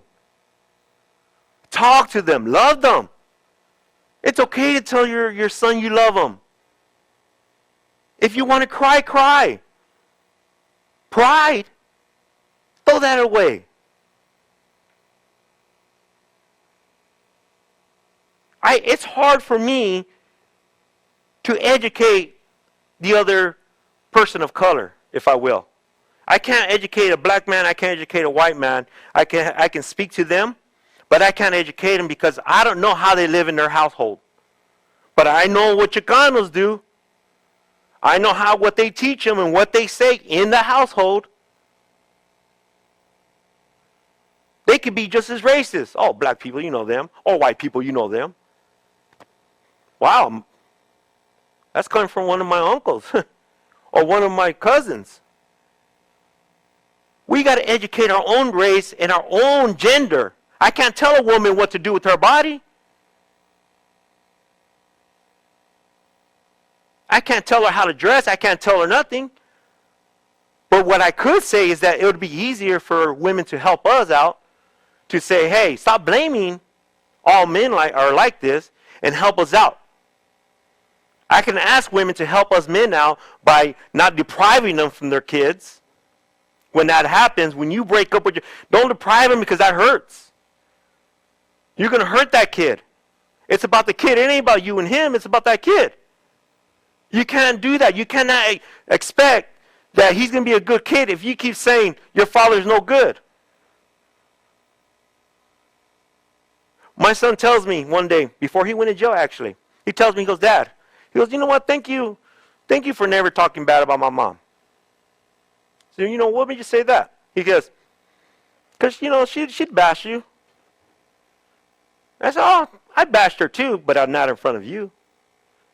Why? Because that's your mother. That's still your mother. If you're going to talk bad, if you're going to talk crap about your significant other, your ex-significant other, don't do it in front of the kids. Come on now. You can't do that in front of your kids. Stop it. We need to have fathers. If you're cheating, if you're seeing another woman that you ain't supposed to, stop it. Because that's going to lead to no fathers. If you're drinking, if you're alcohol, if you're out there partying and you keep going, your kids are going to see you with the beer in your hand all the time. Stop it. If you're still drug dealing, if you're change your hustle, stop it. Stop it. Right now. We need our men. We need our men. We need our men, our fathers. This is what Man K stands for. Men all need to be caring. Actively engaged, vested, and encouraged. What is our men? Where are our men? This is what you need to do. When you think of man cave, and you say, I want to build a man cave, so I can, you know, have my big screen TV, this and that, that's fine. So, what I have to do in my man cave is this. That's my man cave. I got to invest in our young men. Why? People ask. Why do you want to put so much time? Because those are the kids that are going to be robbing me. Those are the kids that are going to affect my community. If you see a little kid and he has no father, you want to grab him because guess what? He's going to join a gang and he's going to go against you and he's going to take your life or he's going to take somebody else's life. It's the community. Work in your community. Clean up your community. Help. Talk to your neighbors. Invest in your neighbors. Fatherhood. We need our fathers. I needed a father. I needed a father. But I did okay. Because I grabbed role models. I grabbed my wife's father. He's a veteran for two tours. I grabbed uncles. I picked my role models. I didn't pick that cat that said white people are bad. I didn't pick that cat saying that this president is bad. I want to pick people that want to invest in me and I'm going to invest in them. That's what manhood's about. That's what fatherhood's about. That is what Man Cave's about. So I want to thank everybody for showing up. I want to thank everybody for investing time in me, for watching my show. Thank you so much. Thank you for the blessings that you gave that a friend that passed away recently. His name was Nate. He did 2 tours in Army, in the Marines, and he did 2 seasons on 60 Days In. I want to really give thanks to him and his family. You know, and again, that happened to be a PTSD. He ended up killing himself. Suicide. Suicide hits a lot in our families. Invest in your kids. Because suicide's knocking on their door if they're in a dark place. Beat them to that punch. And let's talk to our kids and love them and hug them. Fatherhood, we got to step up, guys. And to the fathers that are stepping up, thank you. But your job ain't done yet. Just because your kids are big, you still need to invest and help your community out. So thank you very much. Thank you again to everybody that's been here. Thank you for showing up. I appreciate it. Marion, thank you so much for inviting me. And all the speakers, great stuff. I love it. Chemically imbalanced, everything that has happened. That's awesome because it does affect our bodies. So thank you so much. And again, what are you going to do at your man cave? Thank you. All right, Johnny. So I got questions. Well, I got questions. Number one, that was powerful. That's a mic drop moment. We can drop the mic right now and walk on out and say man cave's done for right now. But questions, gang life, and your desire to go into gang life. What did it give you, or did it give you something that your father didn't? Were you craving something that pulled you towards or into the gang? I believe that it was more of a man being surrounded by men that understood you and that would talk to you and listen and hear you out and understand that what you're going through, that they understand, and just kind of a male, intense of males being around you. It just felt good. It just felt, I don't know. It's almost like if a baseball team, if you're in a baseball team, they all make you feel involved and they make you want to go and do something. It's just that. They even give you positive, believe it or not. Being in a gang, you don't think of it as all negative. They give you positive feedback. They want you to do good. They want you to be out of this gang life. They don't want you to be doing this gang life. They want you to do good, but we all in the same boat. We're all in the same boat together, so we all want you to do good. So that's awesome to feel that there's another guy that wants you to do good. So I think that's why. Okay. So you made choices. Some good, some bad. How did you make the choice to walk away from that life? What was your motivation to want better for yourself? So in that story with my friend that died in a car accident, my son Johnny Jr. was already born. And right there and then I realized I am going to leave a young man in a dark place like I was left. Because I had the choices I made and the choice my father made. I do not want, because it was my responsibility. I made that kid. It was my responsibility to raise that kid. Not my mom's, not her mom's, not the state. It was my responsibility because I took ownership of making that baby. It was my responsibility to do that. And I said, I am not going to let that kid become me. So I couldn't do that to that kid. So I'm like, I can't do it. I have to change. I have to stop staying away from the gangs. I got to tell the guys I can't do this no more. And it's okay. Like I said, pride and everything. People are going to call you punks. People are going to say this and that. It's okay. Because your circle gets smaller. But it's all right. Because I have to do what's best for my family. I have to do what's best for this young man. So that's where you have to say, okay, I got to get away. So you have to put your pride down. Because if you think my gang's number one, I'm the best, it's going to keep you there. And then that kid's going to be left without a father. So that's what helped me. Okay. So you described some situations in your life and in growing up that were traumatic, so much so that you deal with PTSD. How do you deal with that PTSD today? So I take medication. I go to a doctor. I go to a doctor every 6 months to a year, especially with PTSD. I go at least 6 months, and she checks up on me, and I find a good doctor that's going to do that for me. A doctor that's going to care and invest into what that she knows that I have that mental illness. She wants to make sure when I go for my doctor visits, and she asks the questions, and she'll say, what do we need to do? Do we need to get somebody in there to talk to you? Are you feeling down? Are you feeling lonely?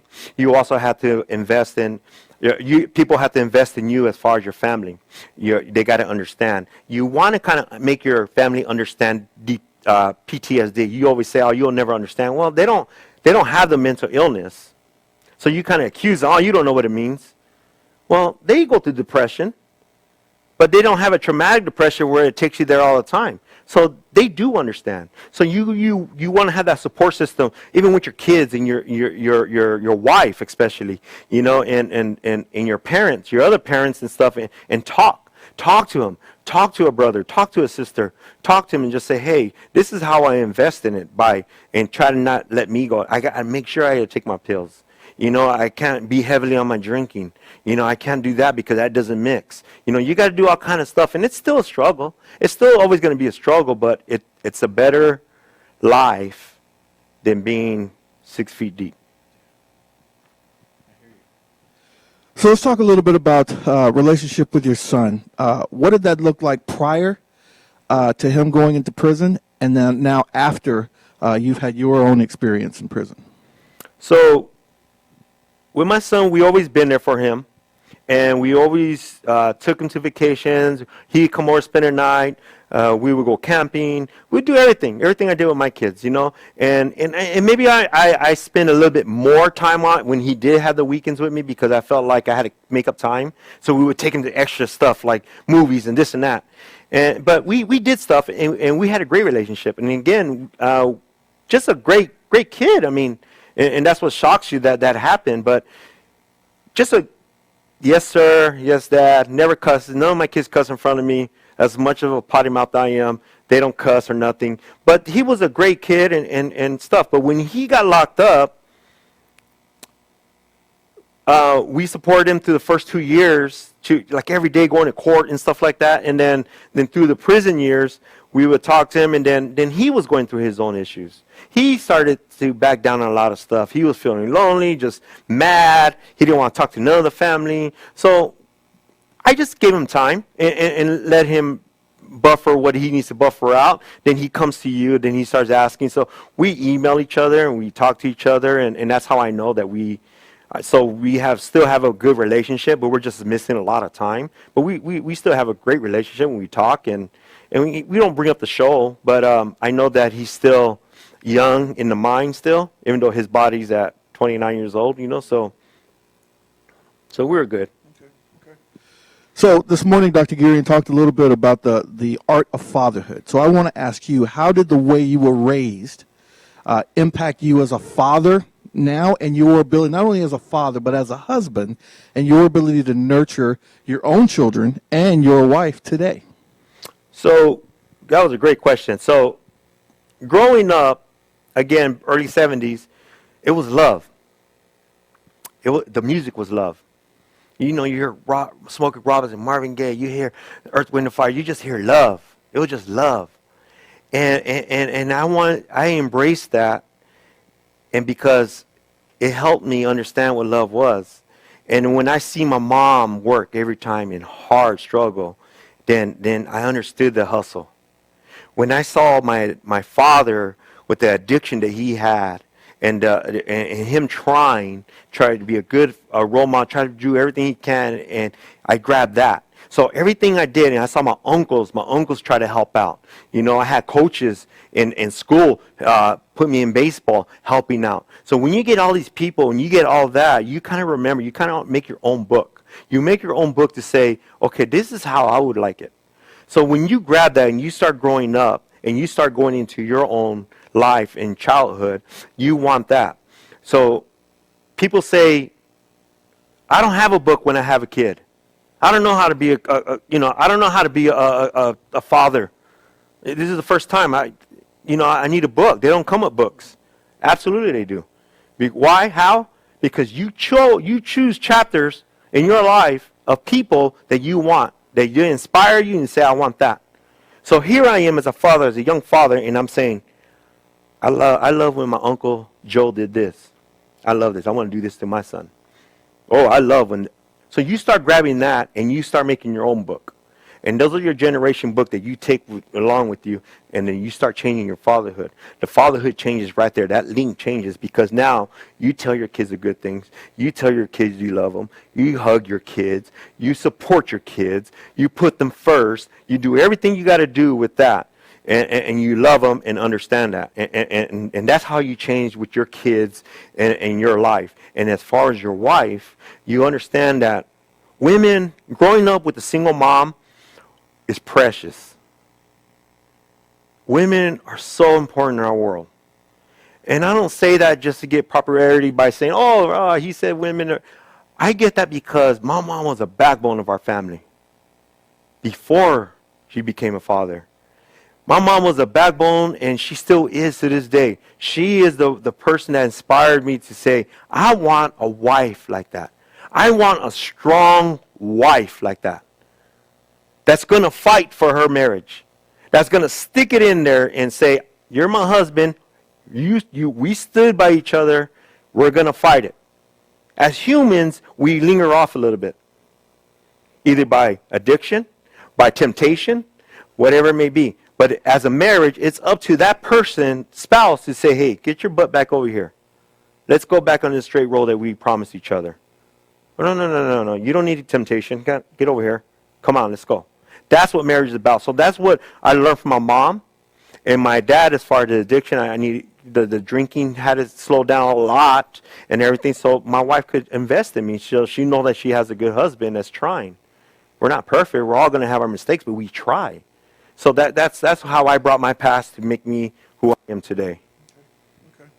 So, you and I talked a little bit yesterday, and I mentioned to you that the Department of Corrections is the largest fatherhood program or male program in the country.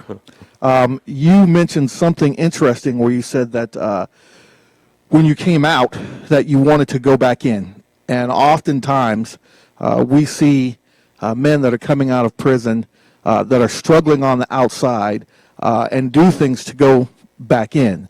So the question I want to ask you is talk a little bit more about your assimilation from the world to prison and then from prison to the world.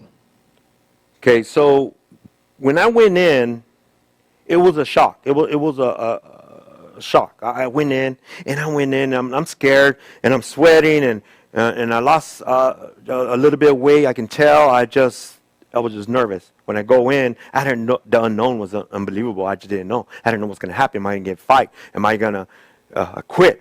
I don't know what I was going to do. And going in, a shell shock because you get up from your bed and your freedom's gone. You can't just walk out the door and say, I'm gone. I want to go do this. Your freedom disappears. And you're like, oh my God, what did I do? So the anxiety builds up. And you're walking around in this little tiny cell and you're doing push-ups and you're doing stuff, but you're bored in there. Your mind just goes. And then coming out, after a while of being in there, you get comfortable to that life. You start saying, okay, this is my home. So you start making it pretty. You put your little books here, and you start folding your little napkins, and you start putting in place. You make your bed, and you kind of start making it a home. You make it a home. And then when you start making it a home, you're comfortable, and this is your domain. This is it. Not even inmates are allowed in here. Say, nah, go out. We'll be out there. That's a tough man, you remember. So I got to kind of push it out there. But this is my domain. This is my home. When I came out of the jail, it felt like my home wasn't my home because it was a strange place. I've been there, but I don't want. It was just not me. Where are my books at? Where's my napkins at? Where's my stuff? Hey, I'm supposed to eat at 9 o'clock. Where are the grits at? I'm on time. I'm home. My time is horrible. Don't even ask my wife. She's sitting right over there. But it's horrible. And I was just like, it was so different, two worlds, that I was yearning to go back to home, my jail, because that was my domain. I didn't have to work. I just get to be in my little box. I get to read, and I get to forget about the world. And again, that's what depression is. It's just kind of, I don't want to be about the world. I want to be in my little box. So that's what it was. Okay. That's what it felt. Okay. So for those of you that are listening, and even our text, we may fudge a little bit. It's 1:27, and I know we have a little time. We were going to break at 1:30, but we may fudge. We can fudge because that's my time where we're fudging on. But I want to make sure that I get through some of these questions because, Johnny, I got to tell you, from looking at the comments, I mean, it was powerful. Some of them couldn't even ask me questions because it was just emotional for them, and you brought up a lot of memories for some. A question from one of our casework supervisors that asked and said that the hustle is real in many of our families' lives that we serve. What's the best approach for staff to have conversations with families or fathers and mothers to help them to find another way? You got to let them understand that money ain't everything. We got to understand that hustle. The hustle means, okay, so let me start. Men need to be providers. And by saying that, it makes us feel like men. Now, don't get it wrong. Don't get it twisted. I know the women are like, hey, I work just as hard and this and that. Don't get it twisted. I understand that. I'm talking about men. We are supposed to be providers. Okay? And by providing, that makes us feel that we are contributing to this world, this relationship, this household. This is our domain. This is what we do. Okay? And I think by letting our young kids know that, hey, guys, if you do the hustle the other way, the law is going to take that away from you. Don't let nobody take your hustle away. Don't let nobody take your money away. If you do things the right way, if you do things a positive way, nobody could take that from you. Not one person could take that from you. Not the government, not the city, nobody. Because that's your hustle. And you do it the right way. Just got to live that hustle, earn that hustle, and go out there and do it right. You don't have to flash about it. You don't have to show all your money about it. Just do your hustle, do it the right way. I believe that by teaching young people, young men and ladies, hey, hustle the right way. You don't have to do it the wrong way. Because somebody's going to take it away from you doing it the wrong way.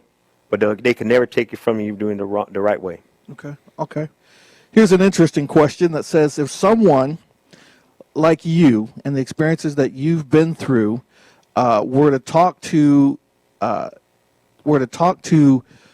you back then about those experiences, what impact do you think that would have had on you? A lot of I mentioned I have that, which is my father-in-law now. A lot of the impact he's talked to me about, because he kept trying.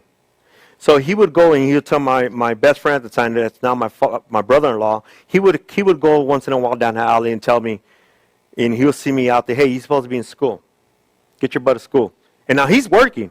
He's supposed to be working. But he would take his time to go over there and see what we're doing, or his son's doing. He'll say, hey, get your guys' butt to work, to school. It has to be a repetitive thing to keep telling young men or women to keep striving, keep going. I believe in you. You can do it. And if you just tell them one time, they're not going to listen. I didn't listen. I had plenty of people tell me one time here and there, and the only time they see me. But you got to also accept it as a young man. You got to say, okay, so they're telling me something. They're telling me right. The right people are telling me right things. I need to accept it and listen. So it's just almost like a repetitive thing they got to keep telling you, and the other person has to say, all right, I got to get it. I'm not dumb. I got to understand this. So. Okay. And here's a final one, and it'll allow you to kind of close things out. And again, I certainly appreciate what you've done here today as a part of Man Cave, and look forward to building relationship even more as a part of Man Cave. Your T-shirt says, "Don't let your struggles keep you from finding your purpose." What does that mean to you, and what message would you share with other men who feel there's no way out? When you're growing up, you want the best in life. And when you want the best in life, you say, okay, I want to become this. But you have all these things coming at you, even as a young man, and it brings you down. And all of a sudden you lose your focus, you lose your purpose, you lose everything that you strive for. And when you do that, it grabs hold of you, because they don't want you to go there. They don't want that purpose, because you're meant more in this life. See, God has a plan, and when God has that plan, He knows that what He wants to do with your life. But you got to understand it, and you got to go with Him. You have that purpose. You have to strive for that purpose. So don't let your struggles hit you. Don't let it get you down. Keep the eye on the road. Same thing as marriage. Keep the eye on the road. Don't let temptation go here. Know the purpose. Know the purpose. Know your purpose. Don't let the struggles, don't let the video, just because you live in a poor neighborhood, don't let that bring you down. Know that this is temporary and you got to get somewhere. That's what it means. And what was the second half of that? Just you closing, and says just giving you the opportunity to close this out. But it was, what would you share with other men who feel like there's no hope, there's no way out? So, men, you guys got to understand, we all have a story in our life. Whether it's good or bad, or real bad. But you're here still. So understand that you can do it. You have that purpose. Get it in you. Read. Find it in you. Surround yourself with good people. People that want the best for you. Not the one that keep wanting to take from you. That want the best for you. That just gives you a call and say, hey, what's up? How you doing? How's everything? Do you need anything? Do you want to just come and hang out? Find that. Find those people. Because there is. You guys are stronger. Men, you are much stronger than what you think. We are so strong that you got to dig deep for it, and we got to know and understand that. It took me years, and not too long ago, to finally understand that I'm a good man. I should have known that when my other two kids graduated, my son got a GED, and things are good. I should have known I'm a good man. I'm a great wife, and everything. I should already know I'm a good man. I quit gang life, quit all this, but I didn't accept it. Accept you're a good man. You don't have to boast about it, but accept it and walk with faith and walk with the purpose and walk with knowing that you have a purpose in life. If you make a kid, it's your responsibility. Own it and love him or her. So that's it. So again, thank you everybody. Follow me on Instagram, Facebook, not on Twitter because I argue on there.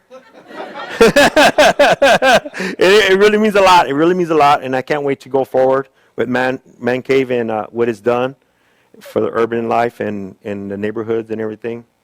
And again, I want to thank all the electronic people behind closed doors back there and everything, Gloria and Jennifer, my wife, for coming. Thank you.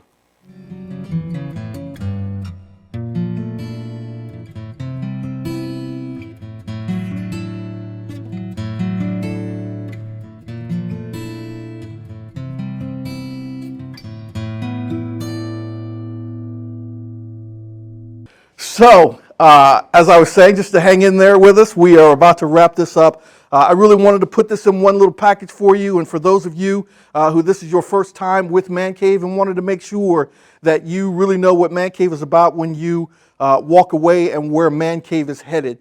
We have come a long way over the last 4 to 5 years since Man Cave, since the inception of Man Cave, and understand that when Man Cave began, Man Cave started off as an initiative, a fatherhood initiative inside of the Head Start program inside of the city of Phoenix. That's where it was. And I was tasked with putting together a team to come up with some things that we could do to make sure that we made fathers feel welcome in our program and began to participate in our program. Over the course of the next 2 years, I began to have visions about what this would look like. And it went from a fatherhood initiative to Man Cave, and then we began providing some level of programming really within the Head Start realm. And at that time, we had 10, 11 Head Start agencies across multiple school districts across the city in terms of our service area, and that's where we would provide our services. During that time, we also put together these summits. This is our 4th summit right now. It is a virtual one that I am actually thankful for because it is going to open the door for us next year when hopefully, we will be able to come together in person at some level, but we will not leave virtual behind. Virtual will always be there for us because it allows us to reach out across state lines and to allow others in other states to participate and really know what's going on in our program, maybe get some ideas and some things to do in their program. Let me just pause right there by saying I thank those that participated from other states. We had individuals that were from California, Ohio, Wyoming, Washington, New York, New Jersey, Rhode Island, multiple states, on over 300 that were registered over the course and participated over the course of the last 2 days. So I am certainly appreciative of that. So I really wanted to kind of give you some ideas with regard to Man Cave and wrapping all of this up really kind of in a nice little bow for you. When we talk about Man Cave, what you've heard over the course of the 2 days has really been about what the research has told us as it relates to fathers and the impact that fathers have really upon their children. We know that family involvement, father involvement, that's a win-win for children. And not only a win-win for children, but it's a win-win for schools as well. Children are more successful in the classroom and in school when fathers are engaged and involved. Children are more ambitious. They become more self-confident with their own identity. Children are more really self-protective and self-reliant. They're less likely to drop out of school. Children are less susceptible to peer pressure, and they're less likely to get in trouble with the law. These are things that happens when fathers are engaged, when fathers are in the home and engaged with their children. This is all of this research really kind of ties up really what we've been talking about over the course of the last 2 days when we talk about helping boys thrive and when we talk about engaging with fathers. But here's the challenge with regard to what the research tells us, that parent involvement historically, and especially when you start dealing with early childhood, when we're talking 0 to 5, parent involvement has always meant mother's involvement. And so the assumption there is that it's moms that are responsible for the child's learning and development. And that can come down sometimes to a cultural thing. And I can speak really from my own culture in terms of me, really as a man. I would think that, hey, it's my wife's responsibility to take care of the infant. It was my wife's role to get them involved or to find out, which kindergarten or elementary school that they would go to.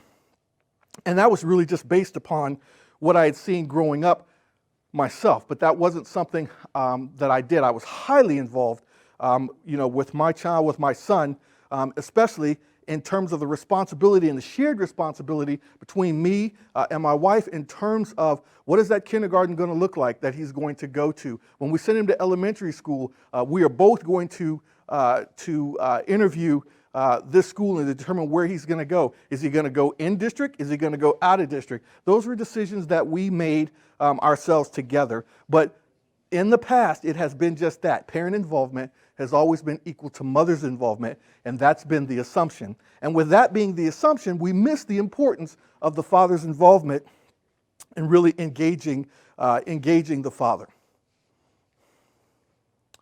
So father absence, you've heard about that.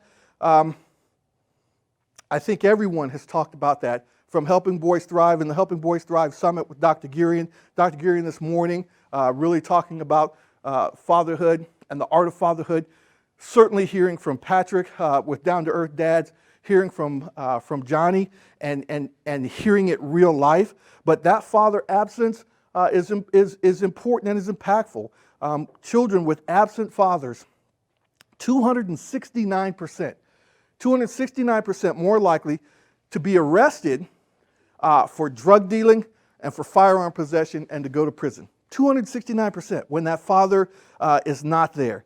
They're 2 times more likely to drop out of high school, 4 times more likely to live in poverty, 7 times more likely, a female, 7 times more likely to become pregnant as a teen, 2 times more likely to suffer from obesity. They're more likely to face abuse and neglect, and they're more likely to have behavioral problems. That's the impact that a father has on a child when they are absent from that child's life. When they're absent from that child's life. And these are all of the things that we've discussed. These are things that we want to prevent. This is one of the reasons for Man Cave, to engage fathers so that we can bring fathers back into their children, back into the home, to be engaged with their children. The extent of fatherlessness, when we talk about fathers being absent, and I spoke this morning about father absence and the boy crisis that we're having not only affects us at a local level, but also affects us nationally, national security. When we talked about the boy crisis that we're having and why boys coming up today, what they are doing or are not doing is affected by whether or not their fathers in their lives. There is an estimated 24.7 million children, that's 33% of the children in this country, that live absent of their biological father. That biological father is not in the home.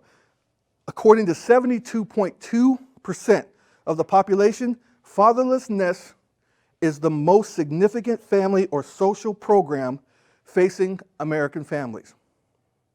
Facing American families. We have a pandemic that we are dealing with in this country right now in COVID-19. and it is causing us to take all kinds of measures in order to be able to stop the spread. I would say coming in behind that pretty close is this pandemic of fatherlessness. Because we have to do something to do a better job at engaging our fathers and to do a better job at bringing up boys that have fathers that are actively engaged in their lives. And let me correct that, not only boys but girls as well that are actively engaged in their lives. There's a hierarchy of father involvement that we support and continue and want to push in the Man Cave program. We want to make sure, and we can look at this at 3 different levels, but from the Man Cave program, or from a programmatic standpoint, we want to make sure that we are father aware. So we want to make sure there are fathers out there, and we need to bring fathers into our program, whether we're bringing them into Head Start, whether we're bringing them into programs in the school district. We want to make sure that we are father aware. And being father aware means we are aware of how we interact with fathers, how we speak to fathers. We want to be engaging. We want to be inviting. We want to let fathers know that they are welcome to participate in these programs along with their kids. We want to be a program that's father aware. We also want to be a program that's father friendly. There's nothing worse than a father going into an organization and just being treated rudely or with disrespect. I'll give you an example that I heard at a summit, at our Fatherhood Summit not too long ago. And you'll find this. A father takes a child into the doctor's office, and the doctor prescribes medication for that doctor, and the doctor says, hey, I'll contact the mother about the medication and how to give the medication. And the father's right there. You know, why not tell the father? And the father's saying, why not tell me? You don't trust me to be able to give my child medication. When we talk about being father friendly, yeah, you should be able to trust that father is there, and you should be able to say, here's the medication, here's how you give the medication. Go to it, we'll see you later. But we want to make sure that we're not only father aware, but we want to make sure that we are respectful of fathers that come into our organization or that cross our paths, whether it's through a summit, whether it's through our Nurturing Fathers program, our marriage and parenting program, that we are respectful of them and welcoming them. And then we want to make sure that we're also father inclusive, so that everything that we do and things that we do in the program, that fathers are invited to participate. So we can apply this in a program. You can apply this in the family, in the home. Think about this. And I'm speaking specifically to moms because moms make a lot of decisions for the home. Is your home father aware? Are you aware that dad is even there? Or the father is even there? Is it father friendly? When I come to your home, is your home father friendly? Is the father engaging not only with you as the mom, as his wife, is he engaging with the kids? And then is your home father inclusive? So you're making decisions. So it's mom plus dad makes a decision on behalf of child and what to do with child. If dad is not engaged, mom is making that decision. So is your home father inclusive so that both of you are making decisions? Let's say dad doesn't live in the home. Do you still have enough respect for one another so that even though you may not be living together, that you are making decisions together on behalf of the child? Father aware, father friendly, father inclusive. Or I can speak directly to dads. When we talk about father awareness, this is at a whole nother level. What is your role and responsibility as a father? Do you have goals as a father for your children and for your family? Do you know who you are? And when I say do you know who you are, I'm speaking physically and mentally. Are you aware? Are there any conditions or anything going on with you that would prohibit you from being the father that you need to be? Are you aware of who you are as a father? And then as a father, are you father friendly? So do you take on that role? When we talk about Man Cave and we talk about being caring, actively engaged, vested and encouraged, all of those things, do you care? Father friendly. Are you actively engaged? Do you take ownership? And are you encouraging? We can encourage you, but are you encouraging? And then inclusive. Do you think about your life and your role as a father and the impact that you have on your family and the decisions that you make, how they will affect maybe not only your significant other, but how they will affect your children? And so that's a hierarchy of father involvement. When we think about the impact of the father, and I want you to really understand this because a lot of times fathers don't really understand their impact. This is an experience that I had when I came to Head Start. I've been with the City of Phoenix for coming up on 20 years. 10 of those years were spent really kind of fiscal grants and contracts. I looked at terms and conditions, and it was all about the black and white, the numbers. And then I moved to Head Start because I understood the program from understanding it from a fiscal perspective, but then I was able to go into the program and understand the program. But the program at Head Start helped me understand something about me. What it helped me understand about me, we started talking about ACEs, adverse childhood experiences, and you can take this test and determine what your ACE score is, if it's 1 to 10. I never scored anything on an ACE score. It was 0. It was 0. But one thing that I thought about that was not there, that had an impact on me as a son and really as a father, was my own relationship with my father. Now, to no fault of his, when I was born, my father was in Vietnam. It was just that time. I was born back in the 60s. My father was in Vietnam. And he was in Vietnam for 3 years. It's his tour duty. When he came back from Vietnam, it was at that point that he and my mother were then married. I can look through pictures of their wedding, and there I am, 3 years old, in the wedding. I didn't understand growing up. I always knew who my father was and that my father loved me and that my father was engaged and participated in things with me, that my father was there for the security. My father was there to provide and protect our family, and he was the best father that he could be. We were military family. We're a military family, and I respected my father. My father did some things that I haven't seen men do before. One of the things, when he left the military after 28 years, he was a chief master sergeant. Only 1% in the Air Force, only 1% of men that enter into the military become chief master sergeants. 1%. So he was a part of the 1%. He was no joke. He was all about the business. And trust me, growing up, it was about the business. It was military, military, military in our home. And you made sure, because you were on a military base, that you did the things that you were supposed to do on that military base, and you did them correctly. Why? Because if you stepped out of line, it wasn't you as the kid that got the punishment. It was your father that got the punishment. And if your father got the punishment, ooh, you can bet it's coming your way. And that punishment could be anything as simple. I have seen and I've known friends who have done some crazy things on a military installation that have caused their father to lose a stripe. You lose a rank, you lose pay. I have seen kids that have done things, and these were kids that I used to hang out with, and thank God I didn't do some of the things that they did, but they actually were separated. The military said, you can no longer keep this kid here, especially when you were overseas.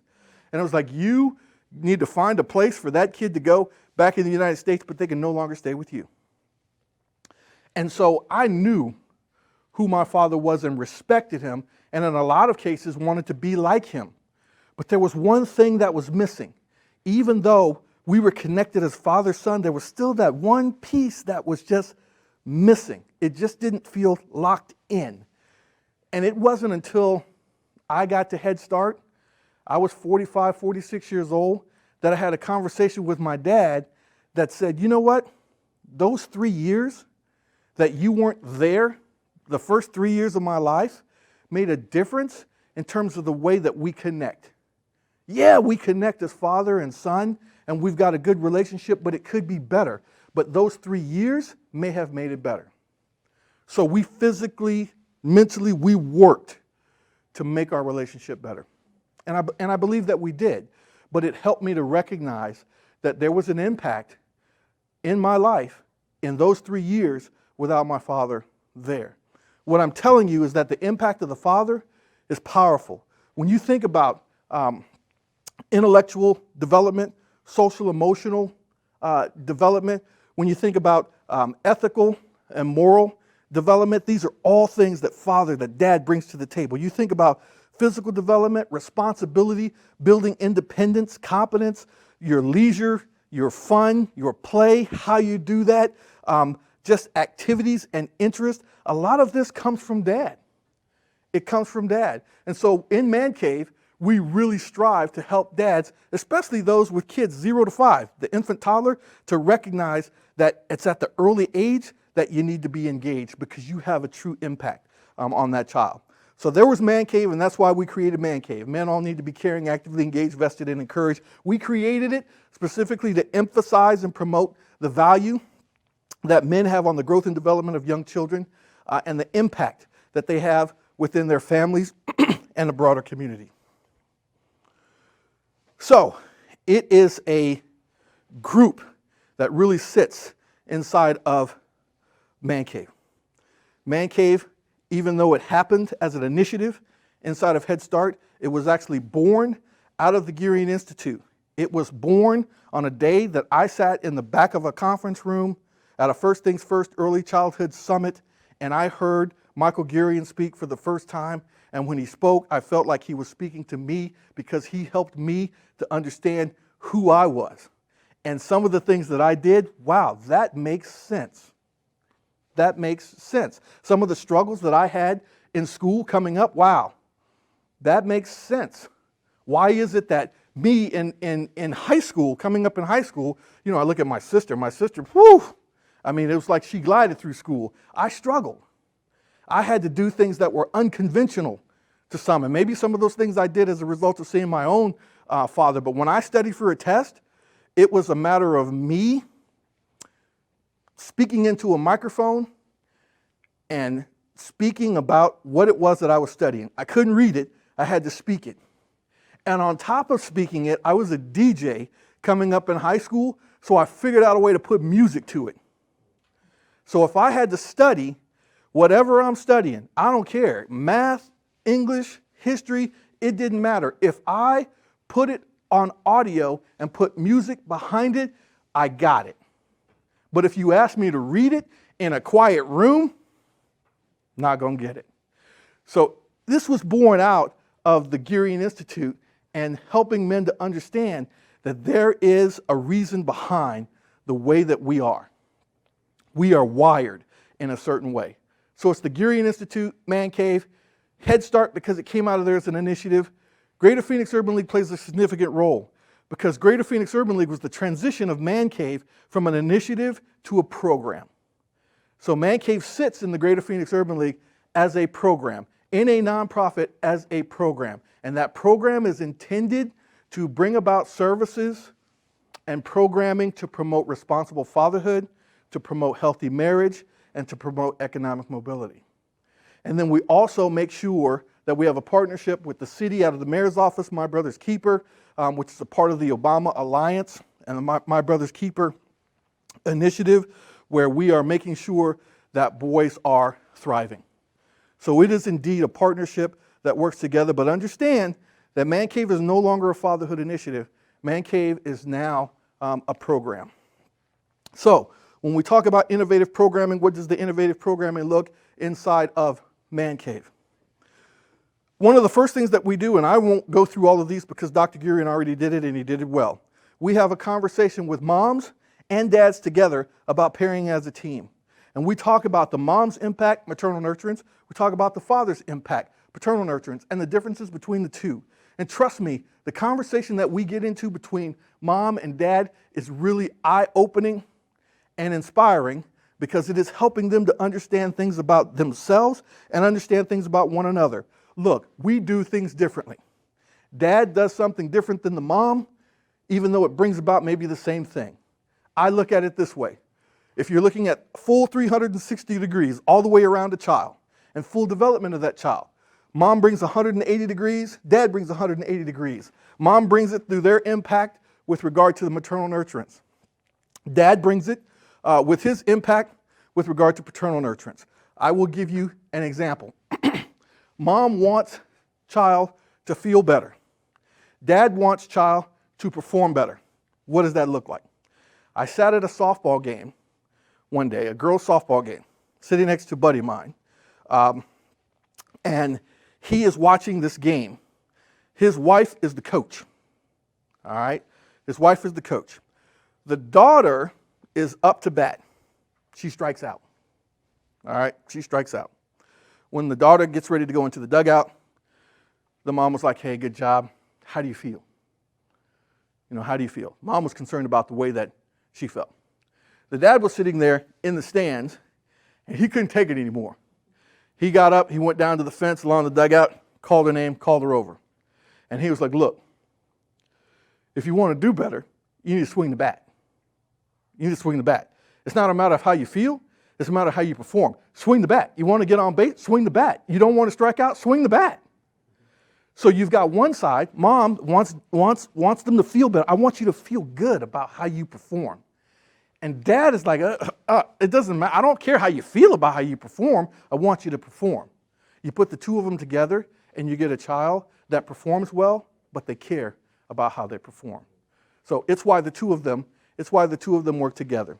So when we talk about Man Cave, making connections, what are we talking about?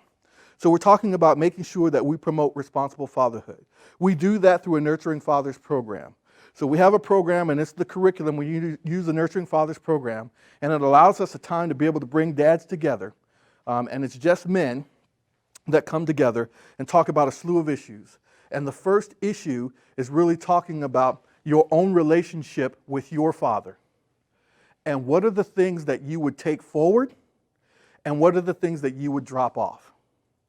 You see, every one of us as a man has a wound that is the shape of our father, because we don't always get it right. There are things that we do or don't do. We don't always get it right. We have the ability to be able to recognize it and go back and make some adjustments, but there are things that we can recognize in our own selves that were the bad side of dad, and things that are the good side, and we want to take forward the good side. So that's the first thing that we talk about. But we can spend 10 weeks in having conversation around enhancing our own father skills, self-care, relationship, multiple things in terms of coming out of there. And it's deep. It's not something that you come in and you just skip through. There is a journal that the men keep that they fill out each week. There's things that causes them to be able to really think about what it is to be a father, what it is to be a husband, what it is to be a son. There are some that don't want to go through the program by themselves, where they want to go through with their wives.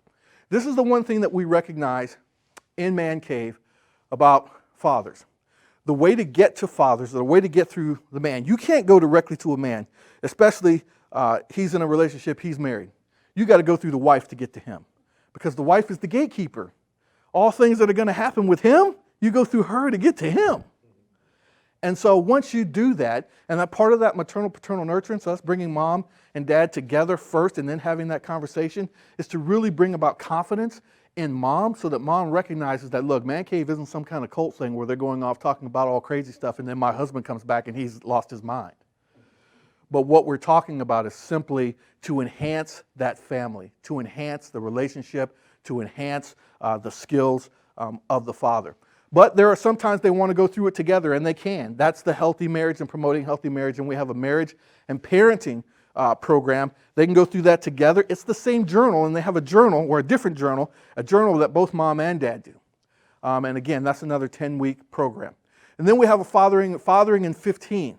So the Fathering in 15 is something that I'm really looking forward to putting out, because all it is 15 subjects in 15 minutes. And so it's delivered online so that you can get it on your cell phone, on your smartphone, you get it on a laptop, you get it on your home computer, you can get it anywhere mobile, and it's a 15-minute lesson that encourages dad, encourages them as a father. And we can deliver that in different ways. Then we have our school readiness, and this is intended for especially for those that are 0 to 5. So school readiness, we want to make sure that as the child is school ready, so the family is school ready, and that mom and dad are school ready. In Head Start, one of the things that we think about, and one of the things that I know that our caseworkers do with families is, you're in Head Start, and the next piece of Head Start. After you leave Head Start, you go into kindergarten. So mom and dad, even though child is in Head Start, should be thinking kindergarten. When the child is in kindergarten, mom and dad should be thinking first grade. And so you want to be school ready, always ahead. So we offer different activities that dad can do in the family, but dad can do specifically with the child. And we do a couple of different things. We've got some hands-on things that we can do. I left the house this morning and didn't bring with me this little backpack that I have. I have this little clear backpack. And inside of the backpack, there are parts to 5 air-motored or air-powered vehicles. They're powered by a balloon. There is a reading book in there. There's all kinds of materials in there to paint and to color the cars, but it's an opportunity and instructions, even though most of the time dads won't follow instructions. There's a card in there. So you build these cars together. You build the cars together, and then you race the cars. So I've got about 500 of those that we will be releasing soon. So for those of you that are interested in participating, and we're going to make a competition out of it. Why? Because dads love to compete. I know I love to compete. You know, one of the reasons, Man Cave, that we're always pushing Man Cave to be better is because I want Man Cave to be better. I want to compete with those that are out there that are doing great things. Why? Because I want Man Cave to do great things. I want Man Cave to have an impact, a significant impact on children and on families. And so we'll be releasing that soon. How are we going to release it? We release it this way, through an item that's called Slick Text. I'll jump back into school readiness, but I want to get to Slick Text because Slick Text is how we're going to communicate in the future. So there's an application that is getting ready to come out. I've been working on this thing, and it's been with everything that I've had going on. I'm hoping to get back to it so that we can release it in January. But Slick Text is simply by texting Fatherhood to 31996. That's what it's going to be. Fatherhood to 31996. And once you text Fatherhood to 31996, it opens up the gateway and allows us to be able to communicate with you. So it allows us to be able to put information out there to you. It allows us to be able to get Fathering in 15 to you. So we take what we would normally do in the classroom or when we bring you together in a place like this, we deliver that to your phone. So now all of a sudden your phone becomes the classroom. You can review it anytime. With the Fathering in 15, it allows you to do a pre-survey. Here's what I know about this subject. Then you go through the subject, which is 15 minutes, and then you do a post-survey. Here's what I know about that subject. And then you can send that back to us real time. If we want to communicate with you as a dad, and maybe we want to do a survey, hey, what is interesting you? We can do a quick survey. Shoot it out by text, you send it back to us, boom, we got the survey done. So however we're going to communicate to you. So we'll do that, both the school readiness, the cars, the competition for the cars, we'll do it through Slick Text. We'll release our school Fathering in 15, we'll release that through the Slick Text. If something is going on, let's say Johnny's appearing somewhere and we want to encourage you to go see him, or he's got something on his Instagram. We can connect that to Slick Text, to the application, send it out to you, boom, there you go, you got it. So it's a way of us being able to communicate with you. The other thing I like about it is it doesn't hold us inside of the state of Arizona.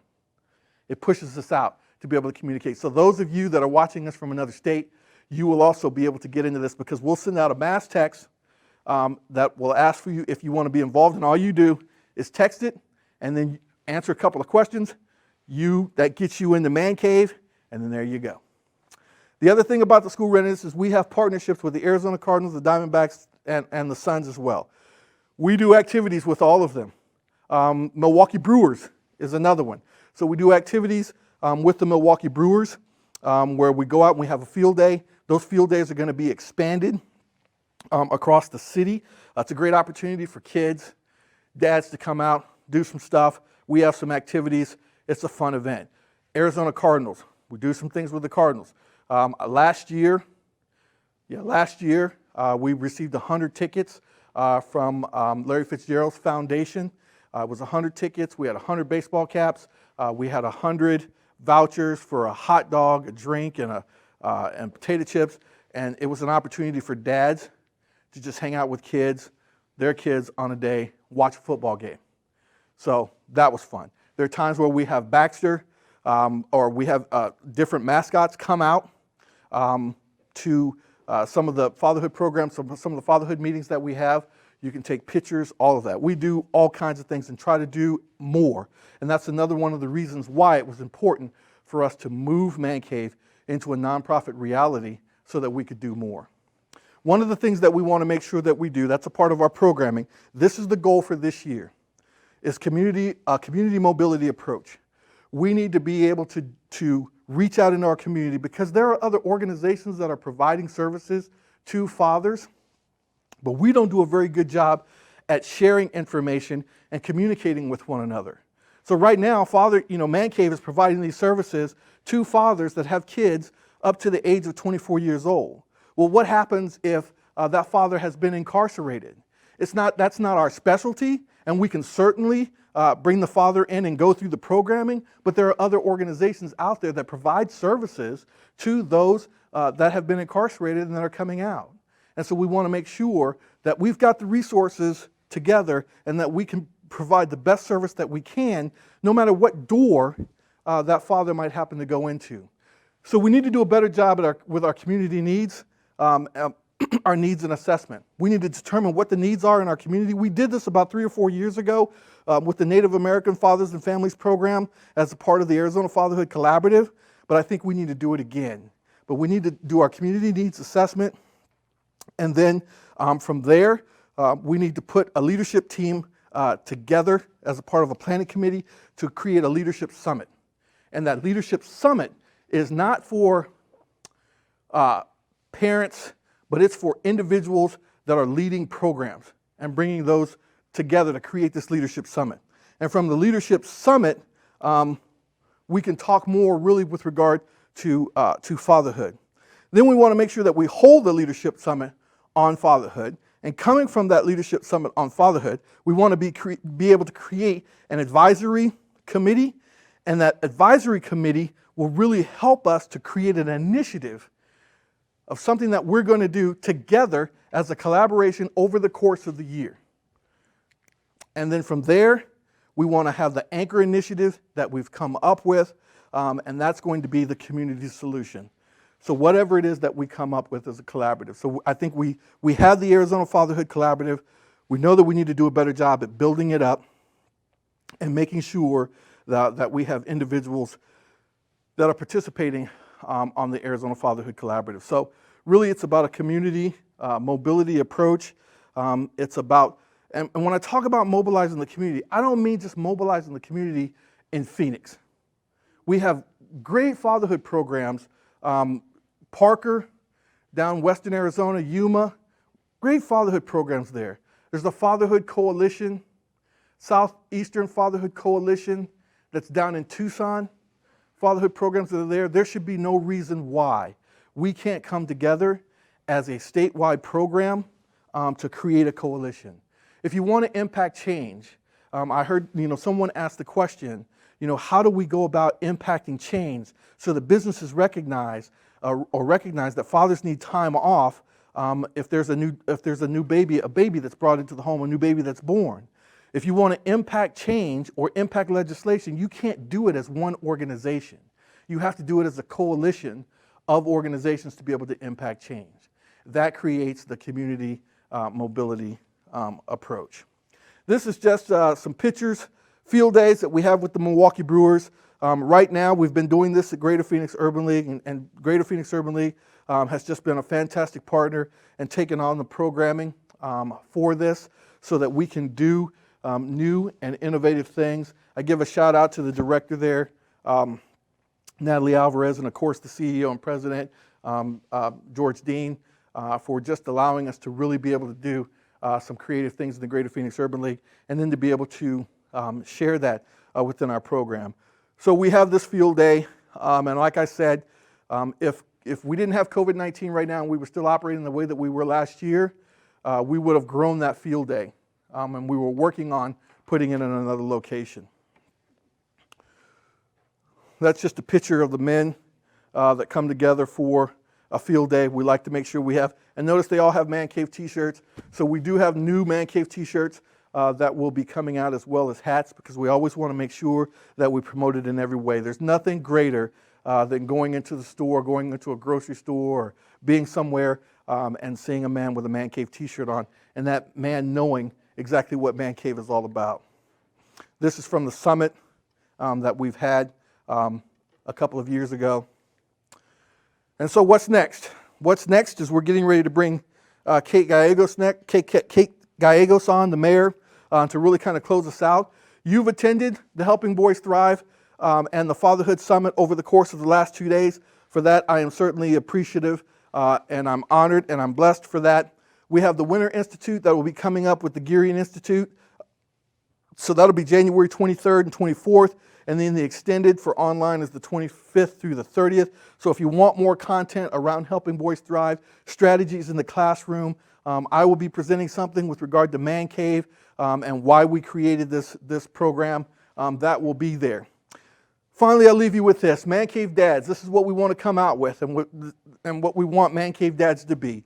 We want Man Cave Dads to say that I will love my children, I will coach my children, I will model for my children, I will encourage other children, and then I'll spread the message about what Man Cave is.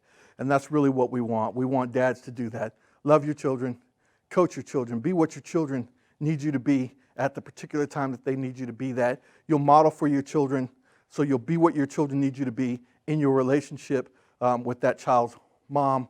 Always encourage not only your child, but other children, and then spread the message.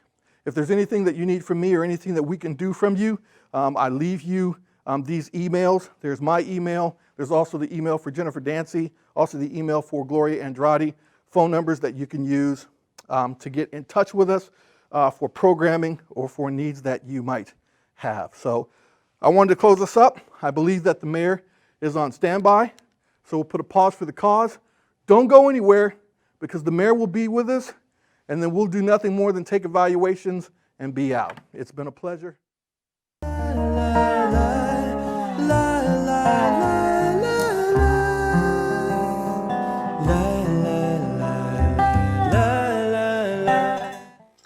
Good afternoon, Phoenix Mayor Kate Gallego. I am honored to be part of our first ever virtual Man Cave Summit. I have had the opportunity to attend each of the Man Cave Summits while I've been a Phoenix elected official, and just really enjoy being part of this incredibly important event. First off, I want to thank all of the parents who are doing an amazing job this year. It is the hardest time ever, I think, to be a dad in 2020. And I'm grateful that you're stepping up for your kids and being part of this conversation about how we can support our families even further. So thank you, both as a mayor and as a fellow parent. I am the mother of a 3-year-old, and we have taken to painting rocks at the Gallegos household, trying to do things that are fun and stay safe. And so thank you for being parents and being inspirations to young ones who are also having a tough year. I want to thank Marion and his amazing team, Patty Kirkland, our director, Marshall Franklin, the entire Head Start team at the City of Phoenix, Annette Medina, everyone who put their hard work into today's events. This is one of my favorite events to participate in, both because it's so inspiring to see parents and talk about the future of our city, but also I always learn something, whether it be from Dr. Gurian or from just a fellow parent who's got a trick to make life a little bit easier. This year is also special because we celebrate the 55th anniversary of our Head Start program and all of the amazing lives who've been touched by Head Start. We have so many executives here at the city who are alums of Head Start. The father of my 3-year-old is an alum of Head Start, and so I guess my own family is a beneficiary. We are also glad that this program continues to be part of the City of Phoenix's My Brother's Keeper initiative, which says that we will pledge to do better for all of our young students, including our young men who have some real challenges in front of them, and we want to make sure they have access to great education, literacy, as well as powerful role models like yourself. We know that dads matter. I say that as someone who my dad is watching my kiddo today so that I can be with all of you. So I'm still benefiting from my dad, but for just good information for your kids, children with engaged fathers are 2 times as likely as those who do not who do not have engaged fathers to enter college or find stable, strong jobs after high school. 75% less likely to have a teen birth, and 80% less likely to spend time incarcerated. Also happier with lower levels of stress and depression, which is something that's on all of our minds right now. I think each of us have struggled. What are the right words to talk about COVID-19 and this year's challenges with our kids? And I'm glad that we have spaces like this where we can talk about the challenges that we face as parents.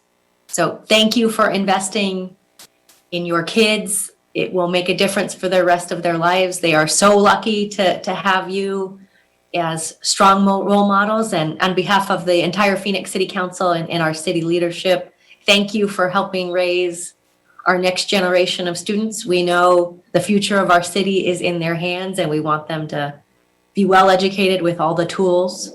We hope that we can be your partners, whether it's finding resources like Head Start, or I am a huge fan of our library's curbside service. So if you're looking for things to do with your kids, I recommend the curbside service at the Phoenix Libraries. You can drive up or walk up. They have book bundles that are age appropriate for kids, or you can request your favorite books. For me right now, we have checked out many of the city's dinosaur collection, as well as my son is very interested in snakes right now.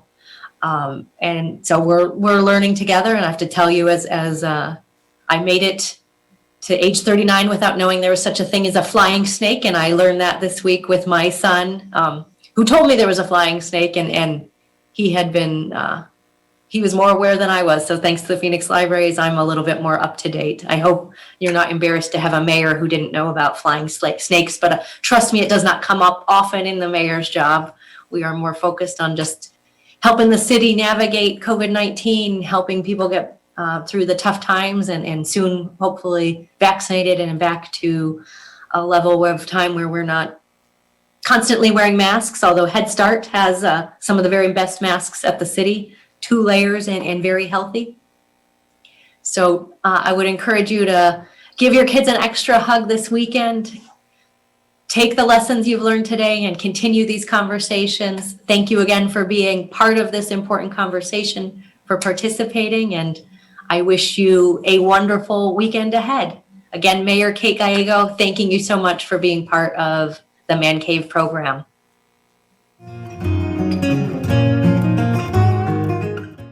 Hey, it has been a plum-pleasing pleasure to have been with all of you for the last 2 days. Make sure that you fill out your survey.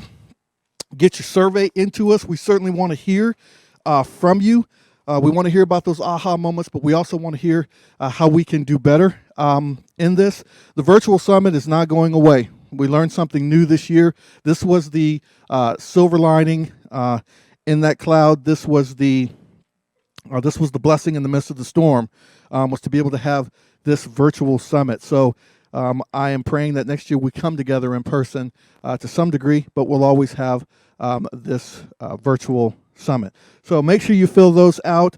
If you put your email address in, or is there room to put the email address in on there? If you put your email address in, we have bags. I went over that yesterday. We got bags. So there's bags. There's a portfolio in here. There's stress balls in here. Nice portfolio with a pen that you can have. It'll certainly be nice to have your email as the new T-shirts, baseball caps, all of those things are coming out, and we'll give opportunities to make those available to you. So once again, it's been a pleasure. If there's anything that we can do for you, you heard Johnny Ramirez today. Don't forget to hit him up on Instagram or Facebook. Remember, he doesn't do Twitter. The Gearian Institute, you can always go to thegearianinstitute.com if you want more information, or if you want to get a hold of Michael Gearian, if you want to get a hold of Glenetta Fletcher, Dr. Glenetta Fletcher, or Eva Dwight. Down to Earth Dads, you can always go to Down to Earth Dads. I believe it's either .org or .com if you need to get in contact with Patrick at all. So you can see us with regard to Man Cave. You can go out to the Greater Phoenix Urban League website. There's Man Cave information out there, or you can go into the city of Phoenix through Head Start. for Man Cave information. We have all of your emails. Look for the next advertisement to come out, which is the text application, which will bring you officially into and a part of Man Cave so that we can begin that communicating, mobilizing, and building our community. Again, it's been a pleasure. We look forward to seeing you at the next summit. We look forward to seeing you over the course of 2021 as we have new Man Cave events coming. Thank you. God bless.